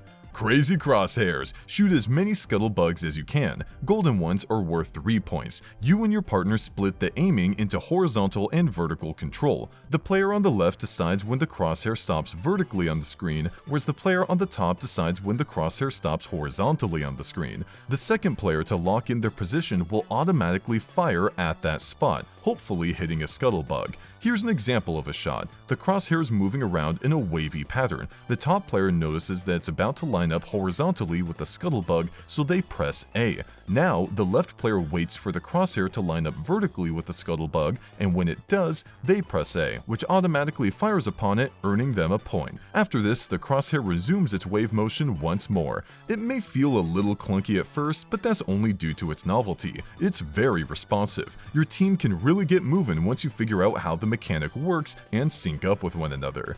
Golden scuttlebugs, which as you know are worth 3 points, will show up when the timer hits around 20, 13, and 6 seconds. Unlike other minigames, the timing of their arrival isn't as precise here, and in some cases it may not even want to show up near the end. To top it all off, the spots where it drops in on are random, and your opponents may get lucky and be in a better position than you are to shoot it. You can see the position of the other team's crosshairs via the circle flying around on the screen. I'd just keep shooting scuttlebugs, preparing your reaction time for when the golden one shows up, and when it does, press A as soon as your designated line lines up with it. If you're playing with someone who's never played this minigame before, and you're going up against a team with players who have, your odds aren't looking good due to the learning curve. You could suggest doing a practice round first for your partner to get the hang of it, but sometimes people don't like doing that. If you end up hopping into a game with an unskilled player who presses A at the wrong times, then quickly press A yourself to fire and move on from the mistake instead of hoping for a scuttlebug to show up. Cube Crushers, race to escape the ice maze with your partner. Both of you must hit the exit buttons in each section to open the way forward. If 5 minutes pass without either team making it to the end, it's a tie.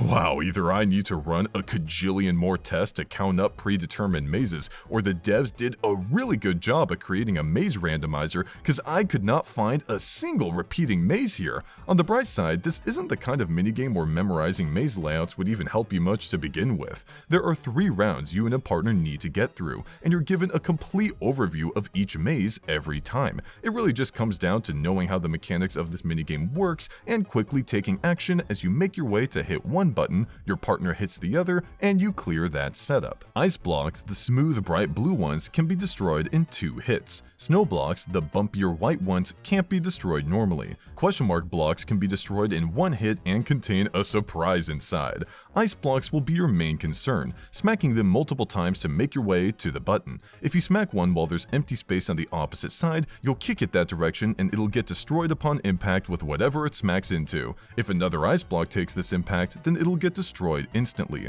If a snow block takes this impact, it'll crack. You can destroy one while it's cracked by giving it a whopping 10 punches or by sliding another ice block into it. You will likely never have to do either of these things to a snow block on purpose in order to take the fastest route.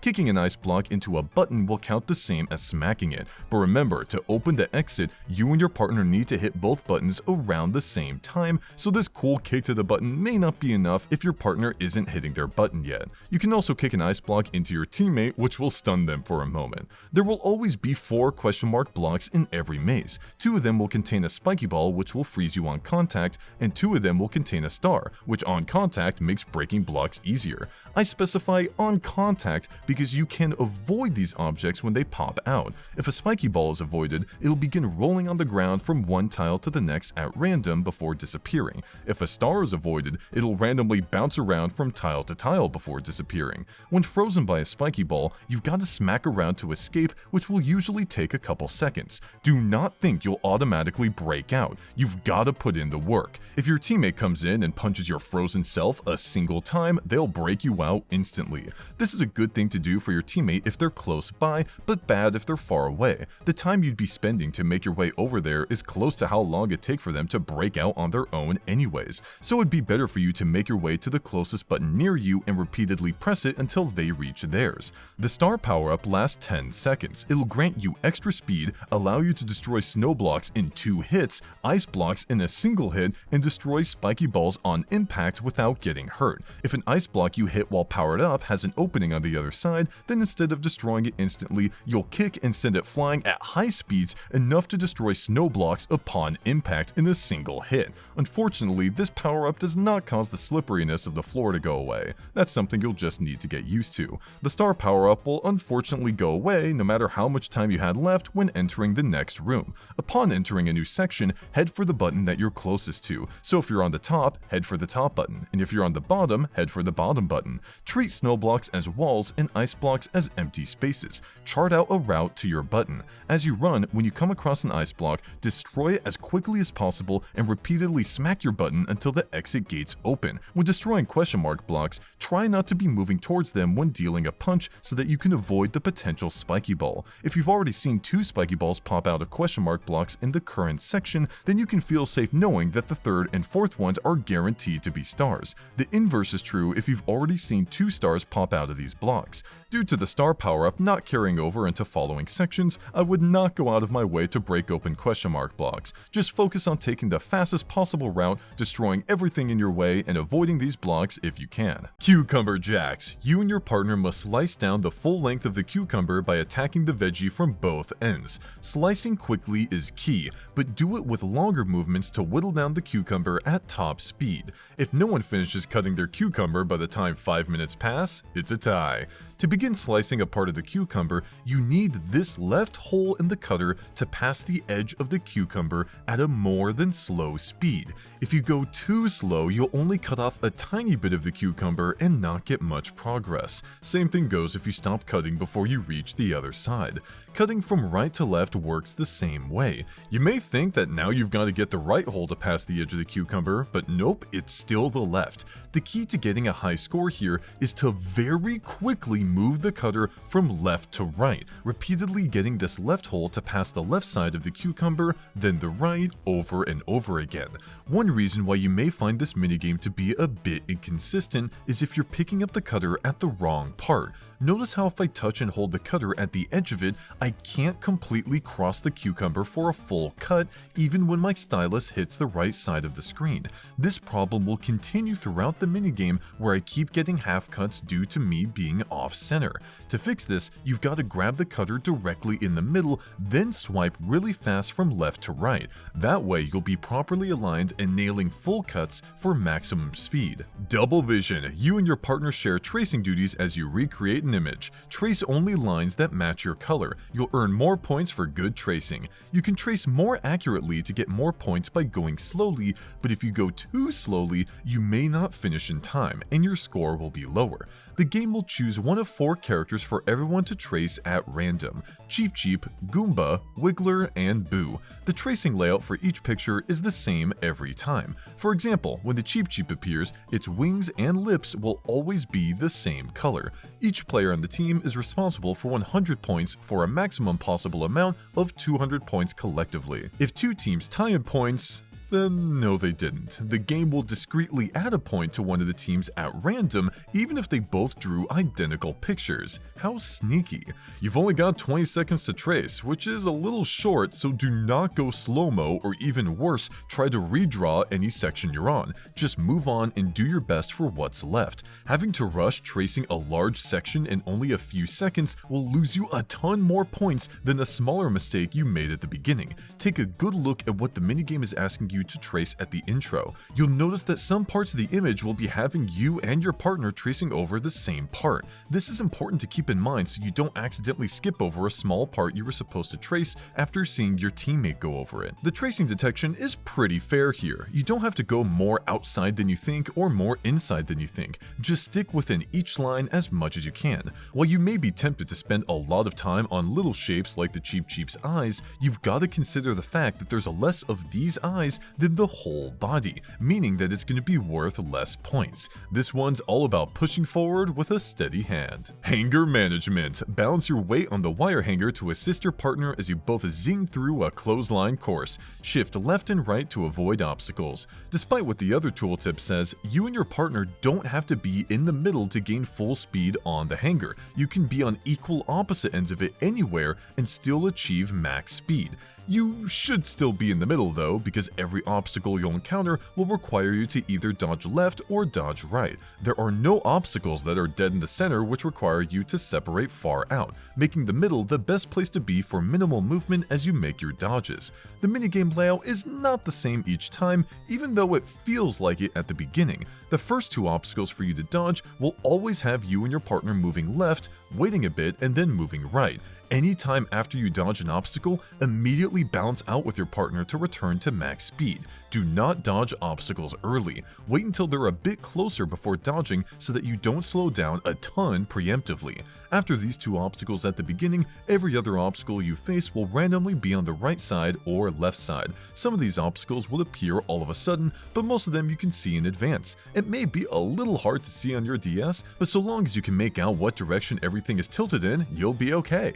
If you move into your partner when they're staying still, you'll move them, so don't give up if they aren't moving appropriately. Shove them the right way. They can do this to you too though. If they end up making a mistake by moving you, then shove against them to keep yourself where you are. Memory Mash. Flip cards to find pairings by ground pounding them. The team that finds 4 pairs first wins. Watch the cards that other players turn over as well, so you can remember their location and content. If neither team matches 4 cards by the time 5 minutes pass, it's a tie. These are all the cards that appear in this minigame. Knowing what they all are in advance will help you keep a better hold of them in your memory banks. When a player ground pounds a card, the background of that card will reflect what color team the player is on. So if you and an opponent ground pound a card at the same time, then look for what the background color of the card is to determine who it actually belongs to. Other than that, phew, this is a chaotic memory minigame. 4 players at once are constantly ground pounding cards, flipping them over for a couple seconds just for them to flip back face down.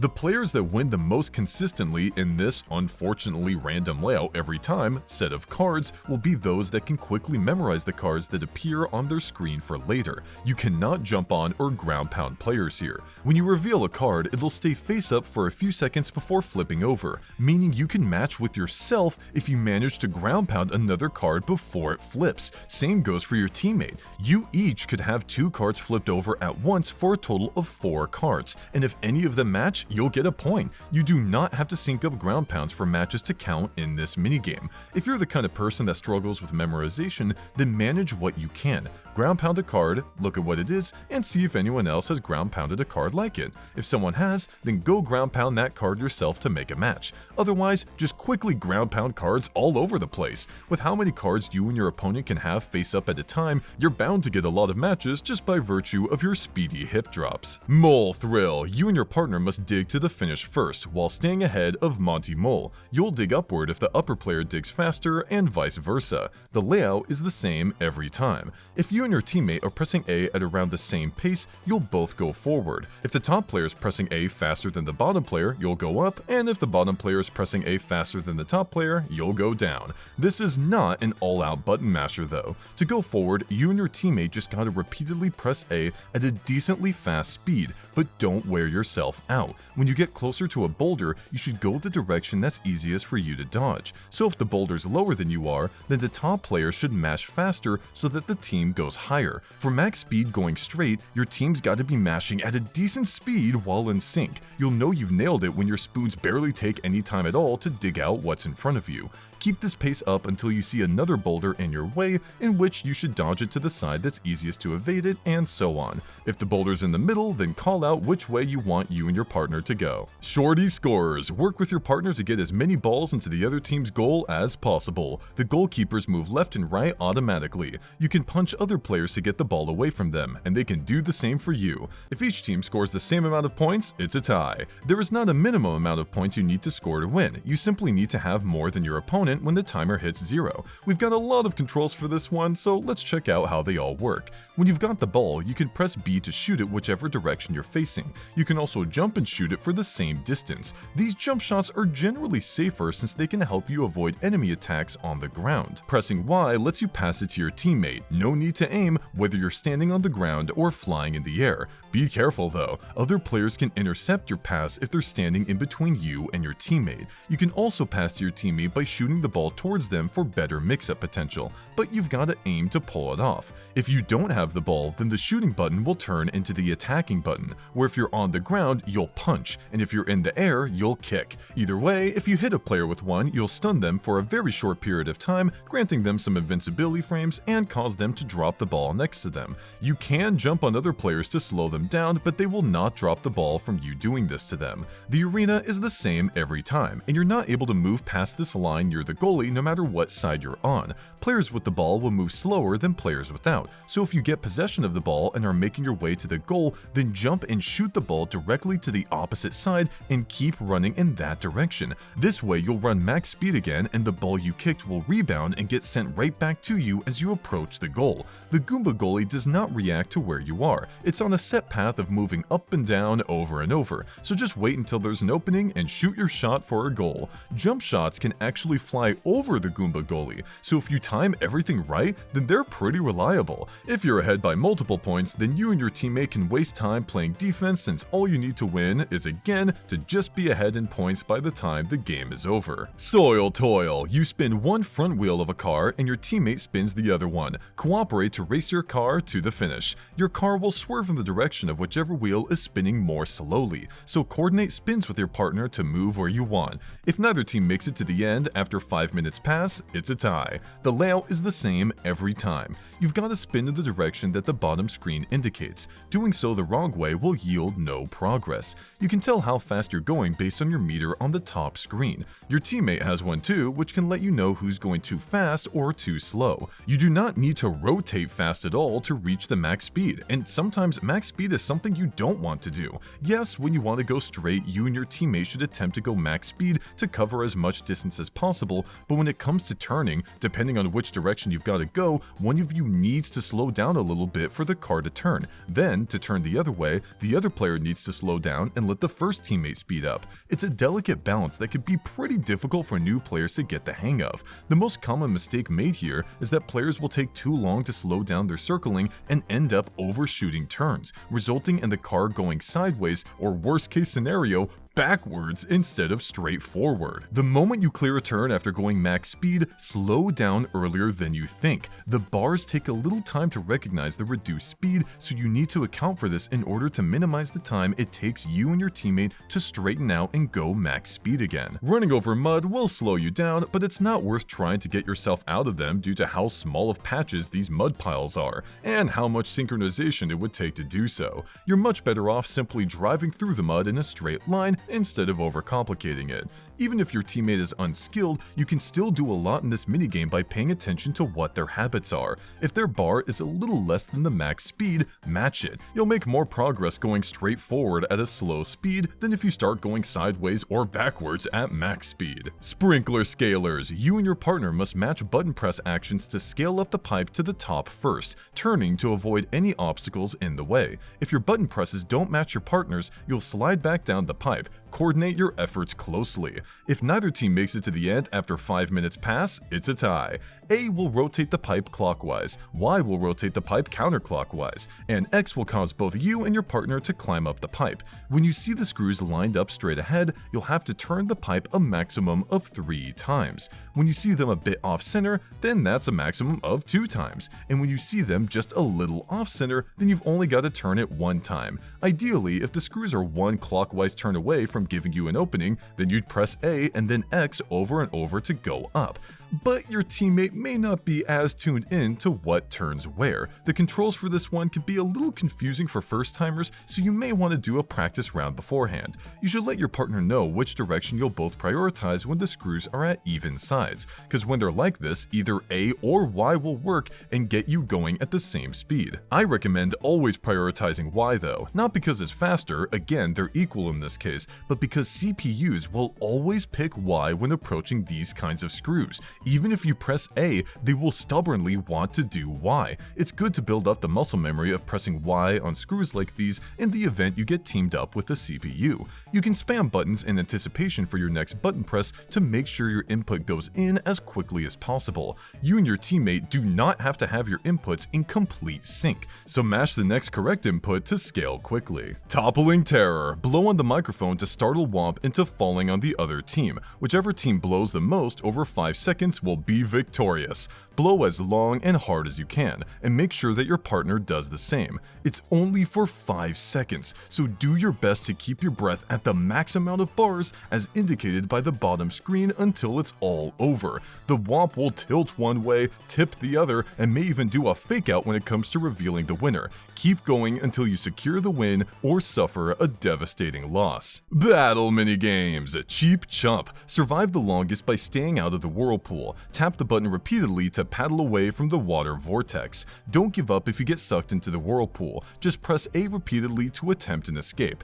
Easier than you think. The top screen shows where all the Cheep Cheeps are on a 2-dimensional plane, which can help you figure out where they may show up next, but it's also a little misleading because it can make you think that you're in danger when you're not. I'd peek up at the map here every now and then to get an overall idea where all the Cheep Cheeps are, not as a definitive indicator for where you should be. That's when you should have your eyes locked onto the bottom screen screen. Here you'll see Cheep Cheeps more clearly as they approach the surface, in which they will always begin their whirlpool attack. Even small ones can suck you in, so make sure you're always swimming away from where they are. If you get caught in a whirlpool, align yourself parallel with the edge and swim along in a circle. If you attempt to swim a single direction, then unless you are on the very outer part of the whirlpool, you have a higher chance of getting sucked in. You can body block and push opponents a bit in this minigame, making it harder for them to swim away from danger or get them into danger, but this is rather difficult and only recommended if you need a threat to lose the minigame. Chips and dips. In a game of chance, select a card in each round to win the chips shown. If you pick a Bowser card, however, you'll lose half your stack. It's purely a game of chance, since all the cards are face down. Just hope that you don't pick a Bowser card. Well, the minigame says it's purely a game of chance, and is pretty adamant about this. After all, if there was a way for you to consistently follow the 5-count card or the 10-count card, then that'd make it pretty unbalanced for players that don't know the trick. If there was one.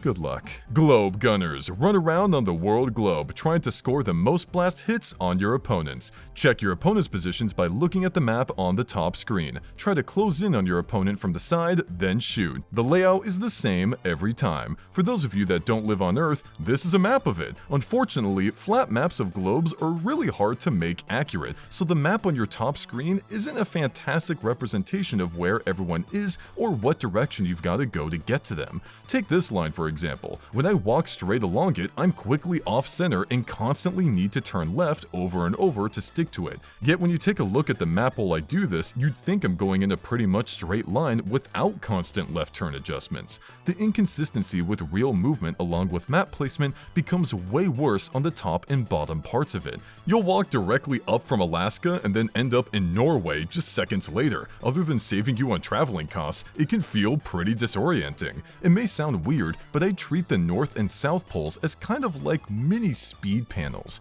Notice how when I run right and up, that my icon on the map speeds up a lot, almost as if I'm going faster, even though I'm at the same speed I've always been. Getting the hang of which angles send you where on the map will help you surprise players and get easy shots on them, since they may have thought they were further from you than they actually were due to how the design of this map works. I'd have most of my attention on the bottom screen though, only looking up at the top screen if I don't have any players in my sights. Hitting your shots can be difficult because the controls here are weird. Turning takes forever, and when you back up and turn, you start going the opposite way. Your shots themselves go in an arc, which can potentially fly over your target's heads if they're too far away. Not to mention the hitbox feels rather small. You've got to get the hang of everything. If multiple players are in the same area, then attempt to get a little close, shooting at one and then the others. Due to invincibility frames, you can't repeatedly shoot a player for points, so it's good to spread your shots around to multiple players to save yourself time. However, if there's only one player in your sights and the others are who knows where, then shooting that player, waiting for their flashing invincibility frames to run out, and then shooting them again, rinse and repeat, is a great way to rack up points.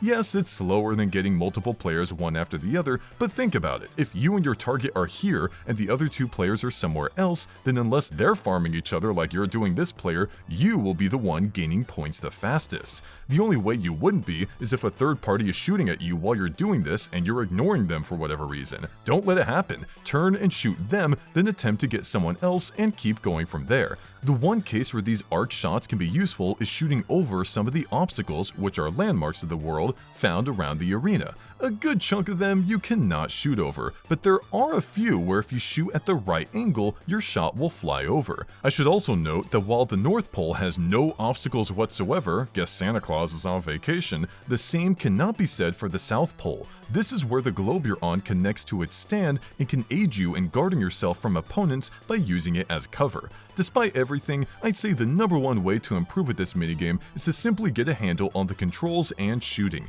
That alone will set you apart from most players that find it awkward and are still learning as they go whenever this one pops up. Beyond that, interpreting the map properly will help you hunt down players with ease. Short fuse. All players take turns blowing on the bomb fuse, hoping to make the bomb blow up for the next player. If you're caught in a blast, you're out. You must blow on the bomb at least a little or else the bomb will blow up anyway, so blow just a little even if the fuse is very short. You'll know that you blew on the bomb when you see any of the bars on the bottom screen light up. If they haven't, then as far as the game is concerned, you did not do your part and will face an instant knockout when the 3-second timer is up, so make sure you watch for the indicator. When a player isn't breathing on the fuse, it'll slowly shorten on its own. The speed at which it shortens automatically is slower than any breath you can blow on it, so if you want to make sure the fuse doesn't move anywhere on your turn, do a tiny breath and nothing else. If you blow on the fuse at max breath, indicated by these bars being full, you can get a full fuse to go down by nearly half, which certainly speeds up the pace of the minigame by a ton. I'd only reduce the fuse this much if it's near full capacity. If it's not, then reducing the fuse by as much as you can may leave it at a fourth of its size, which is bad and will likely result in you being the player with a tiny fuse to deal with. There's no way of guaranteeing which player will end with the tiny fuse, by the way. Some of your teammates may breathe on the fuse a lot, some may only do tiny breaths. It can be difficult to predict, but you can egg on other players to breathe on it more than they would have otherwise, or egg on players into breathing on it a little less than they would have. Star catchers. Be the first to tap each new star as it appears in the sky. Whoever scores more stars is the winner. A pretty straightforward reaction-based minigame. The instant a star appears, tap it. The beginning of the minigame will have them appear at a slow rate, but as the minigame progresses, the rate at which they appear will increase, getting faster and faster. If you feel yourself lagging behind, then take a quick moment to reset and prepare for the next star. The worst thing you can do here is not react in time to another player tapping a star and let them move on to the next one without you realizing there was a next one to tap. Stay vigilant. If somehow one player manages to tap all of the stars in this minigame and leave the other players with nothing, then they'll be in first place with the other players tying for fourth place, not second, meaning that all of the coins in the battle minigame jackpot would go to the one player that conquered all. Pretty sick. Dual minigames. In this title, all of them are one-on-one versions of other minigames. We'll only be covering the ones that show up in party mode, not the ones that can only be played elsewhere, so if you notice some are missing, then that's why. Boogie Beam, dual version. Just like the original version, there's a guarantee that the spotlight will shine on all players at the end, but unlike the original version, there will always be another moment where the spotlight shines on both players. You just won't know when. In addition, each player will always end up having 4 instances of the spotlight shining on just them. Other than those quirks, this minigame's the same. React to whether or not the spotlight's on you or the other player. Pretty easy. Cheep Chance, dual version. Everything is still predetermined just like in the original. No matter what rope you choose, your fate is sealed. The amount of ropes to choose from is less to match the fact that there's only 2 people playing. But other than that, it's still Cheep Chance. Crater Crawl, dual version. Only difference is that you've got a lot more room to move around in now that there's only one other player to deal with, but this means that it's easier to target them as well. If an eruption is bubbling below your opponent, then try cutting off their escape route and boxing them in for a quick win. Cyber Scamper, dual version. You'd think that because there's only 2 players on the course that it'd be thinner to compensate, but nope, it's pretty wide. Not having to worry about 2 other players as you traverse the flashing platforms takes a lot of stress off this minigame. You can now redirect your focus onto screwing over your singular opponent by jumping on their head when you approach wide gaps in the course. Only do this if you really need them to lose and you're pretty sure they'd reach the end otherwise.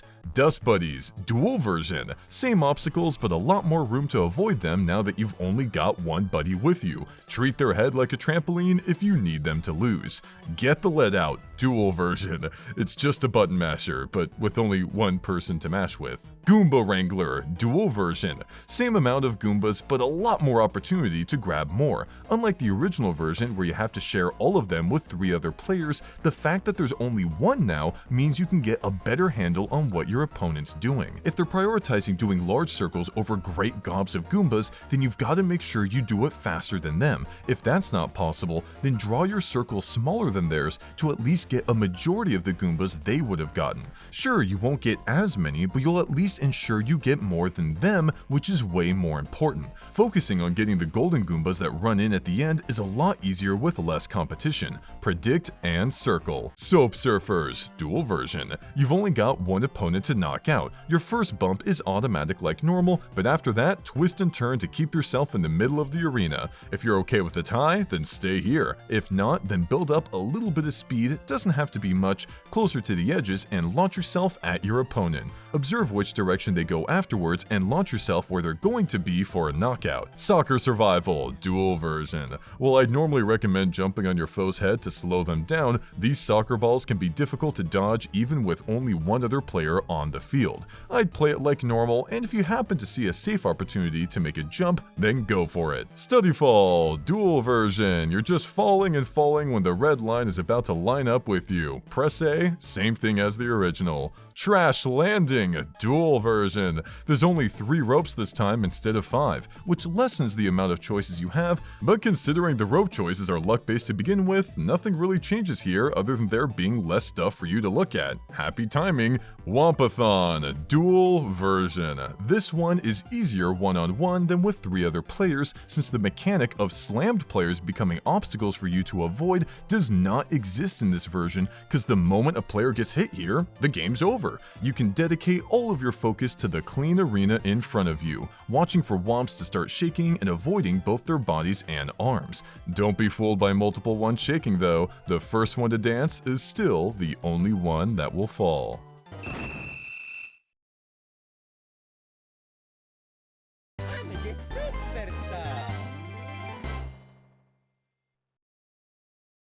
Mario Party DS truly sets itself apart from all other titles in the franchise. It took its miniature concept and implemented it into every conceivable facet of the game that it could think of. The opening cutscene, the boards, the minigames especially are remarkable achievements of immersing you into the world and making you feel at one with what you're playing on your small screen. I can't help but solemnly recall that this was the last Mario Party entry to be developed by Hudson Soft, and it was the last one I played as a kid before having fallen out with the series before picking it back up again when Identifying Luck first began. Speaking of which, I keep telling myself every time I make a new one of these that it's the last one, but I find myself constantly getting pulled back again and again. There's something about this series that just brings so much joy to me, and whether you've been here from the start or are just beginning your journey learning about these games with me, I thank you so much for watching, and I also thank all of the members of this channel greatly. Big shout out to Matthew Furrett for supplying tons of information this time around, and Color Splash for creating the stitched together board maps. Thank you so much, I couldn't do any of this without everyone's support. I'll see you in the next one. Take care. It's never gonna end.